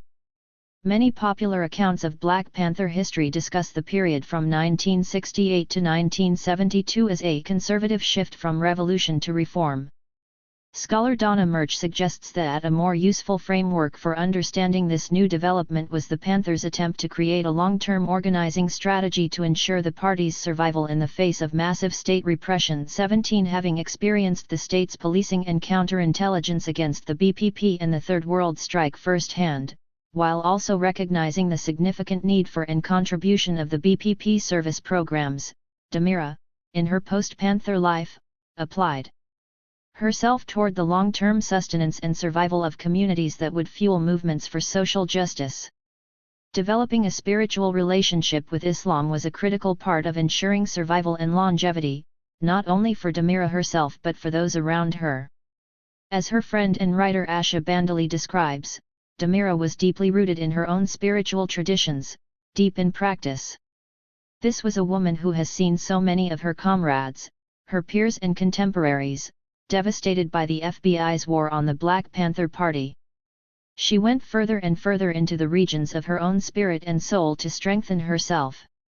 18 While the Panther organization was deeply disciplined and disciplining, the introspection, self-restraint, and daily practice of Islam was a significant draw for Damira, as was the possibility of taking on a new name, an oppositional politics, and building self-determined communities and institutions. 19 Like so many other women organizers, rather than a spokesperson, she was a center person. She built and maintained the communications and spatial infrastructures through which Black and brown lives could thrive, from Oakland's public schools to its mosques and Islamic schools. 20 She did this work intentionally, as she went from foot soldier to leader, carrying her Panther history and knowledge into the Muslim community through her spiritual rigor and organizing. It was important for her that Muslims, especially in Oakland, have a base where people can benefit and learn about their Lord. 21 Because she believed that these spaces should be community-run, meaning accountable to the people's needs and visions, rather than subject to the whims of a few imams and spokespeople, she organized community meetings and provided critique and advice to religious leaders. She pushed Muslims to recognize themselves as a community that could be mobilized and to take on leadership and determine the direction of the masjid. 22 This was painstaking and frustrating work, but Damira persevered, encouraging young women and men to join mosque boards, participate in and support feeding programs, continue their study of Islam, organize and participate in protests against police surveillance and violence, and build a self-sustaining and thriving community amidst and against resurgent state intervention and rapid gentrification that could envision and implement social justice. Her experience and knowledge became especially significant during the Gulf War, 1990–1991, and then again after September 11, 2001, when Muslims were targeted by forms of anti-Muslim racism ranging from assaults on women and men in headscarves and turbans to state-sanctioned preemptive surveillance, entrapment, policing, and incarceration. 23 Damira's fearlessness, defiance, and continued organizing reminded the multiracial Muslim community that attacks on Muslims were part of a longer history of racism, dispossession, and oppression, and she was a living reminder of how Black people resisted, organized, and survived. There are 2 Quranic verses that describe the actions of believers, those beloved to God, that describe Damira's expansive political and spiritual embodiment well. Firstly, Damira would fight them on until there is no more tumult or oppression, and there prevail justice and faith in Allah altogether and everywhere. Quran 8:39.24. From the first time she read Frantz Fanon's The Wretched of the Earth, Damira recognized that oppression was universal, and I wanted to be a part of the chapter that struggled to end oppression worldwide. 25 By showing up and getting things done, Damira never faltered from this commitment, whether for a protest march, mosque fundraiser, or her 5 daily prayers, for she was a lady of action. 26 At the same time, the Quran speaks of feeding with pure intentions to serve God by serving the people. While Damira did indeed feed people with food, she also fed those around her with her spirit, amassed from the things she had seen, done, and inherited the wisdom she gained from victories and missteps, the secrets she kept, and the comrades and history she honored. As to the righteous, they feed, for the love of Allah, the indigent, the orphan, and the captive, saying, "We feed you for the sake of Allah alone, no reward do we desire from you, nor thanks." Quran 76:8-9. Fred Ho, left, musician, activist and writer, pictured here with fellow Scientific Soul Sessions comrade Kenya D. Almeida holding banner promoting freedom for political prisoner and former Panther Russell Maroon Shotes. Scientific Soul Sessions helped win a campaign to release Maroon into general prison population, ending 22 consecutive years of solitary confinement. Photo courtesy of Quincy Saul from his personal collection. Author Quincy Saul and Kenya D. Almeida visiting former Panther Russell Maroon Shotes at Cy Greaterford in Pennsylvania after his release from solitary confinement. Chapter 6. Eco-Socialism from the Inside Out. Quincy Saul. This essay emerges from 5 years of organizing around political prisoners in the United States. 1 In the process I have been honored to meet and correspond with remarkable individuals in prison, and also to share relations and revelations with those on the outside who support them. In the same time period, I have also been involved with writing and organizing around eco-socialist politics, ranging from global climate justice initiatives to local urban gardening. I hope to recognize here and record the synthesis of these struggles, which already exists in practice but has not yet been theorized. Any errors in this analysis may be blamed on me, but I hope that its insights may be shared by all. 2. Mass extinction and the Matrix. If you have not accepted that we are experiencing a mass extinction, like the one that wiped out the dinosaurs, then count yourself amongst the real walking dead. Russell Maroon Shotes 3. The people I know who seem most concerned about climate change and the 6th mass extinction are locked up in prison, where they can't do anything about it. On the outside, where we seem free to do many things about it, people don't seem so concerned. Everyone seems to know about it, but if we weigh this knowledge against action, then we come up short. What's going on here? We have to understand these 2 things at the same time: 1, our crisis, and 2, our ongoing denial and disavowal of the crisis. As Ashley Dawson writes, human experience itself is undergoing a form of extinction, for if we don't understand how these crises are interrelated, we have little chance of surviving either. The kingdom of extinction is all around us but also inside of us. We face not only climate catastrophe but a zombie apocalypse. Why is it that these prisoners seem to care more than anyone on the outside? Is it that they can't enjoy the springtime weather in February? On some level it may be that simple. Capitalist modernity is a matrix that has trapped its constituents in a consumer trance that lasts lifetimes.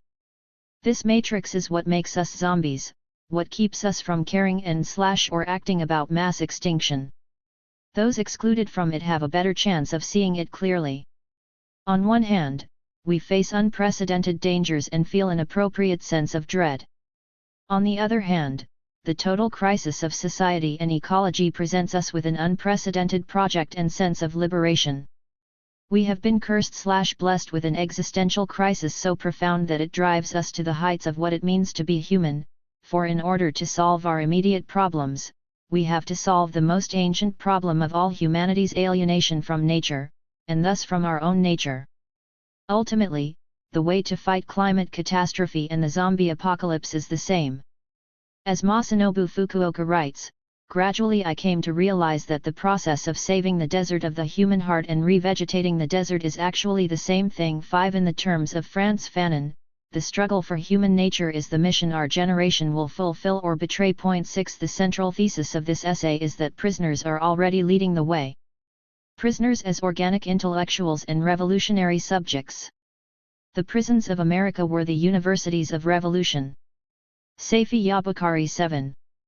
We have been transformed into an implacable army of liberation. Believe me, my friend, with the time and incentive that these brothers have to read, study, and think, you will find no class or category more aware, more embittered, desperate, or dedicated to the ultimate remedy revolution. George Jackson 8. As Saifi Yabukari and many others knew from lived experience, prisons were once the universities of revolution. The list of people who developed revolutionary intellectual leadership inside prison is long. Many were radicalized for the first time in prison, others who were already politically conscious used the time to study and sharpen their politics. But in the United States, in the aftermath of the Attica Uprising and other rebellions, starting in the early 1980s, the U.S. prison system recognized the threat and developed a new technique to stifle and destroy this. 9 The control unit model of systematized isolation has been highly effective over the last 40 years in destroying revolutionary organization within prisons and in eliminating the political education that was once central to the prison experience. 10 This has enabled the mass incarceration system to grow with relatively little resistance compared to 40 years ago.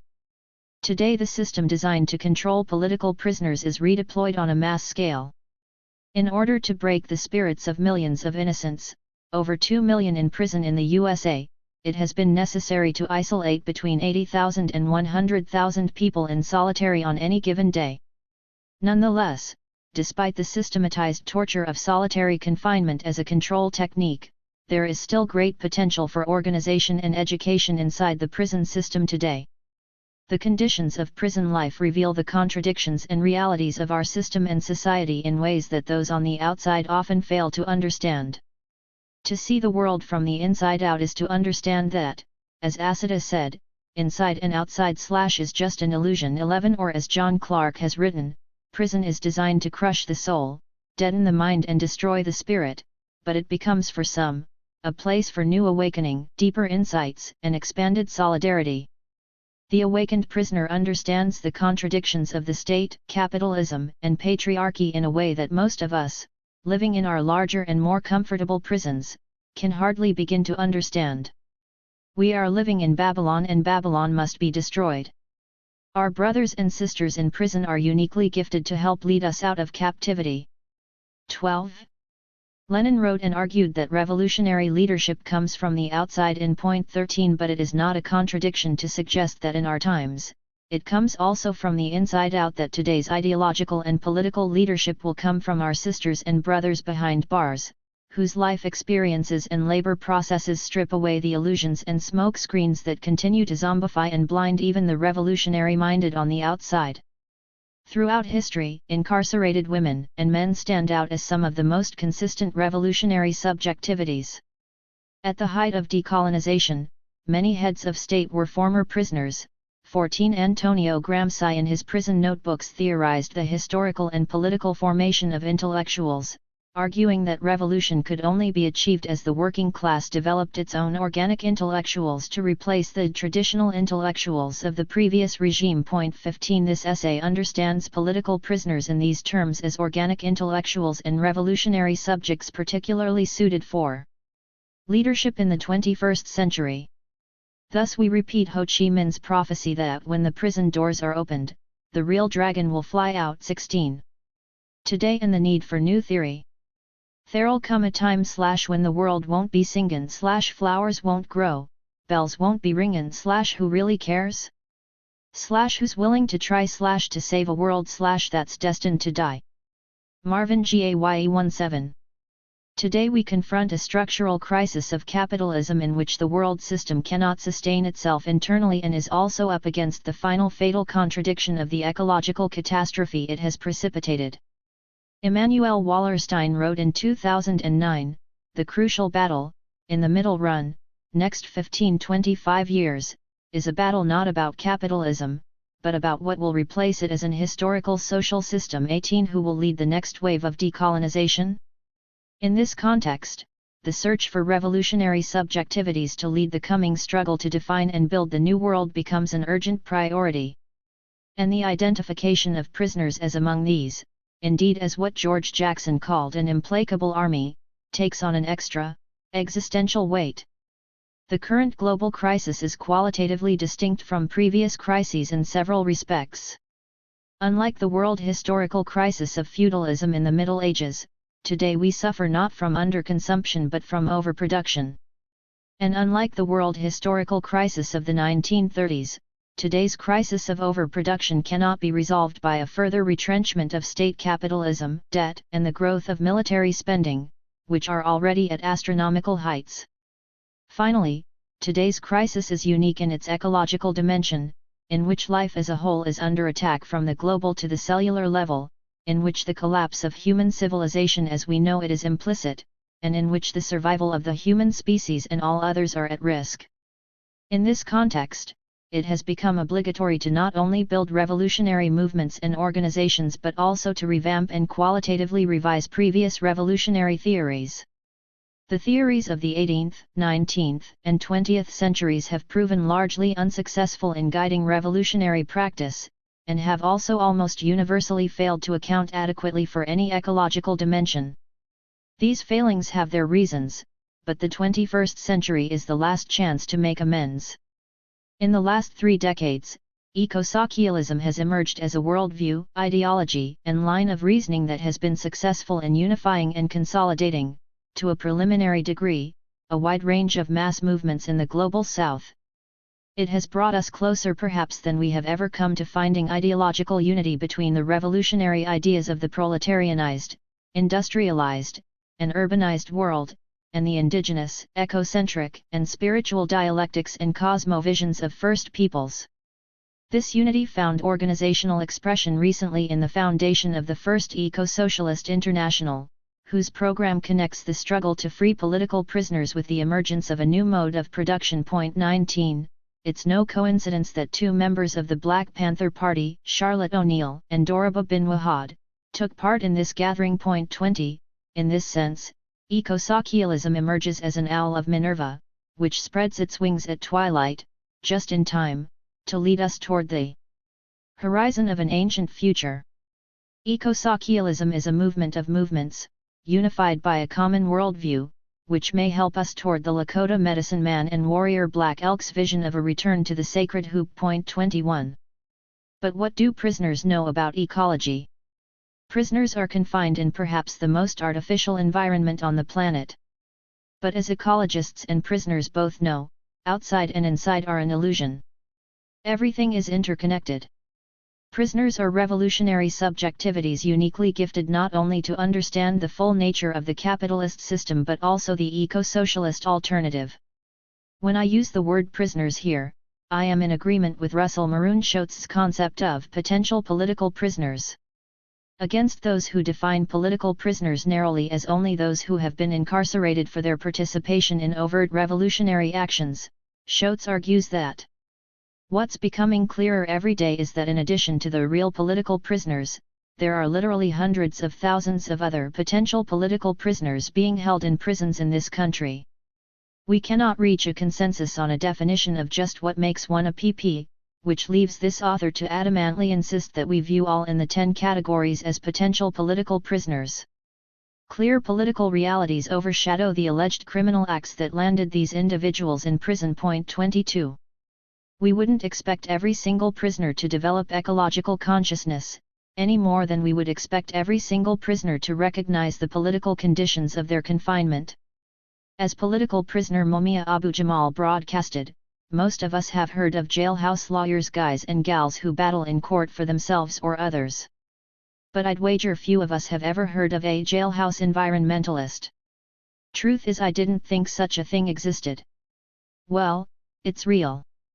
23. After years of being repeatedly surprised that the prisoners I was in touch with seemed to know and care more about our ecological crisis than those of us on the outside, I was led to formulate the following list of conditions, which prepare prisoners for eco-socialist leadership. 1. In addition to understanding the political economy of the prison industrial complex, prisoners may also see firsthand its political ecology, the immense environmental footprint of its construction and maintenance. From the use of productive farmland to build prisons on to all the resources necessary for the maintenance of the prison, water, food, electricity, heating oil, etc., prisoners may understand the connections between social justice and environmental injustice, as victims of both.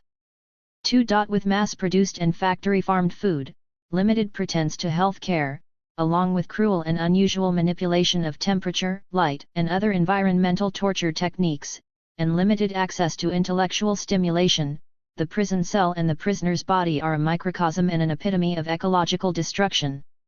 In addition to understanding the real totalitarian nature of this regime, and its basis in the preservation of the institution of slavery, prisoners may thus also understand how capitalism is ecocidal, the enemy of nature, as Joel Koval argues, because of how this plays out on their bodies in the prison system. 24. Prisoners may thus understand capitalism and the emancipatory promise of eco-socialism on a literally physiological level.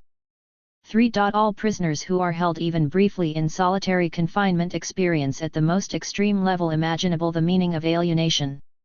For these prisoners, alienation is much more than something that happens in the labor process, but can be recognized as something that is destructive of the human body as a natural organism. A prisoner in solitary confinement is alienated at the ontological and existential level. We are social animals who evolved outdoors, and to confine us in a solitary confinement cell is to alienate us from what Marx called our species being, our social essence that in southern Africa is called Ubuntu. 25. To understand this is to understand truly the depth to which capitalism is ecocidal. The prisoner in solitary can understand themselves as part of nature and understand the prison system as the enemy of that nature. This experience also exposes the capitalist myth of the rational utility maximizer, the isolated individual decision-maker explained by neoclassical economics as the model of humanity by revealing its true form in the control unit.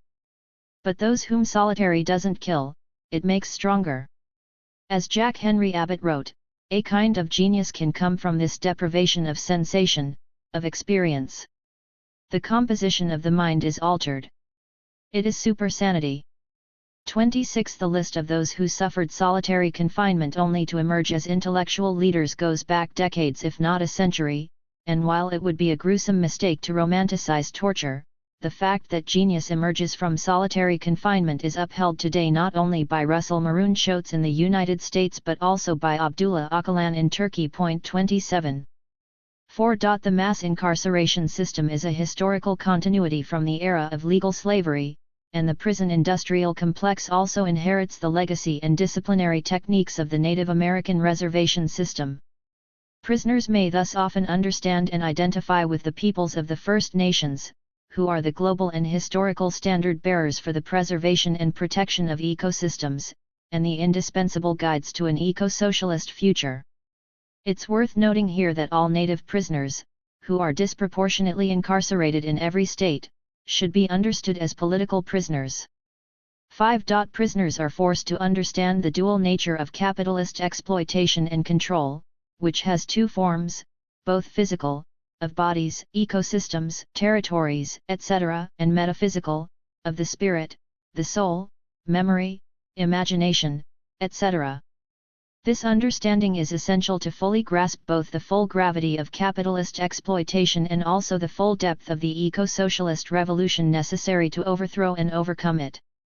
Prisoners are uniquely gifted to understand how everything holy is profaned, and thus how the struggle for the sacred must be at the heart of any liberation struggle which seeks to restore ecological balance. Point 28. 6. In 2005 during Hurricane Katrina, in 2012 during Hurricane Sandy, and in 2017 during Hurricane Harvey, prisoners were left inside locked up throughout the storms. These prisoners, and prisoners everywhere, thus may understand not only climate change but the use to which it will be put politically, and the real face that this regime will take in the coming era of climate chaos.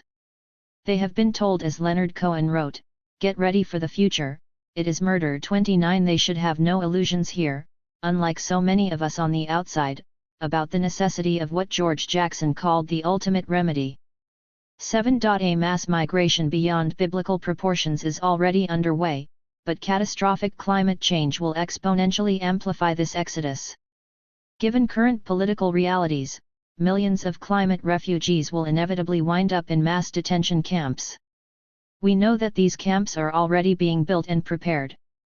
Combined with everything already mentioned, we can predict at the very least the possibility of the emergence of a revolutionary movement of incarcerated climate refugees, who understand ontologically that capitalism is the enemy of nature and that the future will be eco-socialist, because without eco-socialism there will be no future. 30. To prepare for this moment now is the final point at which this very preliminary list will end. So what is to be done? Only by establishing a core of professionally trained, matriarchal, eco-socialist, conscious, and fully committed individuals, can an effective foundation be laid to reinvent the commons in a world where the potential for overwhelming violence on the part of others is ever present. Russell Maroon Shotes. 31. The most advanced and focused theory of eco-socialism will likely come from the inside out, the theory and analysis that develops from inside what Jack Henry Abbott called the belly of the beast is likely to be the most free of illusions about the real nature of the enemy and about what is required to overthrow it. 32. Maroon has set the standard for eco-socialism from the inside out. Others are following his lead. This author has received at least half a dozen requests for copies of Joel Koval's The Enemy of Nature in Pennsylvania alone, and these copies are circulated and studied closely, or at least more closely than they seem to be on the outside. Other authors have written about the alliances that are forming between movements for prison justice and environmental justice. 33. In the past 5 years, consciousness and action around convergence seem to have accelerated, reflected in various articles and organizing projects, including a Fight Toxic Prisons conference and a prison ecology project. 34. Remembering the prophecy of Ho Chi Minh, we can make an educated guess that in terms of environmental and climate justice as well as for revolutionary anti-imperialism and anti-colonialism, the real dragons will not fly out until the prison doors open. This understanding makes prison abolition an eco-socialist struggle, and the liberation of political prisoners a central strategic orientation for the climate justice movement. 35. In the face of catastrophic climate change and mass extinction, almost all the institutions of modern civilization, from nation-states to corporations to NGOs to places of worship, are succumbing to zombie apocalypse. Perhaps prisoners are the ones we have been waiting for, the implacables. None of this is destiny, only possibility. Prisoners, like everyone else, have the capacity to play the roles of heroes, fools, cowards, villains, and more, or less. As Eduardo Galeano says, we are all half gold, half rubbish. 36. And as Hugo Blanco summarizes, it is possible, but not inevitable. 37. May the explosive potential of this possibility lead us to listen and learn from the leadership of political prisoners, real and potential. The destiny of the human species, not to mention the meaning of our own lives, could depend on it. 3. Sankofa, Pan-African Internationalism. David Brothers, former New York Panther and All-African People's Revolutionary Party cadre member, right, sitting with Maytef Harmachis in a New York restaurant across the street from the college campus where original New York APRP cadre privately met before the Pan-African organization publicly emerged in 1972. Photograph by Diane Fujino, 2000. Former San Diego Panther Dedan Kamathai, far right, with from left to right, Sahai Kadain, Muhammad Ali and Kwame Tour holding Ali's daughter, Lila. Photograph from Dedan Kamathai's personal collection, courtesy of Tejver Grewal. Chapter 7. They are Evolution from Black Power to Pan-Africanism, David Brothers and Dedan Kamathai at the bus stop on the mountaintop of Agitprop. Maytef Harmachis. Pan-Africanism is the highest political expression of Black Power. Kwame Tour, Stokely Carmichael. Campfire Intro. It was June 17, 1966, when Stokely Carmichael called for Black Power. Everything that happened after that within the civil rights movement and its heir, the Black Power movement, was a response to that moment. 1 Just 10 days before, James Meredith had begun his solo march against fear, an attempt to walk from Memphis, Tennessee, to Jackson, Mississippi, to promote voter registration and defy the violence of racial capital. On the second day of his march, an unknown gunman shot Meredith. Immediately every civil rights organization of import moved to continue the march. Carmichael was on that march as an organizer for the Student Nonviolent Coordinating Committee, SNCC. The night before Carmichael's call for Black Power, he had been arrested again. He arrived from jail just before it was his turn to speak at that night's outdoor rally in Greenwood, Mississippi. Makaza Willie Ricks had already primed the crowd that it was time to claim Black Power. Carmichael was furious from his ill treatment by the police again and hit the microphone running. By the time he finished, the crowd was blaring, Black Power, too. The next summer Black Panther Party, BPP, co-founder Huey Newton recruited Carmichael into the BPP as part of a move to mesh the party and SNCC, pulling together the upstarts on the West Coast with the veterans in the South.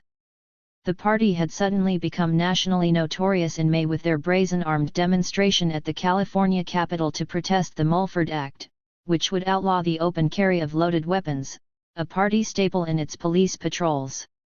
In February 1968, the BPP named Carmichael honorary prime minister. While the linking of the two organizations failed, Carmichael nevertheless showed himself on the cutting edge of African liberation in the U.S., working to bridge the most radical strains of resistance. 3. By the summer, Carmichael would still be at the forefront of the movement. He would relocate to West Africa to study with the premier theorists and practitioners of Pan-Africanism and then help Black Power give birth to a new heir apparent. From 1968 until his transition in 1998, Carmichael, now Kwame Tour, worked tirelessly to build the All-African People's Revolutionary Party, APRP, the revolutionary political party that Osagefo Dr. Kwame Nkrumah discussed in his handbook as the logical means to bring about liberation, unity, and socialism in Africa. 4. Academic Intro. This chapter is an example of the myriad paths Black Panther Party members took out of the party into continued service to the movement for self-determination, focusing on the Pan-African route as, for them, the next logical step in revolutionary praxis. While Carmichael's call for Black Power in 1966 is viewed as the beginning of the Black Power movement, activists and scholars are increasingly noting that the ideas of Black Power, notably self-determination, radical critiques of power, and the centering of blackness long preceded 1966. The histories of Black Power and Pan-Africanism are both long and complicated, and each concept has multiple and contested meanings. 5 Still, this essay seeks to illuminate Kwame Tour's statement that Pan-Africanism is the highest political expression of Black Power. While there were several ways former Panthers took to work in their communities, the leftist ideologies and philosophies upon which their actions were based did not necessarily agree any more than when comrades were still in the BPP. This article attempts to delineate some of those principled ideas in disagreement and give historical background to each, culminating in the lives of two comrades who chose the Pan-African pathway out of the party. While the question of which path to take to African liberation is complex and beyond the scope of this article, we can point to a wide range of arguments and the motivations behind each. Historic background of Pan-Africanism.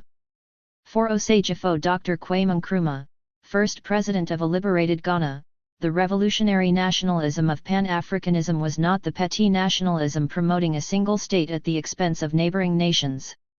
It was the legitimate cry of an oppressed people using the vehicles of independence and sovereignty to fundamentally change and uplift their condition. True, there are myriad conceptions of Pan-Africanism, just as there are a multiplicity of definitions for Black power. And it fully depends on how one defines these philosophies as to whether there is compatibility or contention. Some say Pan-Africanism means no matter where a Black person is, that person belongs to the African family and owes his/her allegiance to Africa. Others say it stands for putting the building up of Black folk first and foremost. There's also the notion of the land question, Africa for the Africans at home and abroad, the primacy of Africa. Plus, some want independence of thought and action. If anything is to be done for Africa and Africans, it must be done by Africans. And still there's more, or all of this together and more. To this day the ideological/philosophical and strategic differences among and within nationalism, socialism/communism, and Pan-Africanism persist. Within the BPP alone, all of these tendencies rose and waned across time and geography. For example, Huey Newton was so disgusted with George Padmore's definition of Pan-Africanism he said, "It is not only outdated, it sets back the liberation of all oppressed people." 6 Yet Padmore is a man whose ashes are buried in Ghana and was considered by C.L.R. James as standing next to W.E.B. Du Bois as a champion of Pan-Africanism. 7. In our trek to liberation, Booker T. Washington had differences with Du Bois and Du Bois disagreed with Marcus Garvey. The negritude or cultural nationalism of Leopold Senghor, Senegal's president, stood against the Pan-African internationalism of Dr. Nkrumah, as did Côte d'Ivoire President Félix Houphouët-Boigny's insistence on reliance on the former French colonizers clash with President of Guinea Ahmed Sékou Touré's determination to make a clean break with all invaders and occupiers. 8. Ideological ruptures at home. These personal ideological splits represented African continental and later global cleavages. While the anti-colonial struggle raged, some semblance of unity could be had against a common enemy. But the seeds of neocolonialism are planted right at the point of independence, which led to groupings represented by the multiplicity of conferences, congresses, and other continental meetings in Africa beginning in 1960 with the series of crises in the Congo. 9 True, there were political differences expressed among Pan-African organizers preceding the first Pan-African Conference in 1900.10, but post-colonial African unity had its first major test when rival leaders Patrice Lumumba and Joseph Kasavubu could not reconcile, leading to the United Nations intervention and implosion of the new state of the Congo. The Brazzaville Group, made up of former French colonies, was moderate and pro-French. Even in the radical Casablanca Group, led by revolutionary Ghana and Guinea, there were different strains of thought and strategies. The United Nations, Miss. Handling of the Congo crises in 1960 split the radical Casablanca Group and alienated other independent states that would join the Brazzaville Group in 1961 to form the more moderate Monrovian Group. The Casablanca Group eschewed anything that smacked of colonialism/neocolonialism, created the ideal of an African personality to uplift their people's moral and cultural well-being, proposed plans for economic and social development, and pinned their faith to socialism because this was how pre-colonial Africans lived. 11 Meanwhile, the Monrovian Group saw the radical Casablanca Group nations as unreasonable and their ideas as a dead end. Unfortunately, the so-called moderate states of the Monrovian Group never stated any political ideology nor a cohesive philosophical program for moving forward in the post-colonial era. 12. The schisms in Pan-Africanism were getting so deep that at a Positive Action Conference in 1960, nations that would become the Monrovian Group actually agreed that independence should be achieved through nonviolent means. The Monrovian Group were the traditionalists, sluggards, stooges and agents of imperialism. They were for gradualism, could not see a unified Africa until each of their nations had overcome its unique individual problems, opting for cooperation rather than outright unity. For them, nationalism was itself the goal instead of a means to an end. 40 years before this, the Pan-African nationalist Joseph Casely Hayford referred to these individualistic stalling methods by saying the Almighty was already weary of wranglings, disputations, and quarrels, which slowed progress and kept Africans from their Creator's blessings. Point 13. The Casablanca group were the radicals, progressives, and militants. Ghana, Guinea, and Mali already had a secret pact since 1959 to become a single nation prefiguring one unified socialist Africa. In their minds, all social, economic, and political indicators became strengthened through a collective convergence of land and people, that is, all resources of each nation whose borders were created by outsiders in the first place. To them, all problems from political backwardness to poverty stemmed from imperialism and could only be solved through the unity of revolutionary Pan-African nationalism. The effect on the movement in the U.S. Eldridge Cleaver, writing from exile in Algeria, exemplified the move in the U.S. of black nationalism away from the BPP's original ideological underpinnings of Marx, Lenin, and Mao, later referred to as MLM thought. In the October 1971 issue of Black Scholar, Cleaver explained how following the class analysis of Marxism-Leninism led the BPP away from black nationalism, and how their struggles against cultural nationalists also moved them away from their connectedness to Africa and nationalism. Point 14. Their ideas around cultural nationalism would also play a part in the West Coast-East Coast divide in the party. BPP membership on the East Coast, New York as the main example, were much more tied to and influenced by traditions and organizations that upheld African culture. This even led some West Coast members to lump their East Coast comrades in with pork chop nationalists. Yet in these debates, there was often confusion or conflation of a narrow nationalism, denounced by BPP leaders as pork chop nationalism or mistakenly as cultural nationalism, with a revolutionary nationalism that could incorporate analyses of class struggle and national oppression and that could be both nationalist and internationalist. Point 15. What happened inside the BPP exemplified the ideological struggles throughout the left regarding nationalism and Marxism. But watching the wars for African liberation taking place in Namibia, Angola, Azania/South Africa, Mozambique, Guinea-Bissau, and the Cape Verde Islands carried out by Africans with unabashed calls for socialism through Marxism-Leninism caused Africans and other leftists in the U.S. to rethink their brand of nationalism. The weight of freedom fighters like Amilcar Cabral, Robert Mangaliso Subukwi, Samora Machel, who were anti-oppression, never anti-European, forced thoughtful leftists to wage unrelenting written and verbal struggles over the question of the relationship between class struggle and nationalism. Point 16.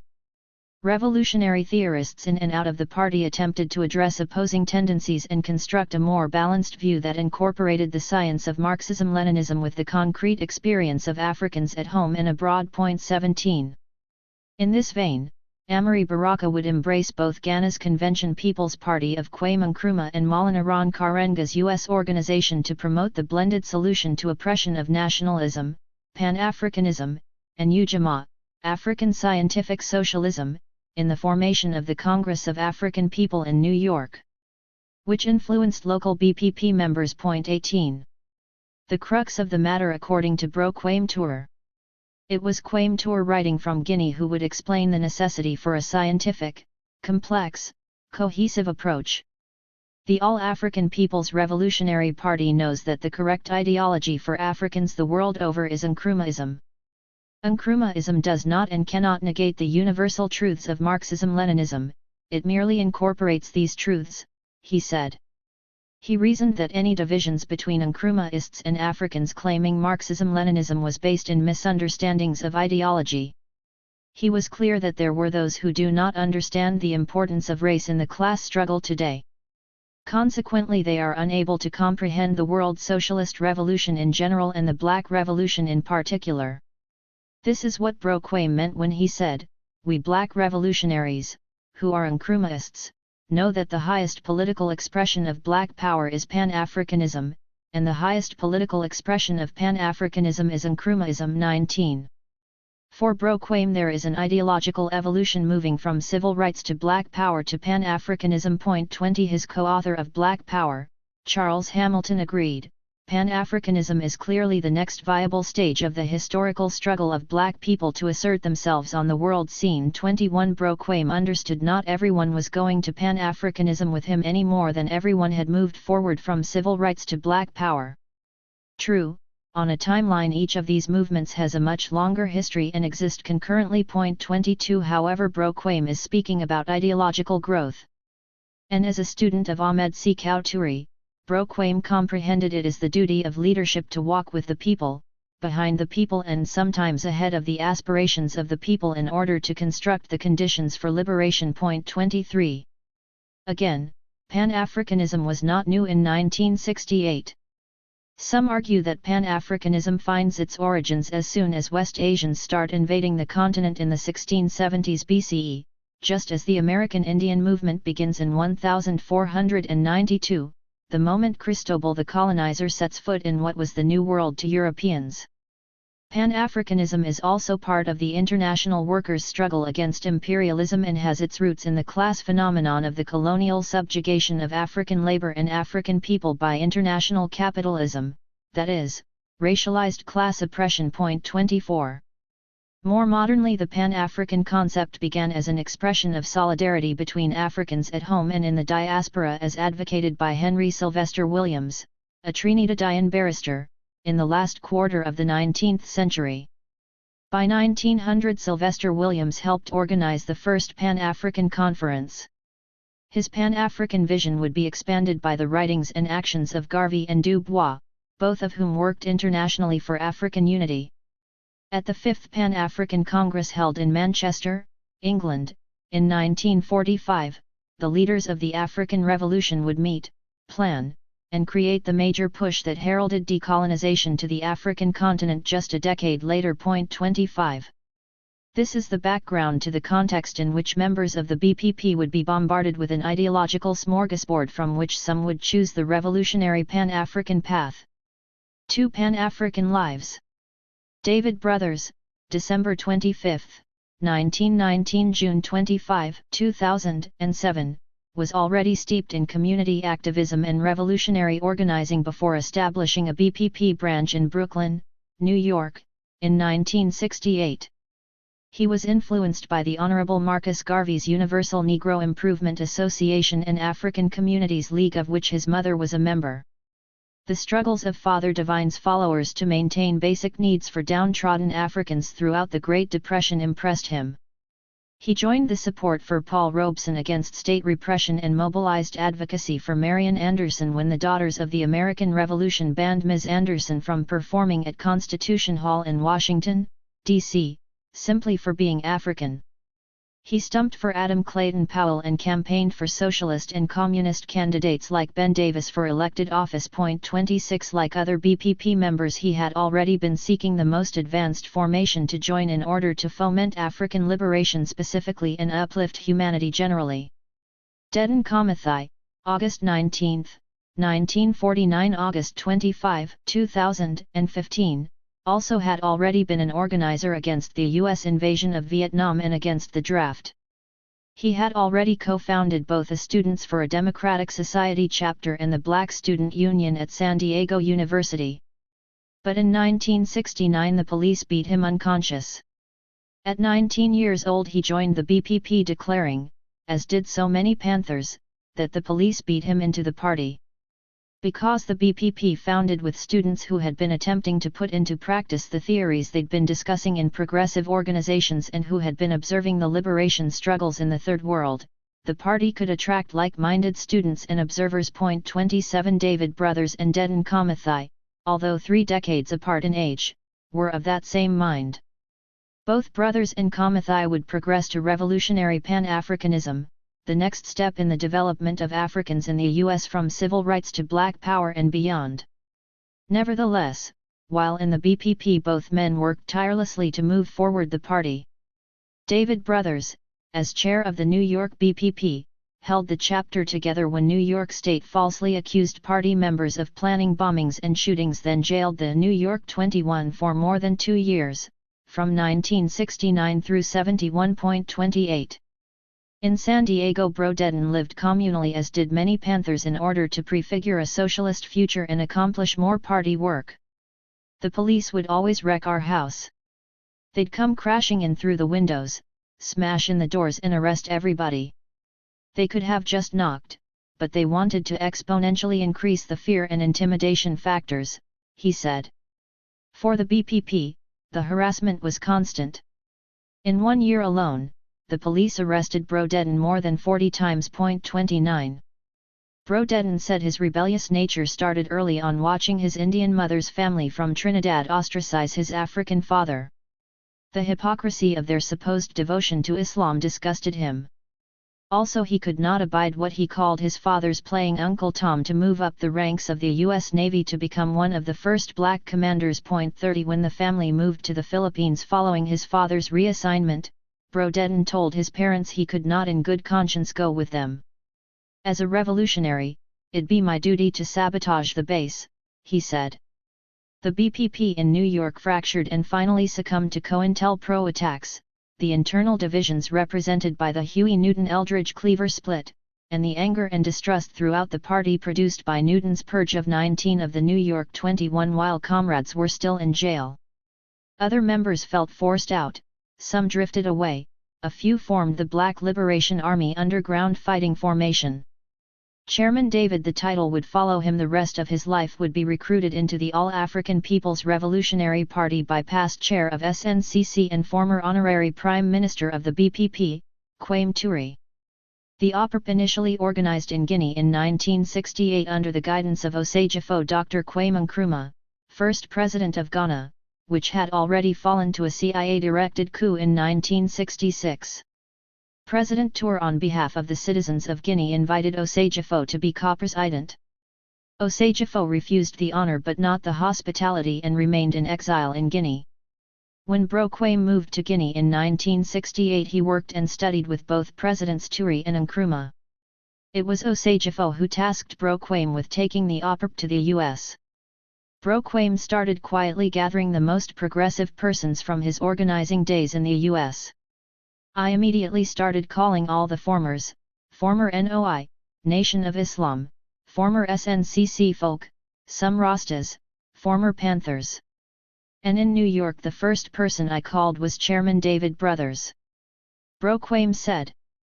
Bro Kwame would follow Osejifo Kwame Nkrumah's instructions and pull together the first OPRP work-study circles in the U.S. to build Pan-Africanism, defined by Osejifo as the total liberation and unification of Africa under scientific socialism.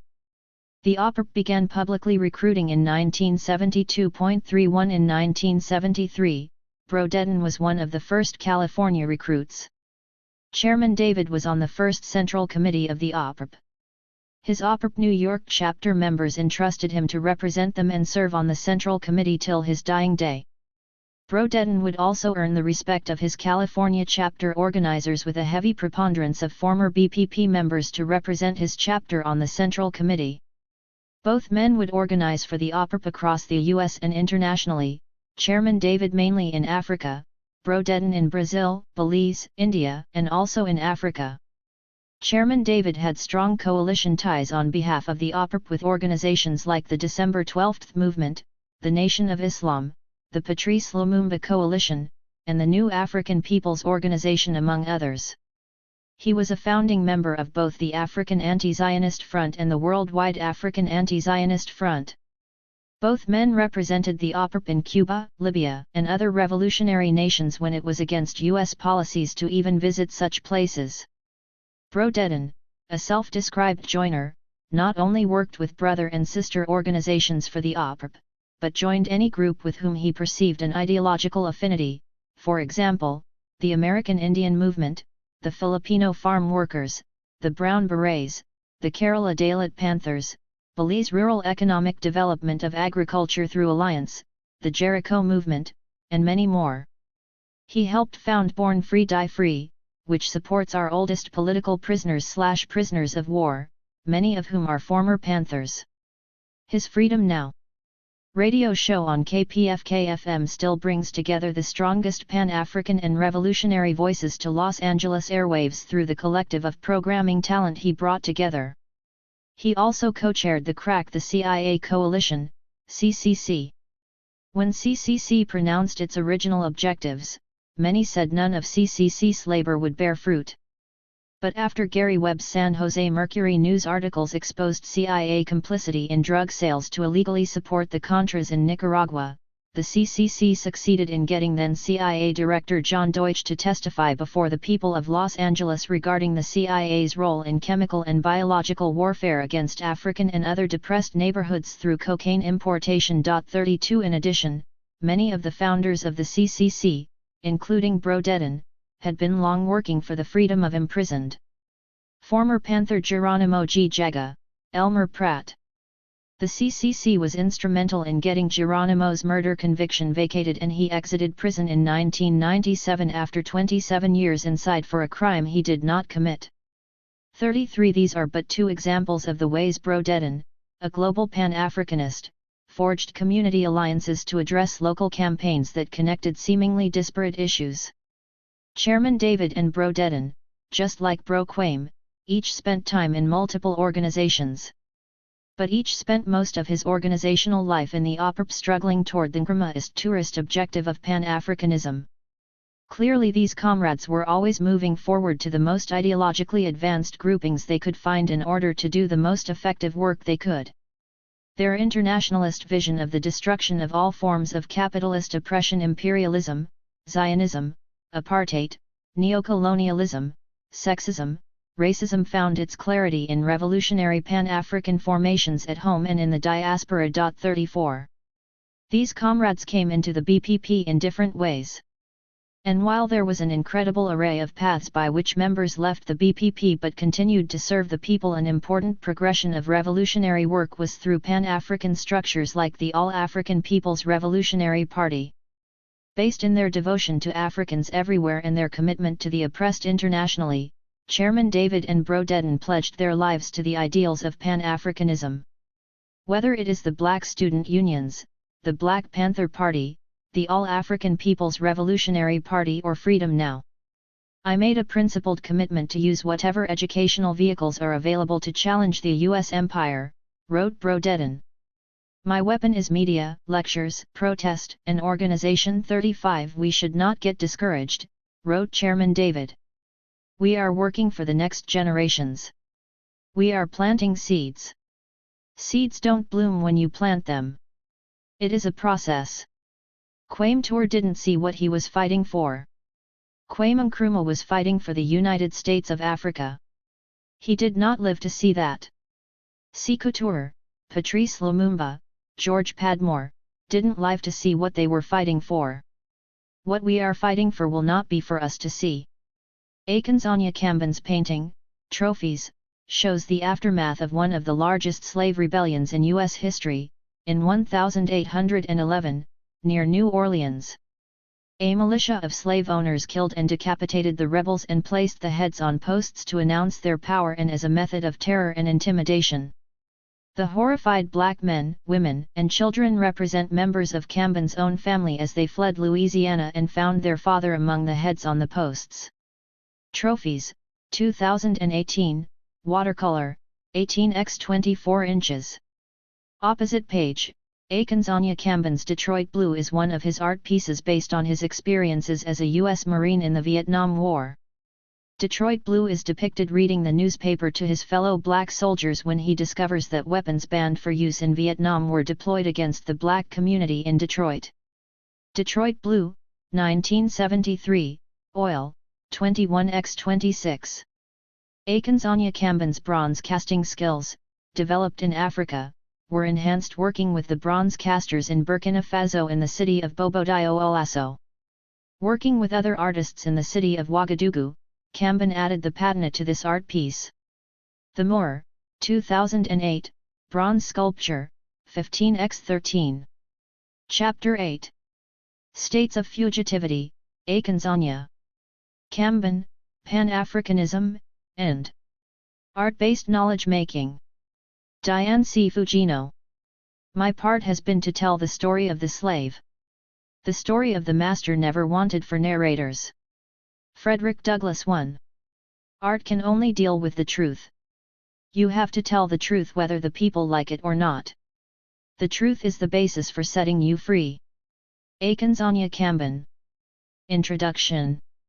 In May 1987, Akinzonya Kamben held a press conference in Chicago to announce that he was turning himself in.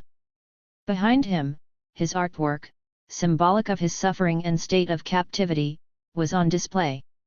One reporter observed, there were several busts he had sculptured of black men with expressions of agony. In a corner sat two huge oil paintings of young males with chains around their necks, hands and feet. The faces were those of Kamben's sons. Kamben had been single-parenting two sons, who were with him throughout his 18 months underground, in Mexico, Long Beach, California, Washington, D.C., New York, and finally Chicago. From Chicago, he returned to Sacramento, California, where he surrendered. In November 1985, he had skipped his sentencing hearing and begun life as a fugitive.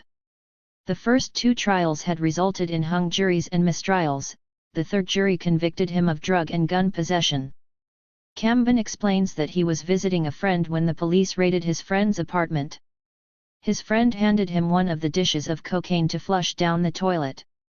Kamben refused, but in the attempted exchange left 4 fingerprints on the dishes. Kamben states, "Anyone who knows me knows that I don't drink or do drugs." He was facing up to 5 years in prison. Kamben told reporters that he felt his life was endangered given the constancy of the police harassment and brutality he faced in his hometown of Sacramento, especially since the Oak Park 4 won a dismissal in a 1970 case involving black youth accused of killing a white police officer. When arrested in the Oak Park 4 case, Kamben recounts that the police had chained him to a radiator pipe, pulled down his pants and underwear, and threatened to castrate him with a razor. When he refused to sign a waiver to remain silent, they beat him and kicked out 2 teeth.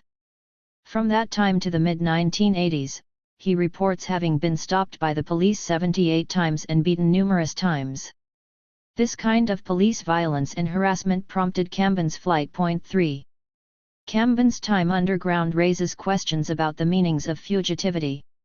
Does it involve any kind of escape, or specifically an escape from criminality, as in outlaws, or from conditions of oppression, as in runaway slaves? Is it largely a physical condition, or are there political, cultural, psychological, and spiritual elements? How might we understand the multiple meanings of fugitivity? For Kamben and family, the physical escape, as expected, posed innumerable challenges. Angela Davis recounts her life as a fugitive rife with fear and anxiety. She decided to flee after being charged with aiding Jonathan Jackson in an armed courtroom takeover in an effort to free Jonathan's brother, prison movement leader and Black Panther George Jackson. Of her experiences in 1970, Davis writes, "Fugitives are caressed every hour by paranoia. Every strange person I saw might be an agent in disguise, with bloodhounds waiting in the shrubbery for their master's command. Living as a fugitive means resisting hysteria, distinguishing between the creations of a frightened imagination and the real signs that the enemy is near." For like Davis, Kamben experienced the exhaustion arising from the need for constant hypervigilance to avert capture. Physical conditions were also difficult. But for one who survived the Vietnam War and who understands the hardships endured by fugitive slaves before him, Kamben could handle the meager conditions. What concerned him most was how to care for his 2 children while on the lam, including registering them for school while remaining undetected. Point 5. He worried constantly about their futures and, if found, the possibility of their being killed as collateral damage in the police pursuit of Kamben. In fact, the media coverage and press conference were strategies to stay alive when relinquishing himself to the authorities, based on advice from the renowned human rights attorney William Kunstler. Point 6. What may be most surprising about his fugitivity is the way Kamben continued a kind of normalcy while in hiding. Some would say this was foolish, but he had a friend ship some 700 pieces of his artwork to him in Chicago. When the reporter met him at his Chicago home in May 1987, he observed. I walked into a scene as strange as any I have encountered in many years, covering the vicissitudes of urban warfare. The ground floor of the house had been transformed into a secret African art gallery. Hundreds of paintings hung on the walls over the decaying wallpaper. There were paintings of slave markets and paintings of starving black women staring hollow-eyed as their dying children suckled at their dry breasts. There were statues, hundreds of proud African heads with patinas of bright green and black and red. There were unfinished statues, clay molds in the making. 7.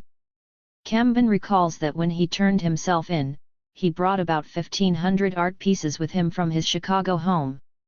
The creation of art while on the lam was more than a way to occupy his time, it allowed him to express his political and cultural beliefs, focus his fears, and connect to a liberation movement of utmost importance to him.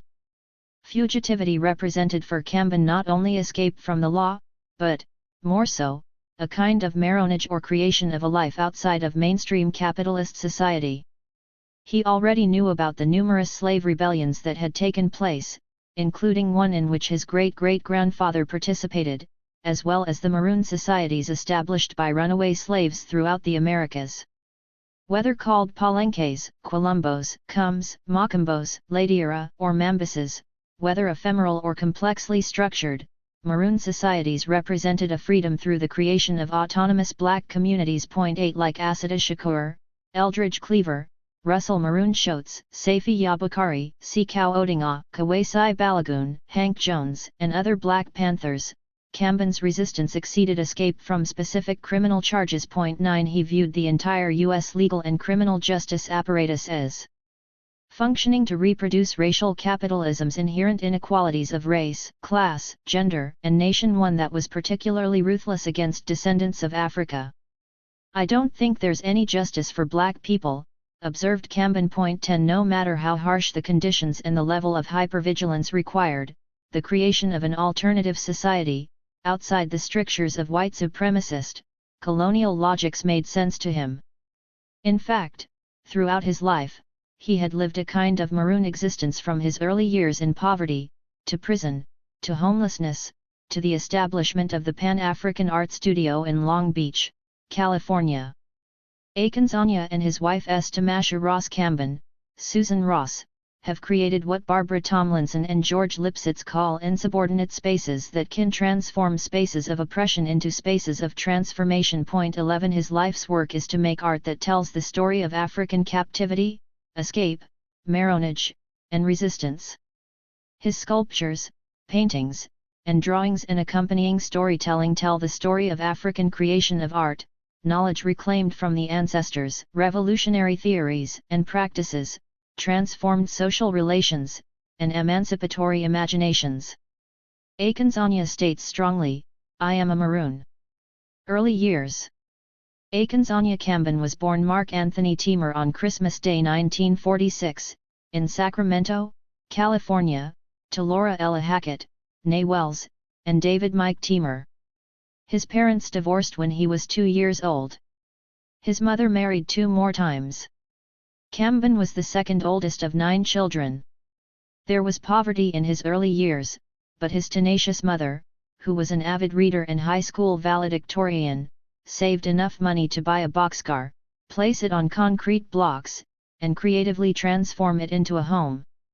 In 1960, his mother was able to buy a 2-story house on 6th Avenue across from McClatchy Park, in the predominantly the black neighborhood of Oak Park. 12 Camben's life experiences taught him about the harsh realities of racism and impoverishment and about the need to defend oneself, lessons he would carry with him into the Black Panther Party.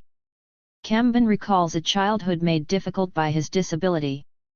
At age 3, he contracted polio and was paralyzed on the left side of his body, including his face. The children at North Avenue Elementary School teased him unmercifully. One student stood out. This is a story Camben tells to explain how he became aware of U.S. racism. I was in kindergarten, and only 4 years old. There was a little white girl named Becky with Shirley Temple curls. I'd be sitting outside at school and everyone would tease me. I'd be crying and she'd come and put her arms around me. Don't cry, Mark. We lived in a boxcar across the street from Becky's house that had shrubs and fences. One day, Mama Ed, Camben's maternal great-grandmother, and I were walking down the street and Becky came out to the gate and started waving at me. "Hi, Mark." I went to wave. But my great-grandmother grabbed me by the ear, twisted it so hard, she twisted my head around, and said, "Boy, that's fire and rope." Fire and rope. I didn't know what she was talking about. All I knew was just looking at that little white girl made my ear hurt. 13. Camben would soon learn that the threat of black lynchings was not confined to the South. When he was about 12 years old, after seeing his white neighbors getting ready to go camping, he begged his mom to join their Boy Scouts troop. His mother objected, but he was so deeply disappointed that she relented.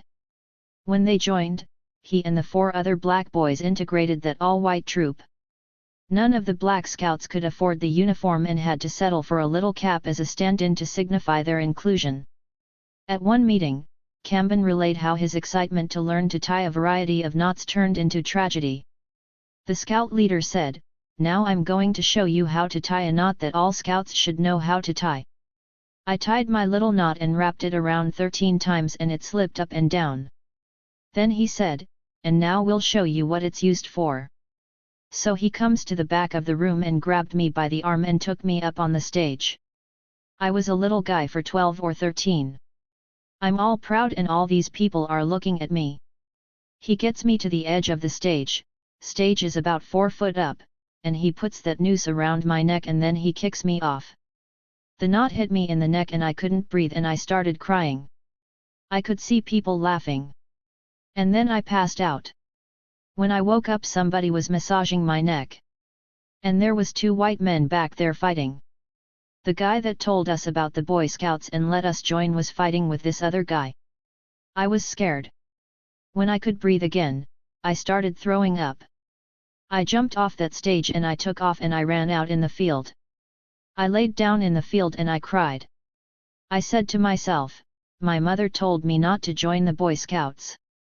I didn't know nothing about the South and lynchings, nothing about racism. 14.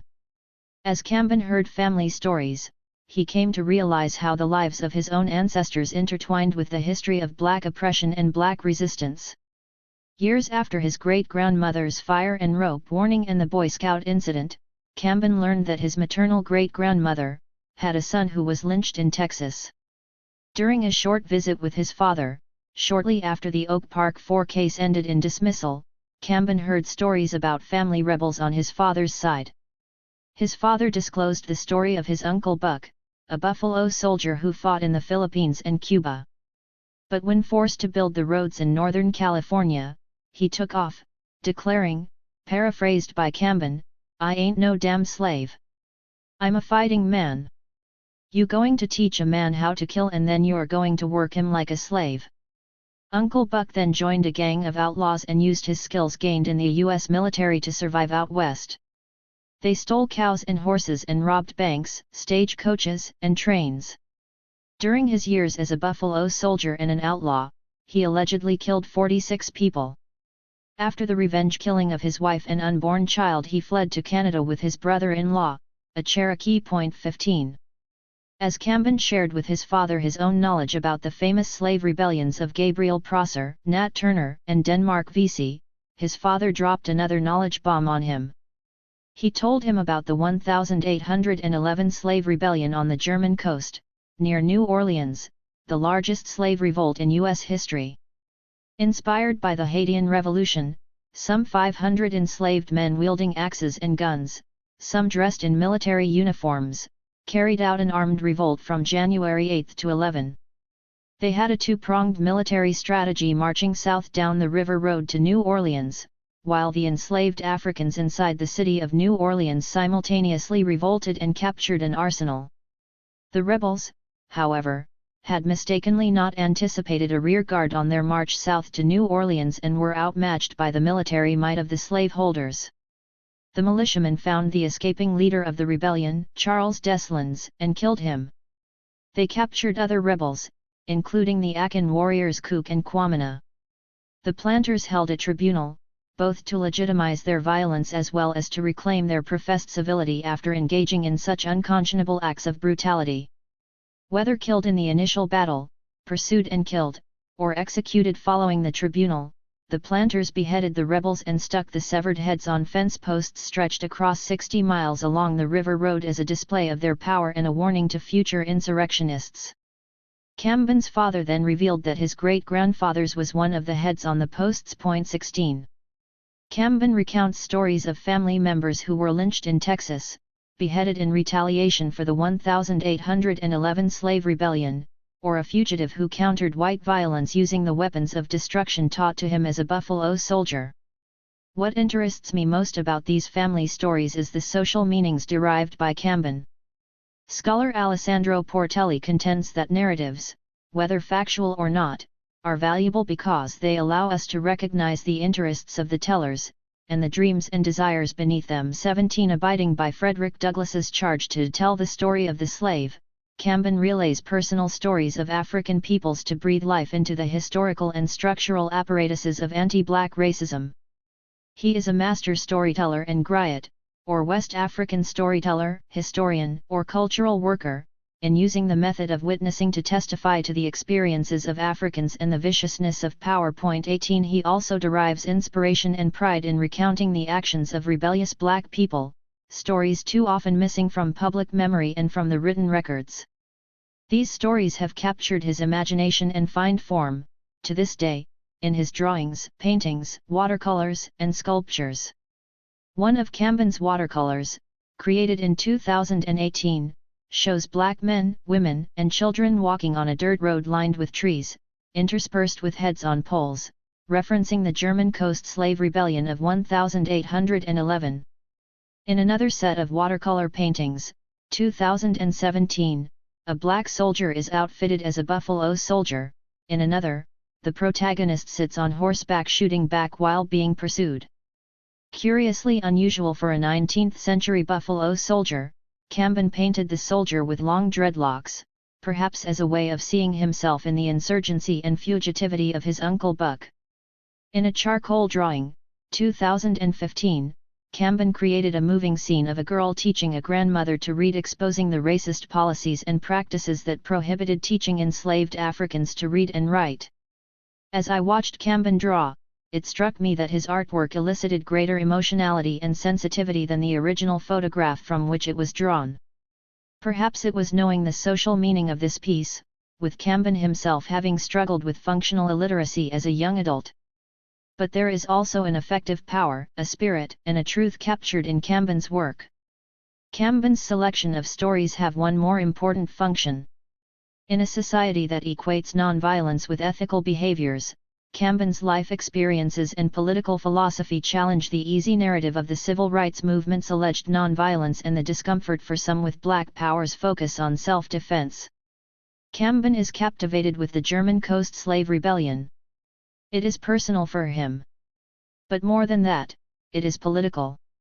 To him, the omnipotence and viciousness of white structural power and white violence intertwine with capitalist and colonial domination to render as reasonable the method of black self-defense, up to and including the use of armed struggle, to defend oneself, one's family, and one's community. Camben views the long history of the black radical tradition from Denmark Vesey and Nat Turner, to the 1811 enslaved rebels and his Uncle Buck, to Robert F. Williams and the Black Liberation Army as his political genealogy. He too was trained to kill as a U.S. Marine in Vietnam and carries to this day the physical and psychological scars concomitant with that brutality. 19. Camben was 19 years old when he was drafted. He had assumed that his earlier polio and his then functional illiteracy would safeguard him from the military, but when he reported for his physical, they were told to count off 1-2-1-2 to determine whether a recruit went into the Army or the Marines. He ended up in the Marines. It was May 1966 and the Vietnam War was raging.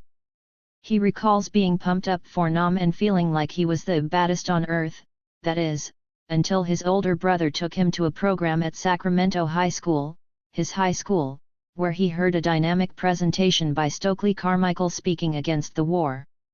This was December 1966, just before he was deployed to Vietnam. Camben recalled, "I started tearing my uniform off right there." Carmichael's reasoning, along with his own experiences in Vietnam, turned Camben from military propaganda to anti-war critique.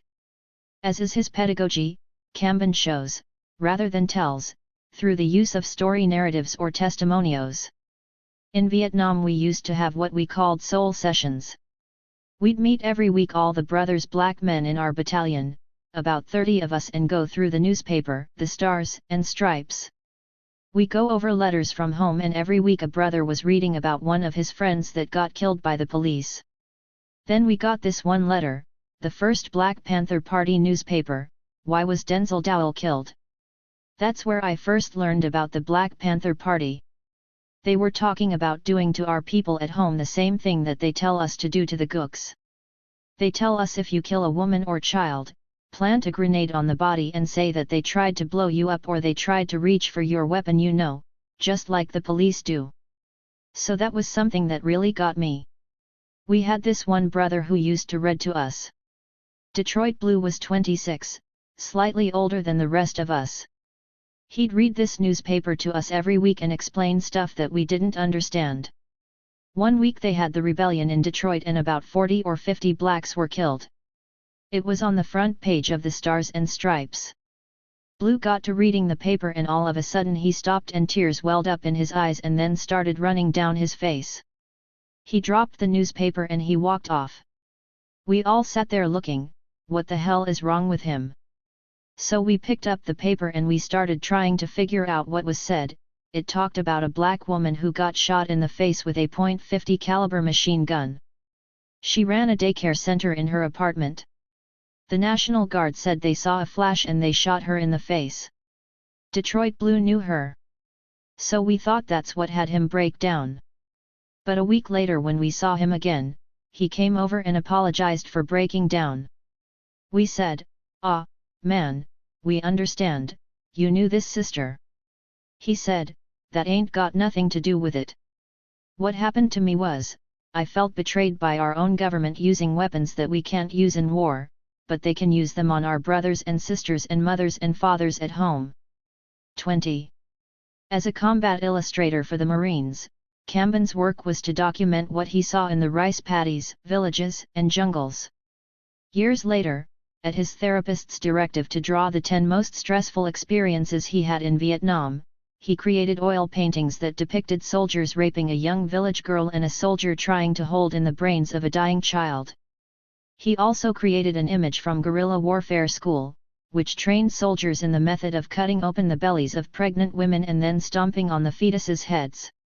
These memories are forever embedded in his mind and body and find expression in the stories he tells, in his paintings, watercolors, and drawings, and in his speeches against the wars in Vietnam, Afghanistan, Iraq, and elsewhere at community programs, on college campuses, and at Veterans Day programs. In one particularly stirring painting, Camben portrayed Detroit Blue reading the Stars and Stripes issue on the Detroit riots, with tears streaming down his face, and the words "Motown, Black is Beautiful, Soul Power 67" written across his helmet. 21.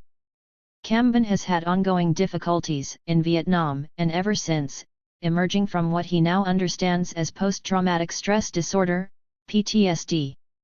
He got into fights in Vietnam, including an incident in which he didn't remember a thing about how he tore up a movie theater and beat up fellow soldiers in defense of a Vietnamese boy who had been hospitalized with him.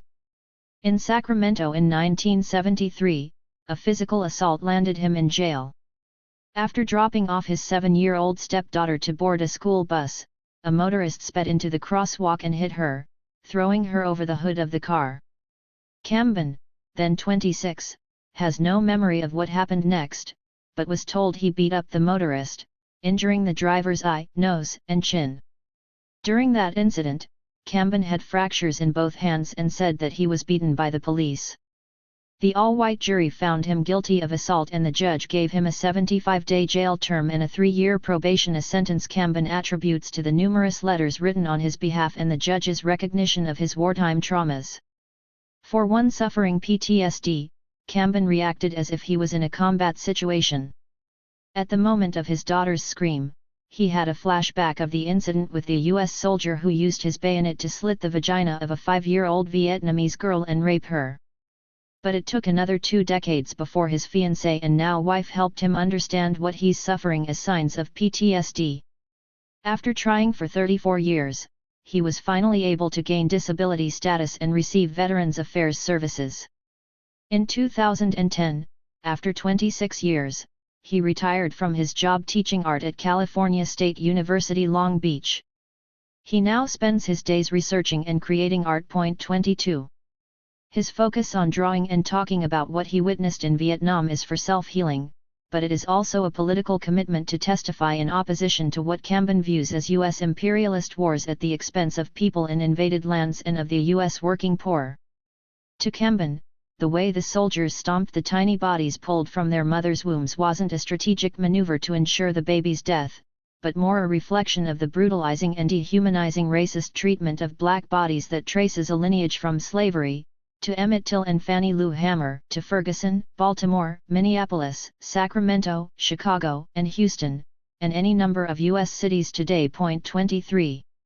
Joining the Black Panther Party.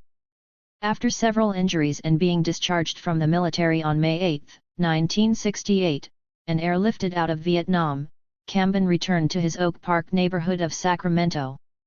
2 months later, he found himself caught in a chaotic racial disturbance. 24. Cambon heard a commotion and stepped across the street from his home on 6th Avenue to McClatchy Park. He saw a man throw a brick at the police and then try to hide in some bushes. Cambon decided to throw the man the camouflage shirt he was wearing and continued on. As Cambon walked down Martin Luther King Jr. Boulevard, as it's called today, he encountered a boy whose foot was stuck under a police car. As he tried to help, a police officer hit him on the back and shoulders with an axe handle. He then saw another police officer wield his axe handle to hit a girl on the head. As Cambon was yelling at the police to stop and about to get into an altercation, someone suddenly grabbed him from behind and carried him halfway down the block. He was surprised to see it was the brother who had thrown the brick, the recipient of Cambon's shirt. That brother was soon talking to Cambon about joining the Black Panther Party. 25. Cambon was not interested. He had had enough of guns, enough of war, and enough of trouble. But the Association for Black Unity, ABU, asked Cambon to do a drawing for their newsletter of 4 black men, representing the BPP, NAACP, Urban League, and the Nation of Islam. He obliged. Cambon found himself impressed by the discipline and fearlessness of the Panthers as they stood their ground before the police. He joined the Sacramento chapter of the BPP, recently formed in April 1968, headed by Charles Brunson and with women among the first members. The Panther office, at 2941 35th Street, was on the other side of McClatchy Park, just a half-mile from Cambon's home. As Lieutenant of Culture of the local BPP, Cambon worked to create revolutionary art and several of his drawings appeared in the Black Panther newspaper. As a veteran, he conducted weapons trainings. He spoke at Free Huey rallies, helped to implement the Sacramento Free Breakfast for Children programs, and like all Panthers, attended weekly political education study groups and sold the newspaper. 26. While the main focus of this chapter is on Cambon's post-Panther work, 2 topics warrant discussion: Cambon's creation of the Black Panther coloring book and his involvement in the Oak Park 4 case. For Cambon, the controversy surrounding the Black Panther coloring book still stings.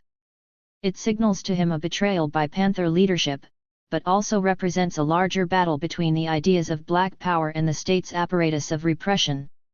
According to Cambon, shortly after he joined the BPP, he created the Black Panther coloring book, consisting of 23 pages of images depicting Black self-defense toward the white power structure, symbolized by Emory Douglas-inspired upright pigs in police uniforms.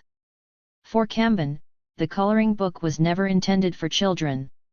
Instead, he deployed images to illuminate ideas about Black pride and resistance against power for adults like himself who had struggled with reading. He asserts that top BPP leadership asked him to change the words African to Black, but otherwise approved the booklet. Apparently, 25 copies were run, but once the BPP said to end it and Camben obliged, it appears that someone else printed 1,000 copies.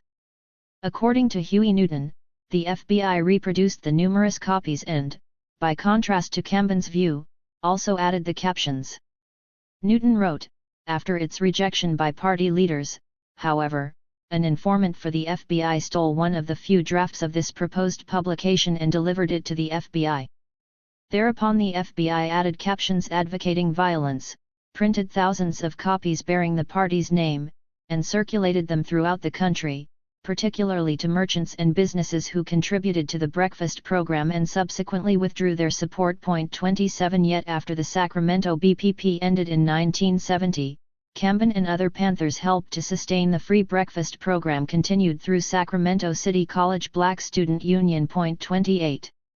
In June 1969, during the Senate Permanent Investigation Subcommittee chaired by Senator John McClellan, the testimony of two former Los Angeles Panthers, Gene and Larry Powell, charged the BPP with violence and shakedowns of ghetto merchants and claimed that the coloring book was distributed at the BPP breakfast programs to turn children against the police. Other Panthers deny that it was circulated at the breakfast programs.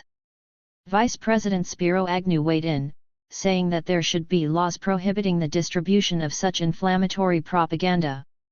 BPP Chief of Staff David Hilliard also reportedly denounced the coloring book. It was not geared to our party line because it was racist and nationalist. 29. Scholar Ward Churchill contextualizes this controversy within the workings of the FBI's counterintelligence programs, COINTELPRO, directed most vehemently against the BPP. He contends that the FBI was concerned with the free breakfast for children and other BPP Serve the People programs because they made it impossible to characterize the BPP as only thuggish. When San Francisco FBI agent Charles Bates raised concerns that attacking the BPP programs would convey the impression that the FBI is working against the aspirations of the Negro people, the FBI Domestic Intelligence Chief William Sullivan sharply rebuked that the BPP is not engaged in the Breakfast for Children program for humanitarian reasons, but rather to fill adolescent children with their insidious poison. Bates was then given 2 weeks to initiate COINTELPRO actions to eliminate the BPP's Serve the People programs. Bates's agents found the coloring book, with its depictions of policemen as pigs and drawings of black men, women, and children stabbing and shooting the police, as a tool for their means. 30. According to Camben, the Panther leadership initially supported and sanctioned his creation of the coloring book but then withdrew their support and asked him to denounce the book when things got hot for the Panthers and the finances were affected.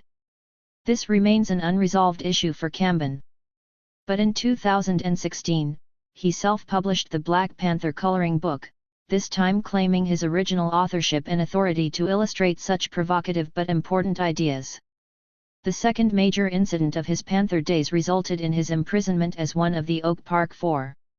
On the night of May 9, 1970, while driving north on 35th Street from 5th Avenue, police officer Bernard Bennett, 24, was hit in the back of the head when sniper shots were fired at his patrol car. He died 4 days later.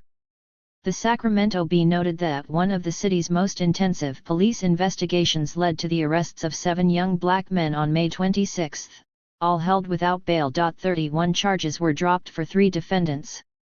The Oak Park Four defendants, including Camben, then Mark Teamer, 23, were known to be young black militants. 2 were Black Panthers and all community activists. 32 The black community feared that the black youth accused of killing a white police officer would be railroaded into a conviction, especially after the police-instigated riots in Oak Park and the police raid on the BPP office, both on Father's Day, 1969. Community members charged the Sacramento police with creating a military occupation in the heart of Oak Park and summer of police terror, so much so that many blacks abandoned 35th Street and James McClatchy Park as unsafe. 33. The black community responded with widespread support. Historian Clarence Caesar noted, "Not since the Archie Lee case in 1857 had a local criminal case involving blacks attracted the same kind of support the Oak Park Four case did within the community." 34 Shortly after the May 26 arrests, more than 50 students created the Oak Park Legal Defense Fund and sponsored dances, car washes, benefit fundraisers, sold the artwork of defendant Camben, and had lawyers, law students, parents, and other volunteers investigating the case. The black newspaper, the Sacramento Observer, ran a supplemental newspaper on the Oak Park 4 case, published on October 1, 1970, featuring multiple articles that humanized the defendants and provided information on the trial to the community. 35. The trial began on October 5, 1970, and was based primarily on the testimony of Lamont Rose, former Oak Park 7 defendant turned state witness, former Black Panther, and admitted drug user. Though the judge denied the motion to throw out Rose's testimony, the judge ruled that the testimony of 2 other key witnesses was inadmissible as evidence because they were coerced statements gained through police intimidation, harassment, and violence. One witness claimed that the police rousted him out of bed while pointing a shotgun at him. 36. In the end, the unexpected happened. Based on the removal of coerced testimony, the district attorney asked the court to dismiss the murder and conspiracy to commit murder charges against the Oak Park 4. The judge complied. The Observer noted the case's racial meaning. The ruling of Judge De Cristoforo marked the first time in the history of America that black men sick accused and charged with the murder of a white policeman have been released. 37. While the court's ruling was of historical significance, Camben issued a cautionary warning: "This isn't a victory. They are using us to make blacks believe the system works for blacks. In fact, the system does not work for blacks but against them. Any system which legally kills and maims blacks cannot be considered just." 38. To Camben, their case represented a pattern of police control and domination of black communities. He told the Sacramento Observer, "Figures on black deaths from various kinds of execution, between the years of 1930 and 1970 showed that out of 3,568 deaths by execution, over 2,066 victims were black, representing more than 57% of those executed by the state." Camben was referring to the structural oppression of the black community, what some call black genocide and what scholar Ruth Wilson Gilmore views as the defining characteristic of racism: the state-sanctioned or extralegal production and exploitation of group-differentiated vulnerability to premature death. 39. Today, police killings of black people has reached a crisis situation. But for Camben, the only new feature is the visibility of the killings and the mainstream opposition, whereas the systematic state-sanctioned killings of black people date back to slavery, lynchings, chain gangs, and the violence of poverty. He himself knows this only too well. 40. After the trial, he moved to Fresno, California, to escape the police harassment in Sacramento, and earned a bachelor's and then later master's degree in fine art at California State University, Fresno. 41. As he continued in his political education study, he began to embrace socialist Pan-Africanism. Even as Camben has stated that he left the BPP because they wanted reform, "I wanted revolution," he also acknowledges that he learned about socialism in the BPP and believes that all the Panther programs we were implementing were socialist programs. 42. He explained, "We started the free breakfast for children programs to heighten the contradiction. Children shouldn't go to school hungry. This so embarrassed the government that the government started free breakfast and lunch programs." In the Black Panther, the BPP stated that the Free Breakfast for Children program is a socialist program, designed to serve the people. All institutions in society should be designed to serve the masses, not just a chosen few. In capitalist America, any program that is absolutely free is considered bad business. The Black Panther Party is educating the people to the fact they have a right to the best that modern technology and human knowledge can produce. 43. The Panthers' survival programs were indeed revealing contradictions of racial capitalism. 44. By showing how the Panthers could do so much with so few resources and how the government did so little with so much, the BPP argued that community needs could be met but only under a different organization of the political economy, one not designed for corporate profit-making and labor exploitation. The lessons Camben learned in the BPP have become part of his political philosophy. He states, "You have to make people well when they're sick. You have to feed them when they're hungry. You have to educate them when they're not educated. This is something we have to do and something we have to figure out how to do. That's the bottom line. 45 What Kamben learned in the BPP enabled him to be ready for what was to come as he moved toward global Pan-Africanism. Global Pan-African politics and art. Kwame Ture, née Stokely Carmichael, was the most ideologically influential figure in Kamben's life. Kamben had already been drawn to the power of Ture's ideas and compelling presentation when he first heard him speak against the Vietnam War in December 1966. When Kamben joined the Marines in May 1966, he could not have predicted his conversion to Black Power and later to revolutionary Pan-Africanism. But the Black freedom struggle and the world itself was in a state of change. In January 1966, SNCC became the first civil rights organization to officially oppose the U.S. war against Vietnam. In June 1966, Kwame Ture, as SNCC's newly elected chair, and SNCC member Makaza Willie Ricks popularized the call for Black Power in Greenwood, Mississippi, during the March Against Fear. Ture himself was undergoing an ideological transformation. In 1967, as he traveled the world, he met with revolutionary leaders of Cuba, China, Vietnam, and Africa. Shirley Graham Du Bois introduced Ture to Kwame Nkrumah, the first democratically elected president of independent Ghana, who in February 1966 was overthrown in a CIA-instigated coup. At the time Nkrumah was developing his theoretical ideas for anti-colonial struggle in the Handbook of Revolutionary Warfare and establishing an organizational formation to carry out the development of a democratic and socialist Africa, the All-African People's Revolutionary Party, APRP. In placing himself under the tutelage of Nkrumah and Guinea's Sékou Touré, Kwame Ture received Nkrumah's direction to organize the APRP in the diaspora. 46. According to the APRP, Kwame Ture introduced the APRP to U.S. audiences at Howard University in October 1972.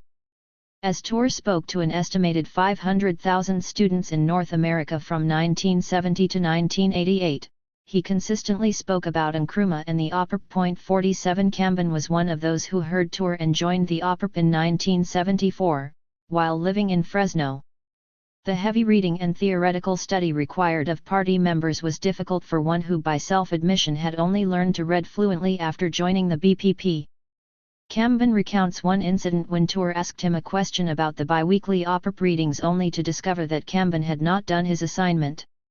Ture became so angry that he stopped talking to Kamben for 2 straight days and Ture was staying at Kamben's home. Kamben's shame motivated his serious study and reading of the books and ideas of Kwame Nkrumah, Sékou Touré, Amilcar Cabral, Walter Rodney, Eric Williams, and V.I. Lenin, among others. Now living in Long Beach, Kamben helped to organize the APRP's annual African Liberation Day programs, to use his artistic skills to create propaganda for the party, to educate about Pan-African socialism, and to build and participate in the biweekly study circles. The more he studied about global politics and history, especially about Third World struggles against colonialism, the more he embraced revolutionary Pan-Africanism. Kamben first traveled to Africa in the mid-1970s. He visited several West African nations and insisted on traveling hundreds of miles by foot, interacting with the local villagers and townspeople. On his travels, he learned African techniques of sculpture and of bronze casting, a complicated, expensive, and time-consuming process requiring precision and constant vigilance to ensure the mold not crack and the melted metal turns into the envisioned sculpture. By the late 1970s, he was given the name Akinzanya Kamben, meaning Hero Avenges in the Yoruba language. 48. While in Ghana in 1994, Kamben had a life-changing experience. He and Tamasha were visiting the widely known Elmina Slave Castle. In contrast to its grandeur as the largest European building in sub-Saharan Africa, built by the Portuguese in the 1480s, it came to serve as a dungeon holding hundreds of thousands of enslaved Africans in overcrowded, filthy conditions, their last stop in the journey across the Middle Passage into slavery in the Americas. When the tour guide was explaining how the overseer selected women in the courtyard and forced them to climb a ladder to be raped by the European master, Kamban experienced a fiery rage and stepped outside. 49 When the tour finished, the guide invited them back in to explore the building. During their self-guided tour, they briefly separated. Akinzanya went into the holding place for the enslaved Africans. He explained. I got on my knees and started meditating and got into deep meditation. All of a sudden I heard a female voice say, "We've been waiting for you." It scared the hell out of me. My heart almost skipped a beat. I looked up and saw one of these. They didn't look like people, they looked like ghosts. They said, "We need you to teach our children who were stolen about our history, our cultures, and our religions." And I thought to myself, I don't know much about that, and she could hear what I was thinking. She said, "Don't worry. We've been guiding your hands." So I figured everything I've done they had guided my hands to do it. 50. Kamban did not tell anyone about this experience for a long time, assuming people would think he had had a psychotic break. But he has since been able to embrace the experience as his calling from the ancestors, a point that seems contradictory with the materialist views of BPP, yet many former Panthers and Black radicals embrace a variety of spiritual practices. For Kamban, knowledge already existed in indigenous and African history, knowledge that has been appropriated, misused, distorted, and erased. Since visiting Africa in the 1970s, Kamban uses his distinctive style of sculpture to create hundreds of pieces of art. His magnificent sculptures are intricately crafted pot-shaped or cylindrical or tiered bases featuring three-dimensional images in bas relief, often busts from the shoulder or waist up, of African legends, warriors, gods, and ordinary people. He designs his sculptures based on the stories of Africa passed to Kamban in the oral tradition or through his research. Other faces appear in agony, symbolizing the anguish experienced by Africans witnessing yet another atrocity inflicted on their people. One story Kamban frequently tells is of the Yoruba Orishas or spirits, Ozanyan, the god of herbal healing and knowledge, and Shango, the god of justice, social responsibility, and thunder. These stories, carried on the slave ships, shape spiritual practices and philosophies throughout the Caribbean and the Americas. Kamban relays. I've been studying history and what our ancestors did. Because if you look at indigenous and African history, we already figured shit out. This American system got rid of all that, the things we already knew. I studied about this cat named Ozanyan. God gave him the ability to learn herbs and plants to use for healing. God said, "Now that you know this, when people get sick you go and make them well." Ozanyan did that, but after a while he started thinking, when people are sick and going to die, they'll give me money for the medicine. So he starts selling medicine to these people. If people didn't have the money, he didn't give them the medicine. God knew what he was doing. He sent his enforcer down to tell Ozanyan, "You got to stop doing that. If I find out you're selling medicine to sick people, I'm going to jack your ass up." But Ozanyan couldn't resist the money and kept doing it. So the enforcer caused an earthquake and made the palace that he built fall down on top of him, put out one of his eyes, he became deaf in one of his ears, and had him hopping around. This cat is slick. He rebuilds his palace and starts selling out his back door. Now there's another cat named Shango. He's over lightning and thunder. He's a bad cat. One day, Shango's wife Oya had twins. When one got sick, she brought him to Ozanyan for medicine. Shango was away at war, he's always away at war. So Ozanyan looks at the baby and says, "Yeah, I have the medicine, but you have to have the money." She says, "I didn't bring any money. We didn't know we had to pay for it." But Ozanyan wouldn't give the medicine. The baby died on the way home. When Shango found out, he was mad and goes looking for Ozanyan. Ozanyan was in his palace. He hears the thunder in the background and knows Shango's coming for him and tries to figure out what to do. He sees the lightning and thunder and heads out to hide behind this big baobab tree in the back. Shango saw him go there and throws a lightning bolt at the tree. The tree explodes. Ozanyan took off running. Shango took that razor-sharp axe and took off after him and threw it at him. chopped off one of his legs in full stride. Then Shango chopped off one of his arms. He looks at him. I'm going chop this fool's head off. Then the enforcer comes, now Shango, you can't do that. Because if you do that all the knowledge of medicine will be lost. So he took that razor and slit Ozanyan's throat and took his voice box out. Now this fool hops around the forest on one leg, one eye, one ear, and can't talk. But he's giving out the medicine to the people. 51. These two stories of the ancestors in Elmina and of Ozanyan reveal personal messages to Kamban. Some say Kamban is unwise for not selling his art, with some of his sculptures appraised in the 5-figure range. But he feels he cannot sell them, or more accurately, he does not create his art as commodities to be sold in the marketplace. If the ancestors gave their knowledge freely to him and are guiding his hands, then unlike Ozanyan, he feels compelled to make the art not for his own financial aggrandizement but to teach our children who were stolen about our history, our culture, and our religion.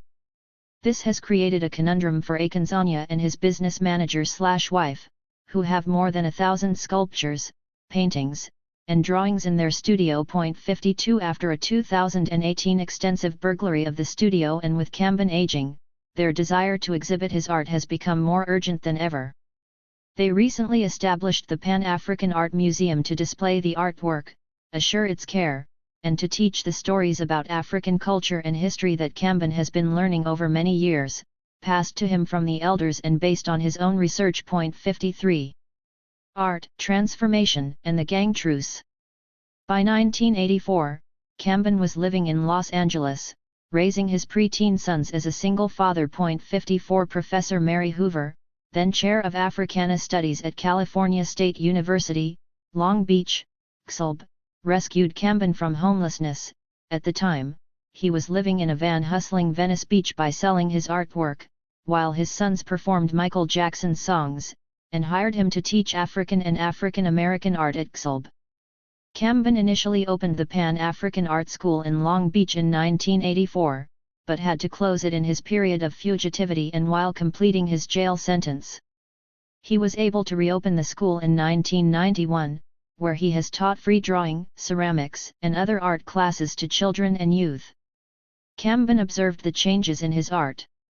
His art moved from violent and ugly pig drawings to an art which portrays the lives and struggles of Africans from the days of slavery to the present. My oils, charcoal sketches, and sculpture exude their own intensity and power.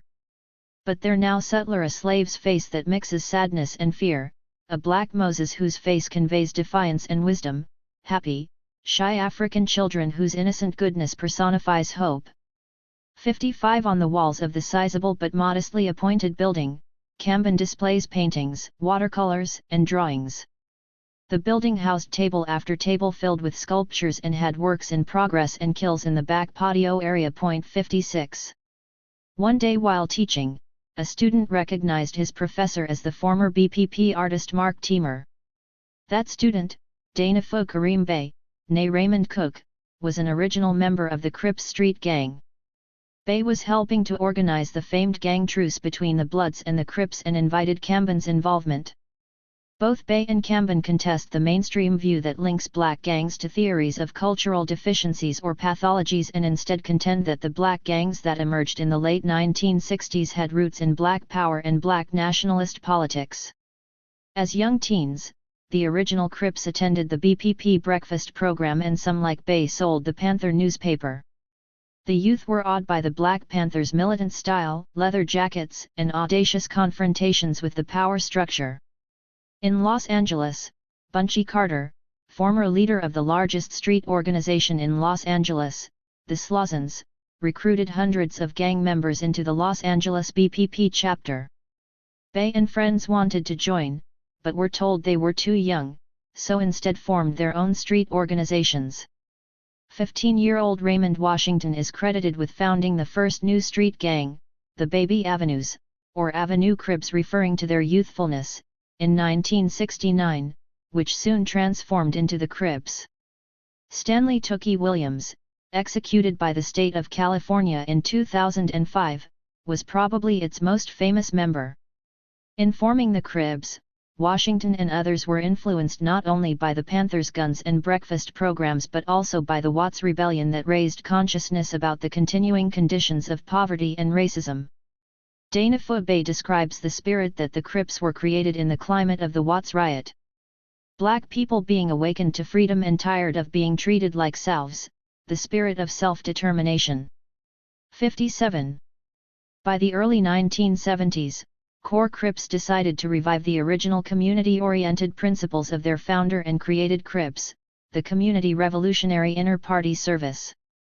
But in time, as the Crips increased their robbing, stealing, and illegal activities, a new verb was invented, cripping, to signify their aggressive criminal activities.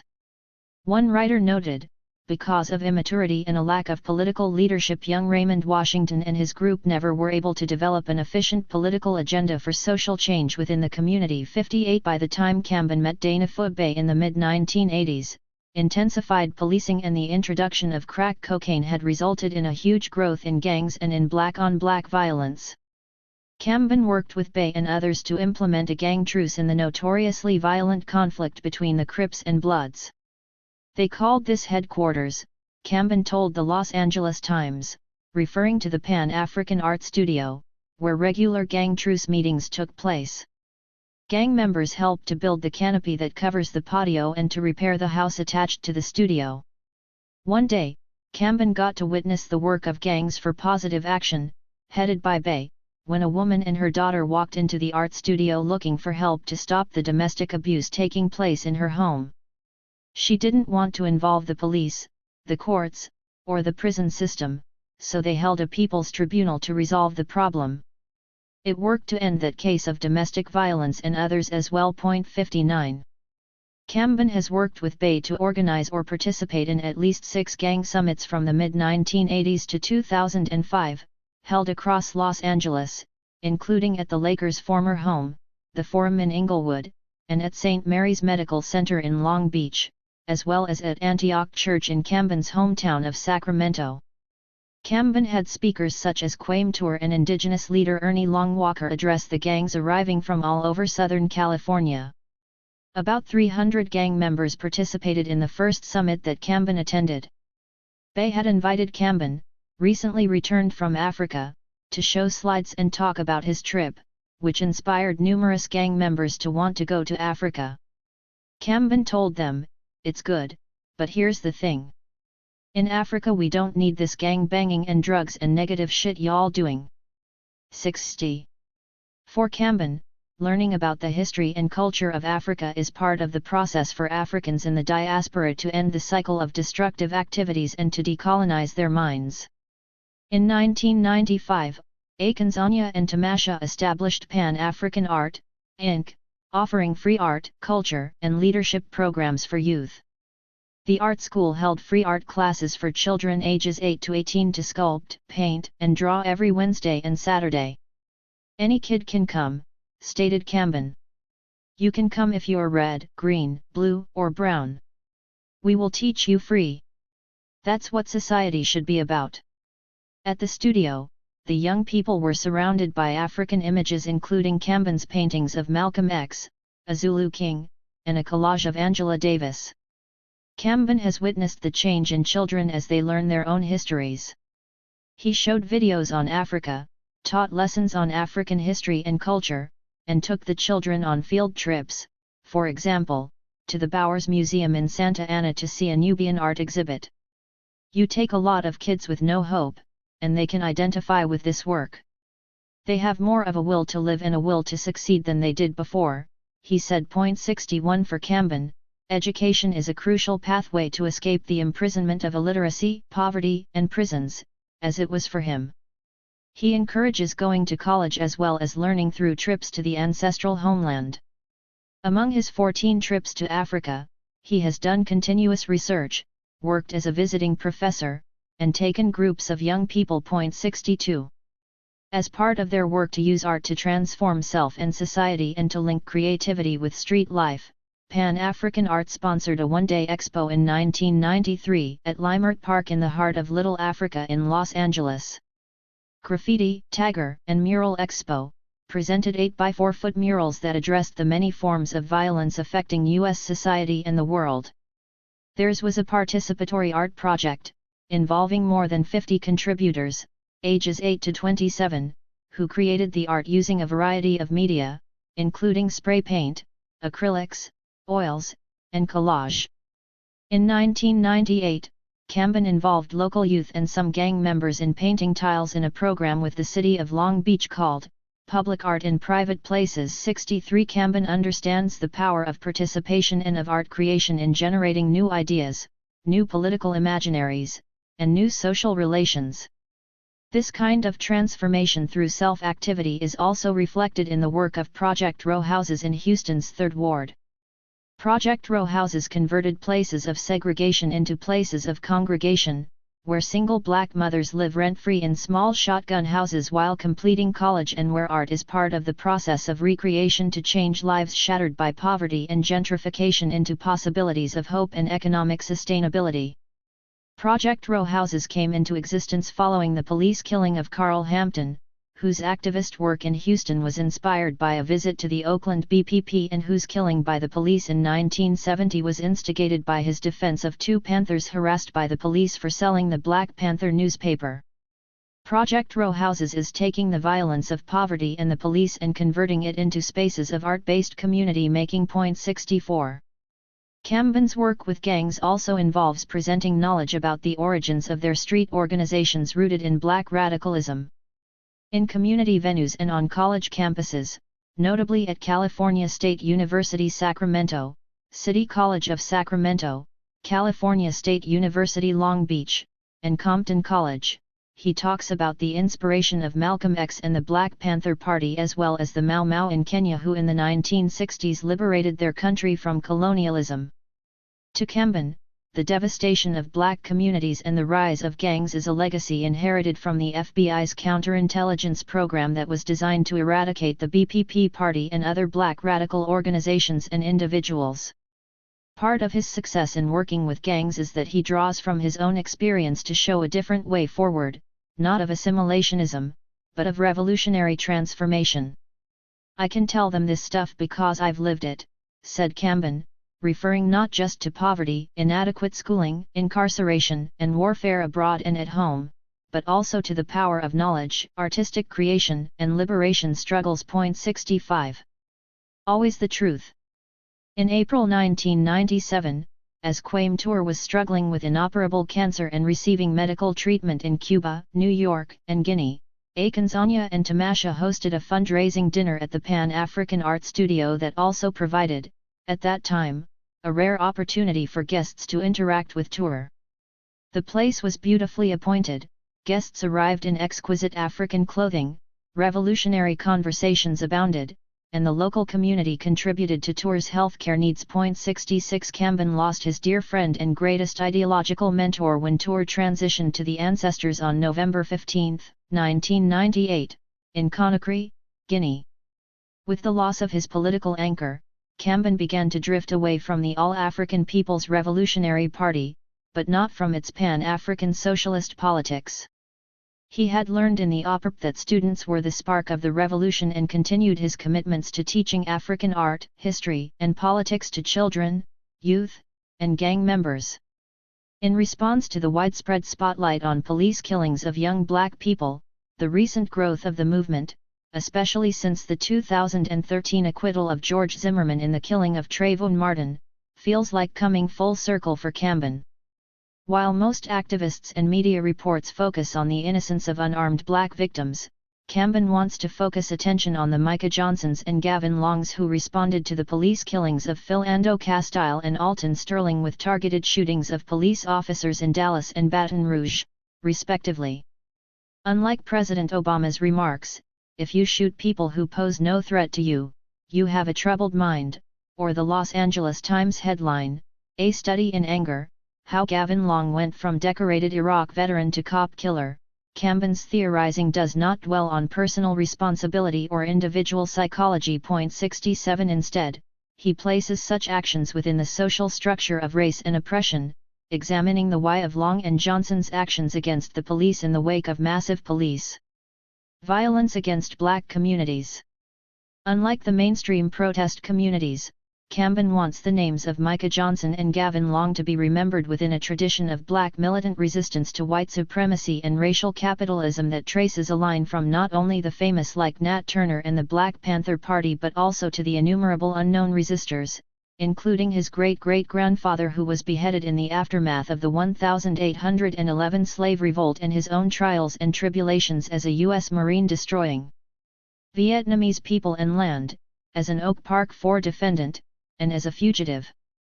He embodies a legacy of marronage that flows from the runaway slaves, to his uncle Buck who dared to kill 15 white men, avenging the rape and murder of his indigenous wife, to the underground work of his Panther comrades. Camben's life teaches us not only about the use of creativity and art to transform society, but also of a need to examine the hard truths of violence and structural oppression and to raise difficult questions about methods of resistance. For Akinzonya Camben, we can say, always the art, always the youth, and always the truth. A collaboration between Emery Douglas and Richard Bell, one of Australia's most renowned Indigenous artists, We Can Be Heroes depicts the Australian sprinter, Peter Norman, in solidarity with the Black Power protests of U.S. runners Tommy Smith and John Carlos at the 1968 Mexico City Olympics. Copyright 2019 Emery Douglas / Artists' Rights Society, New York. 4. Art, Revolution, and a Social Imaginary. Emery Douglas, former BPP Minister of Culture, Center, with Panther comrades Charlotte and Pete O'Neill in Arusha, Tanzania, 2018. Douglas's art continues to influence artists and activists worldwide. Photo courtesy of Emery Douglas. Opposite page, as one of 9 panels of the Oakland Palestine Solidarity mural, created in 2014 as bombs fell on Gaza, Emery Douglas's painting, If the Tree Knew, reflects the anguish of the people, yet the abundant foliage on the tree offers hope and liberation through the connection of a people to their history and land. Copyright 2019 Emery Douglas / Artists' Rights Society, New York. For the Zapantera Negra art exhibit in Chiapas, Mexico, Mayan women created beautiful embroidery pieces integrating the iconic Black Panther Party artwork of Emery Douglas with Mayan designs and symbolism. Copyright 2019 Emery Douglas / Artists' Rights Society, New York. Photo by Rosika Desnoyers. Chapter 9. Art that Flows from the People. Emery Douglas, International. Solidarity, and the Practice of Co-Creation. Diane C. Fujino. In regard to my work with the Black Panther Party, it wasn't that the art came through me or by me, but it was a collective interpretation and expression from our community. Emery Douglas 1. What critics and curators often describe as community-based art making is better described as art-based community making, a form of democratic interaction that enacts the just social relations that social movements often only envision. George Lipsitz 2. The iconic images associated with the Black Panther Party of police as pigs in human form, of audacious and armed resistance, and of ordinary black folks struggling to survive, infused with dignity, inform how generations of people came to understand and remember the Panthers. Against the amplified power of his instantly recognizable drawings, Emery Douglas as the artist behind these images is much lesser known. One could argue that he is the most prominent little-known Black Panther. That is changing in some ways for Douglas since the publication of his book, Black Panther, The Revolutionary Art of Emery Douglas, in 2007. That book, published at the 30th anniversary of the BPP, has sparked a renewed interest in Panther art and invitations to Douglas to speak and exhibit his work in local, national, and international venues. His art continues to influence and impact the radical imaginations and liberation struggles of generations of activists and artists following the demise of the party. His global reach might be best represented by the coining of a new term, Zapantera, to signify the creation of blended imagery and blended struggles of the Black Panthers, Los Panteras Negras in Spanish, and the Zapatista movement in southern Mexico. Emery Douglas's images are unmistakably the primary Panther influence present and reworked in Zapantera paintings, Mayan women's embroidery, and other art pieces. 3. Douglas's commitment to a collaborative process of art making is a major feature of his art practice from his time in the Black Panther Party, BPP, to the present. Even as he created most of the Panther images as a solo artist, his drawings reflected the themes and work of the BPP and the Black Power and global Third World movements more generally. In creating his art, he was consistently open to ideas and critiques from others. Douglas refers to his work as not me art, but we art, and in an art exhibit in Chiapas, Mexico, Douglas proclaimed the slogan, I am we, for his values and practice reflect what Daniel Fischlin, A.J. Hebel, and George Lipsitz call the ethics of co-creation. The work of improvisation, so central to certain types of music, theater, and art making, is not simply about doing your own thing, but rather requires actively listening to the other musicians and artists, the heightened skills and self-discipline to know when to play solo and when to be collective, how to riff off others, and the ability to look for openings and to hear the unexpected. Their book, The Fierce Urgency of Now, examines how within forms of Afro-diasporic expressive culture, social transformation requires the democratic participation of the many. Moreover, the political and cultural are intertwined. Lipsitz notes that what critics and curators often describe as community-based art making is better described as art-based community making, a form of democratic interaction that enacts the just social relations that social movements often only envision. This art-based community making can offer us hope. The ethics of co-creation, write Fischlin, Hebel, and Lipsitz, teaches us to make a way out of no way by cultivating the capacity to discern hidden elements of possibility, hope, and promise in even the most discouraging circumstances. 5. The art of co-creation envisioned by Douglas is used not only to educate, inform, and enlighten, as he explains, but also to inspire active innovation, turning spectators into participants and consumers into producers. His is the work of improvisation as social practice, one that prefigures the kinds of liberatory social relations that activists advocate but too often fail to enact. Douglas's humanistic instincts and collective habits developed in the BPP are reflected in a cooperative and self-consciously anti-capitalist art practice. When another artist, Akinzanya Kamben, then Mark Teamer, joined the Sacramento BPP, another comrade chided, "Emery, you've got some competition now, don't you?" Douglas, in his ever humble and quiet ways, responded, "Nat, this not competition. We work together collectively for the same cause."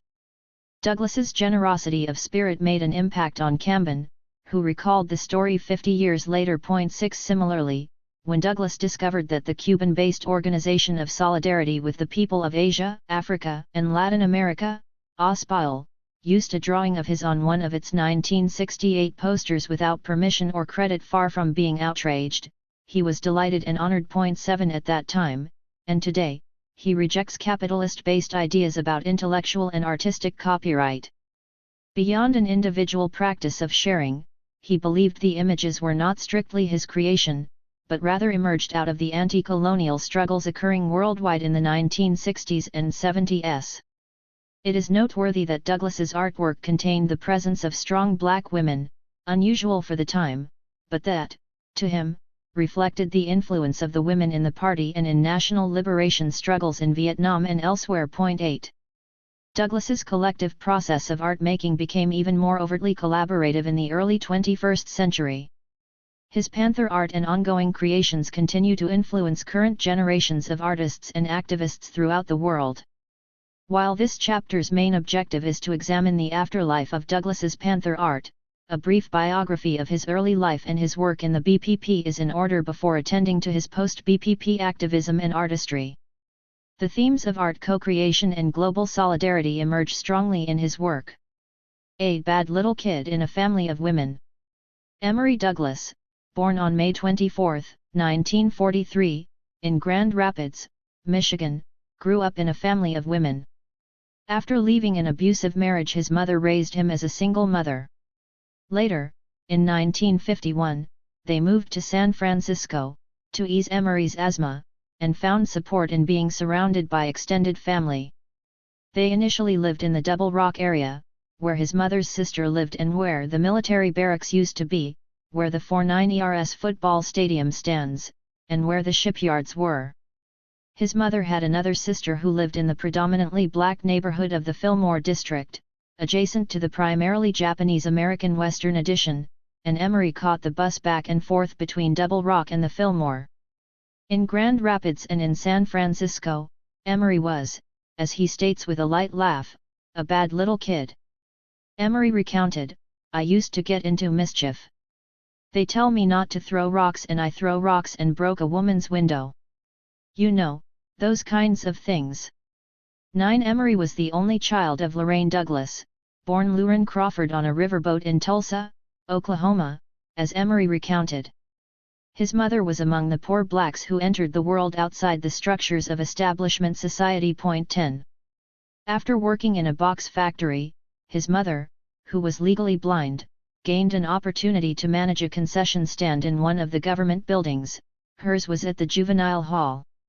She first worked with a white woman, who was also blind, and when that woman died, his mother ran her own concession stand selling donuts, candy, and cookies, and unauthorized home-cooked dinners as part of the informal economy, for more than 35 years into the 1990s. So, while Emery was in and out of the youth incarceration system for being bad as a youngster for truancy, playing dice with the older kids, throwing bottles and turning and running right into the police, according to Emery, his mother knew many of the people at juvenile hall. Emery recalls his mother being fiercely independent, never wanting any help, despite being blind. She was also a partier, not a churchgoer, and everybody in the neighborhood knew her. Around the time Emery was a young teenager, his mother set up residence with and later married Douglas Morris. In their later years, Emery became the main caregiver for his mother and the man he refers to, with affection, as his stepfather. 11. Douglas recalls that the brothers from the hood in the Fillmore knew his mother and would try to watch out for him to keep him out of trouble. Community and cultural centers were also vital spaces, providing him with safe and productive outlets. He was part of the young people participating regularly in the programs and summer camps of the Booker T. Washington Center and the YMCA in the Fillmore district. "I grew up there like everybody else," Douglas said. He recalled 2 counselors as outstanding, a brother named Mr. Payne, and his first counselor, a Japanese-American named Yori Wada, whom Douglas dubbed a miracle worker because he managed to get so many kids out of prison. He also got schooled in the events of the day, aware of the jazz scene in the Fillmore and attending school with the daughter of Charles Sullivan, who brought renowned black musicians to the Fillmore Auditorium. Douglas also recalled when 2 black men, whom he frequently saw on television news, came to San Francisco. Only later would he understand the historical, political, and cultural significance of W.E.B. Du Bois and Paul Robeson, but he already understood that they were powerful black men. In the 1950s, the television would have also brought scenes of dogs, water cannons, and the police attacking peaceful civil rights activists.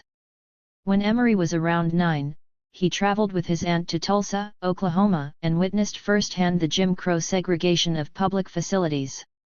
As Douglas insightfully observed, "You can also understand that consciousness comes from when you grow up." 12. He was speaking to the blues epistemology, or the knowledge and culture already present and emerging from the conditions of working-class black communities. 13. This knowledge and these experiences form the basis of his art making, with its focus on everyday black experiences and the honoring of black resistance.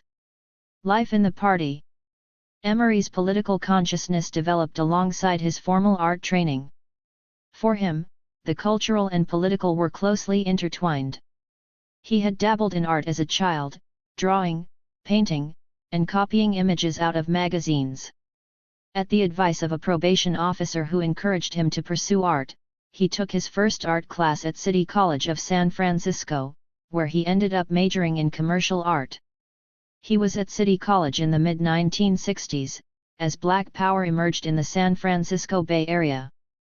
Across the Bay in Berkeley and Oakland, inspired by local visits by Robert F. Williams and Malcolm X, Don Warden started the Afro-American Association, AAA, in 1962 as one of the earliest black nationalist organizations on the West Coast. With a couple of hundred active members at its peak, AAA grew into one of the largest black nationalist groups in the East Bay since the demise of the Civil Rights Congress in the early Cold War period. 14 Merritt College in Oakland was a pivotal foundation for black studies.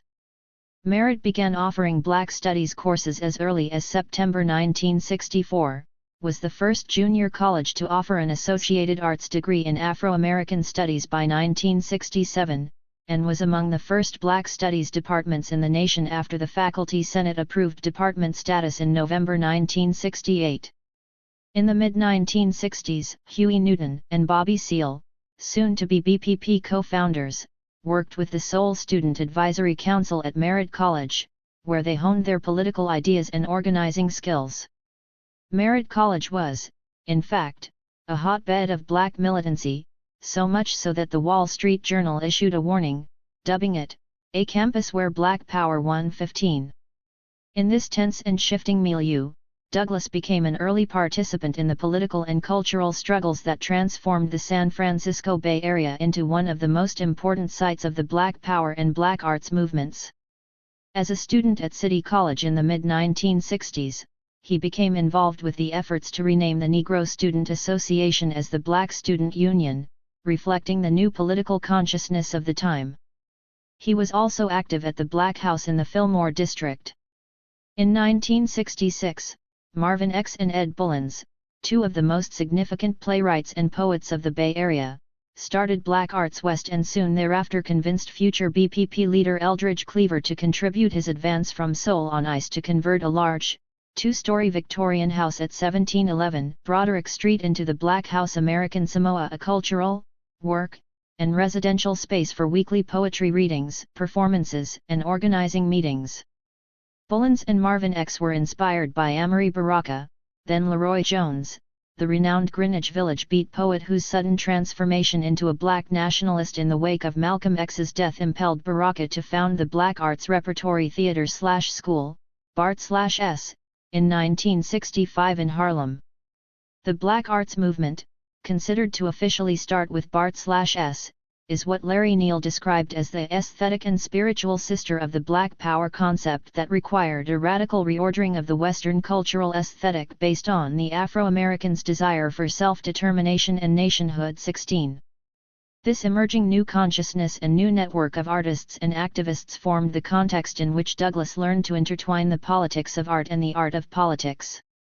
In a move that would transform the nascent Black Arts movement on the West Coast, the black students at San Francisco State College brought three important New York/Newark-based black arts poets to their campus as visiting professors, beginning with Sonia Sanchez in the fall 1966, followed by Amory Baraka and then Askia Turi. Baraka proposed that his residency be used to establish a Black Communications Project, BCP, sponsored by SF State but headquartered at the Black House, to produce plays featuring black playwrights and black actors and to host poetry readings and African dancers and singers. A budding young artist named Emory Douglas worked as the resident set designer for the BCP productions and not only got schooled by Baraka but forged a lifelong relationship that endured through turbulent internal conflicts within the Black Power/Black Arts movements. 17. Douglas connected with the Black Panther Party for Self-Defense, BPPSD, newly formed in October 1966, in the organizing leading up to the San Francisco visit of Sister Betty Shabazz, Malcolm X's widow. Shabazz spoke at a program on February 21, 1967, the second anniversary of Malcolm's assassination, organized by a different Black Panther organization, the Black Panther Party of Northern California, BPPNC, the brainchild of Eldridge Cleaver, according to Joshua Bloom and Waldo Martin. Douglas recalls that it was Hank Jones, then with the BPPNC and later with the BPPSD, who informed him about the program being organized. Douglas was asked to create a poster for the event and readily obliged. At the same meeting, he learned that Shabazz had not yet responded to the BPPNC's letter of invite and accompanied the group to ask Cleaver to appeal to Shabazz on their behalf. Despite the organizing work of the BPPNC, it was the discipline and audacity of Huey Newton and Bobby Seale's BPPSD's security delegation, which arrived at the airport with guns displayed and walked straight up to the gate to escort Sister Betty, that most impressed Douglas as well as Cleaver and Jones, all of whom soon joined the BPPSD.18. As Douglas recalls, Newton and Seal would come by the Black House, where Cleaver lived upstairs and cultural programs took place downstairs, to try to recruit Cleaver for the BPPSD newspaper. At one point, Seal was at the Black House trying to create with a pencil the headlines for the first issue of the Black Panther newspaper, published April 25, 1967. Douglas told him that he could improve the quality of the graphic design. Douglas hurried to his home on the other side of town to get some art tools, but when he returned, they had already finished the layout. From the second issue on, however, Douglas worked on the Black Panther and created its more professional layout and design. 19 Bobby Seale recalls, Huey, Eldridge, Bobby Hutton, Kathleen Cleaver, and I, were flabbergasted by Emery's artistic abilities. Mumia Abu-Jamal, who was the Philadelphia BPP's lieutenant of information and later became a journalist, and the most renowned U.S. political prisoner, stated, Emery didn't just do the front and back pages of the paper. He did layouts for almost the entire paper, every week. He isn't just an artist but a gifted graphic artist who used his eye to place and block in texts and graphics. Douglas views his training in art at City College, where he learned graphic design and commercial art and participated in a healthy process of critique, as indispensable to his work in the party. The BPP gave Douglas the title of Revolutionary Artist, and then during the reorganization of the party following Newton's arrest in October 1967, appointed him Minister of Culture. 20. There is much to say about the significance of Douglas's art and his brilliance as a revolutionary artist. His book, Black Panther, The Revolutionary Art of Emory Douglas, with numerous reproductions of his artwork and 8 essays illuminating his contributions, is an excellent place to start. Given this essay's focus on the afterlife of the BPP, suffice it to briefly discuss 2 aspects of Douglas's work in the BPP. First, the images he created were indispensable to the development of the BPP. Douglas himself recognized the importance of translating the complex ideology and practices of the party into readily comprehensible images. A goal of his is to create art that even a child can understand. 21 But his art did much more than is conveyed by Douglas's humble words. Artist and art scholar Colette Gator posits, radical change starts with pointing out plainly and clearly what no one else will dare talk about or represent, and Douglas' work shouted the Panther's mission through images. What made his images so compelling were the ways they reflected and gave meaning to everyday black life, what Amory Baraka dubbed his homeboy familiarity combined with expressionist agitprop. Significantly, his images moved beyond reflecting life to constructing a visual mythology of power for people who felt powerless and victimized, Gator observes. As Lorem Mulvey argues, moving from oppression and its mythologies to a stance of self-definition is a difficult process and requires people with social grievances to construct a long chain of counter-myths and symbols. Douglas's images of strong African women, often holding a baby and a gun, of older black men and women looking downtrodden but dignified, of proud brothers working for radical change, and of the vulnerability of power, symbolized by the pig, did the work of creating the kinds of counter-myths and symbols that function as a cleansing force, in the words of Frantz Fanon, to advance the process of decolonizing the mind. Douglas's images provided an alternative vision, gave people hope and courage, and made revolution look like a reasonable response. His were images created for ordinary black folk and other oppressed peoples and not to comfort those in power. 22. Second, Douglas somehow managed to bypass major internal conflicts in the Black House and the BPP. Douglas himself attributes this to focusing on the art and on producing the newspaper, which were valued by all sides. But how he averted getting trapped in the chaos of the internecine fighting is a subject worthy of further investigation. The Black House provided a space that brought together black artists and black revolutionaries, but ironically conflicts between the two groups also led to its demise. As James Smethurst discusses in the Black Arts Movement, Black House co-founders Ed Bullins and Marvin X connected Eldridge Cleaver with the Black House. But in less than a year, Cleaver was charging Black House leaders with being cultural nationalists who were more interested in making symbolic gestures than in doing the hard work of seizing real power, and the artists feeling that Cleaver was far too deferential toward the white left 23 Cleaver and the BPP evicted Marvin X. Bullens and most of the other artists from the Black House in 1967. These same aesthetic and ideological conflicts, ostensibly a divide between cultural nationalists and revolutionary nationalists/internationalists, with some of the latter already or soon to be Marxist-Leninists, also led to the demise of BART/S in Harlem and Black Arts West in San Francisco in the mid-1960s, all within a year of their formation. Somehow Douglas managed to transcend the intense and inflated conflicts between cultural workers and revolutionary political activists. He was an artist clearly aligned with the BPP and a growing leader within the party who made his artwork relevant and necessary to illustrating the ideas of the BPP. Against the pressures of the times, in the early formation of Black Power, his graphic images built a bridge between the cultural and the political, helping to develop the ideas about the necessity of revolutionary art to political struggle. This intertwining of cultural and political work built on the tradition of ideas advocated by Paul Robeson, Mao Zedong, Amilcar Cabral, and many others. Douglas also averted being trapped by what is arguably the most visible and deadliest internecine conflict within the BPP, the split between Huey Newton and Eldridge Cleaver. On a live television program in San Francisco in February 1971, Cleaver called in by phone from Algeria to denounce Newton for purging Geronimo G. Jaga Pratt and the New York Panther 21, and, in a phone call immediately after, Newton expelled Cleaver from the BPP.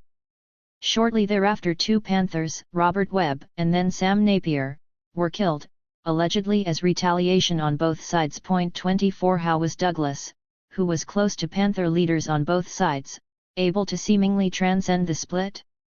First, the strong relationships he had developed with Newton, Seal, and Cleaver, rather than creating mistrust, worked to heighten Douglas's integrity in the eyes of Panther leaders. Douglas was very close with Cleaver, working daily with him on the Black Panther newspaper, as housemates in a home that also served as a center of San Francisco BPP activity, and as the travel companion to Kathleen Cleaver, 8 months pregnant, en route to Algeria in spring 1969 to meet her husband in political exile. Douglas had also developed strong relationships with Newton and Seal, who used to come over every day after they'd been organizing in the evening, and we'd cut it up, talking and all. Douglas also caught the bus to Oakland, where they would regularly meet at Bobby's house to hang out or to go on police patrols. Contrary to the public understanding of the Newton-Cleaver split, Douglas asserts that Huey himself made it possible to support Eldridge's people and not be seen as Huey's enemy. Douglas explained, Huey always said it wasn't about DC. It wasn't about Kathleen. It was about none of that. It was about what Eldridge did in that context. DC or Donald Cox, the premier BPP field marshal, traveled to Algeria, with Douglas, in 1970 and made the decision to stay in exile there. The Cleavers also urged Douglas to remain in Algeria, but he viewed the Bay Area as the place he needed to be. After the split, Panthers in the Bay Area, including Douglas, had no further communication with the Cleavers in Algeria, but Douglas continued to work well with Newton and Seal in the BPP and on the newspaper, and in fact outlasted both as an active member of the party. 25. The second factor that mediated Douglas's ability to avert the problems within the party was, as he observed, the paper was something that transcended all the personalities and conflicts. He noted that some of the people on the other side used to take some of the Panther cartoons and publish them in the East Coast BPP's Right-On paper and what have you. You had other activists using them in flyers and other stuff. So you knew that it was bigger than just the Panthers. 26 Douglas makes an important point about the significance of art and of the newspaper to exceed internal conflicts. Still, the issue remains complex.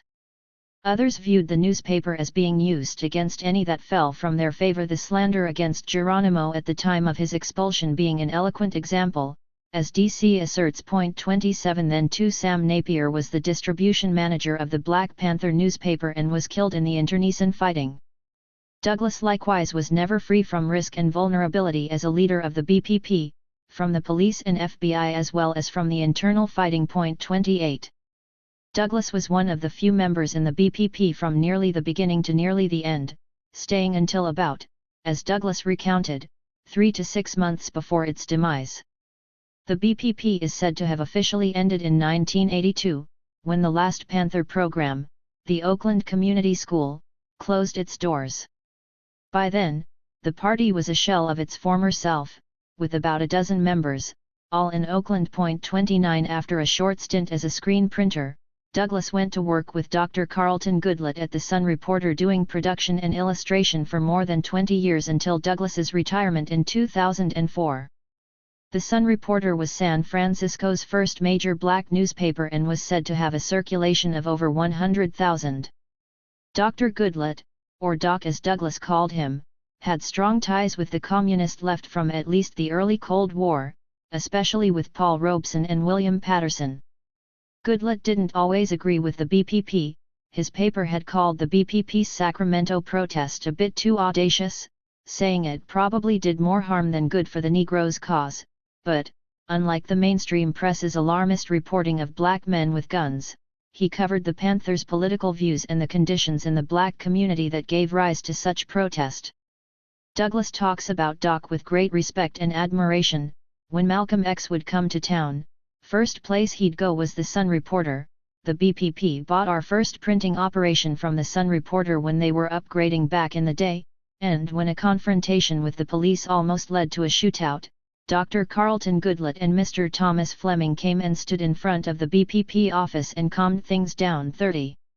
After he left the party, Douglas continued his social justice and art work, even as his direct activism declined. I was doing a part of the revolution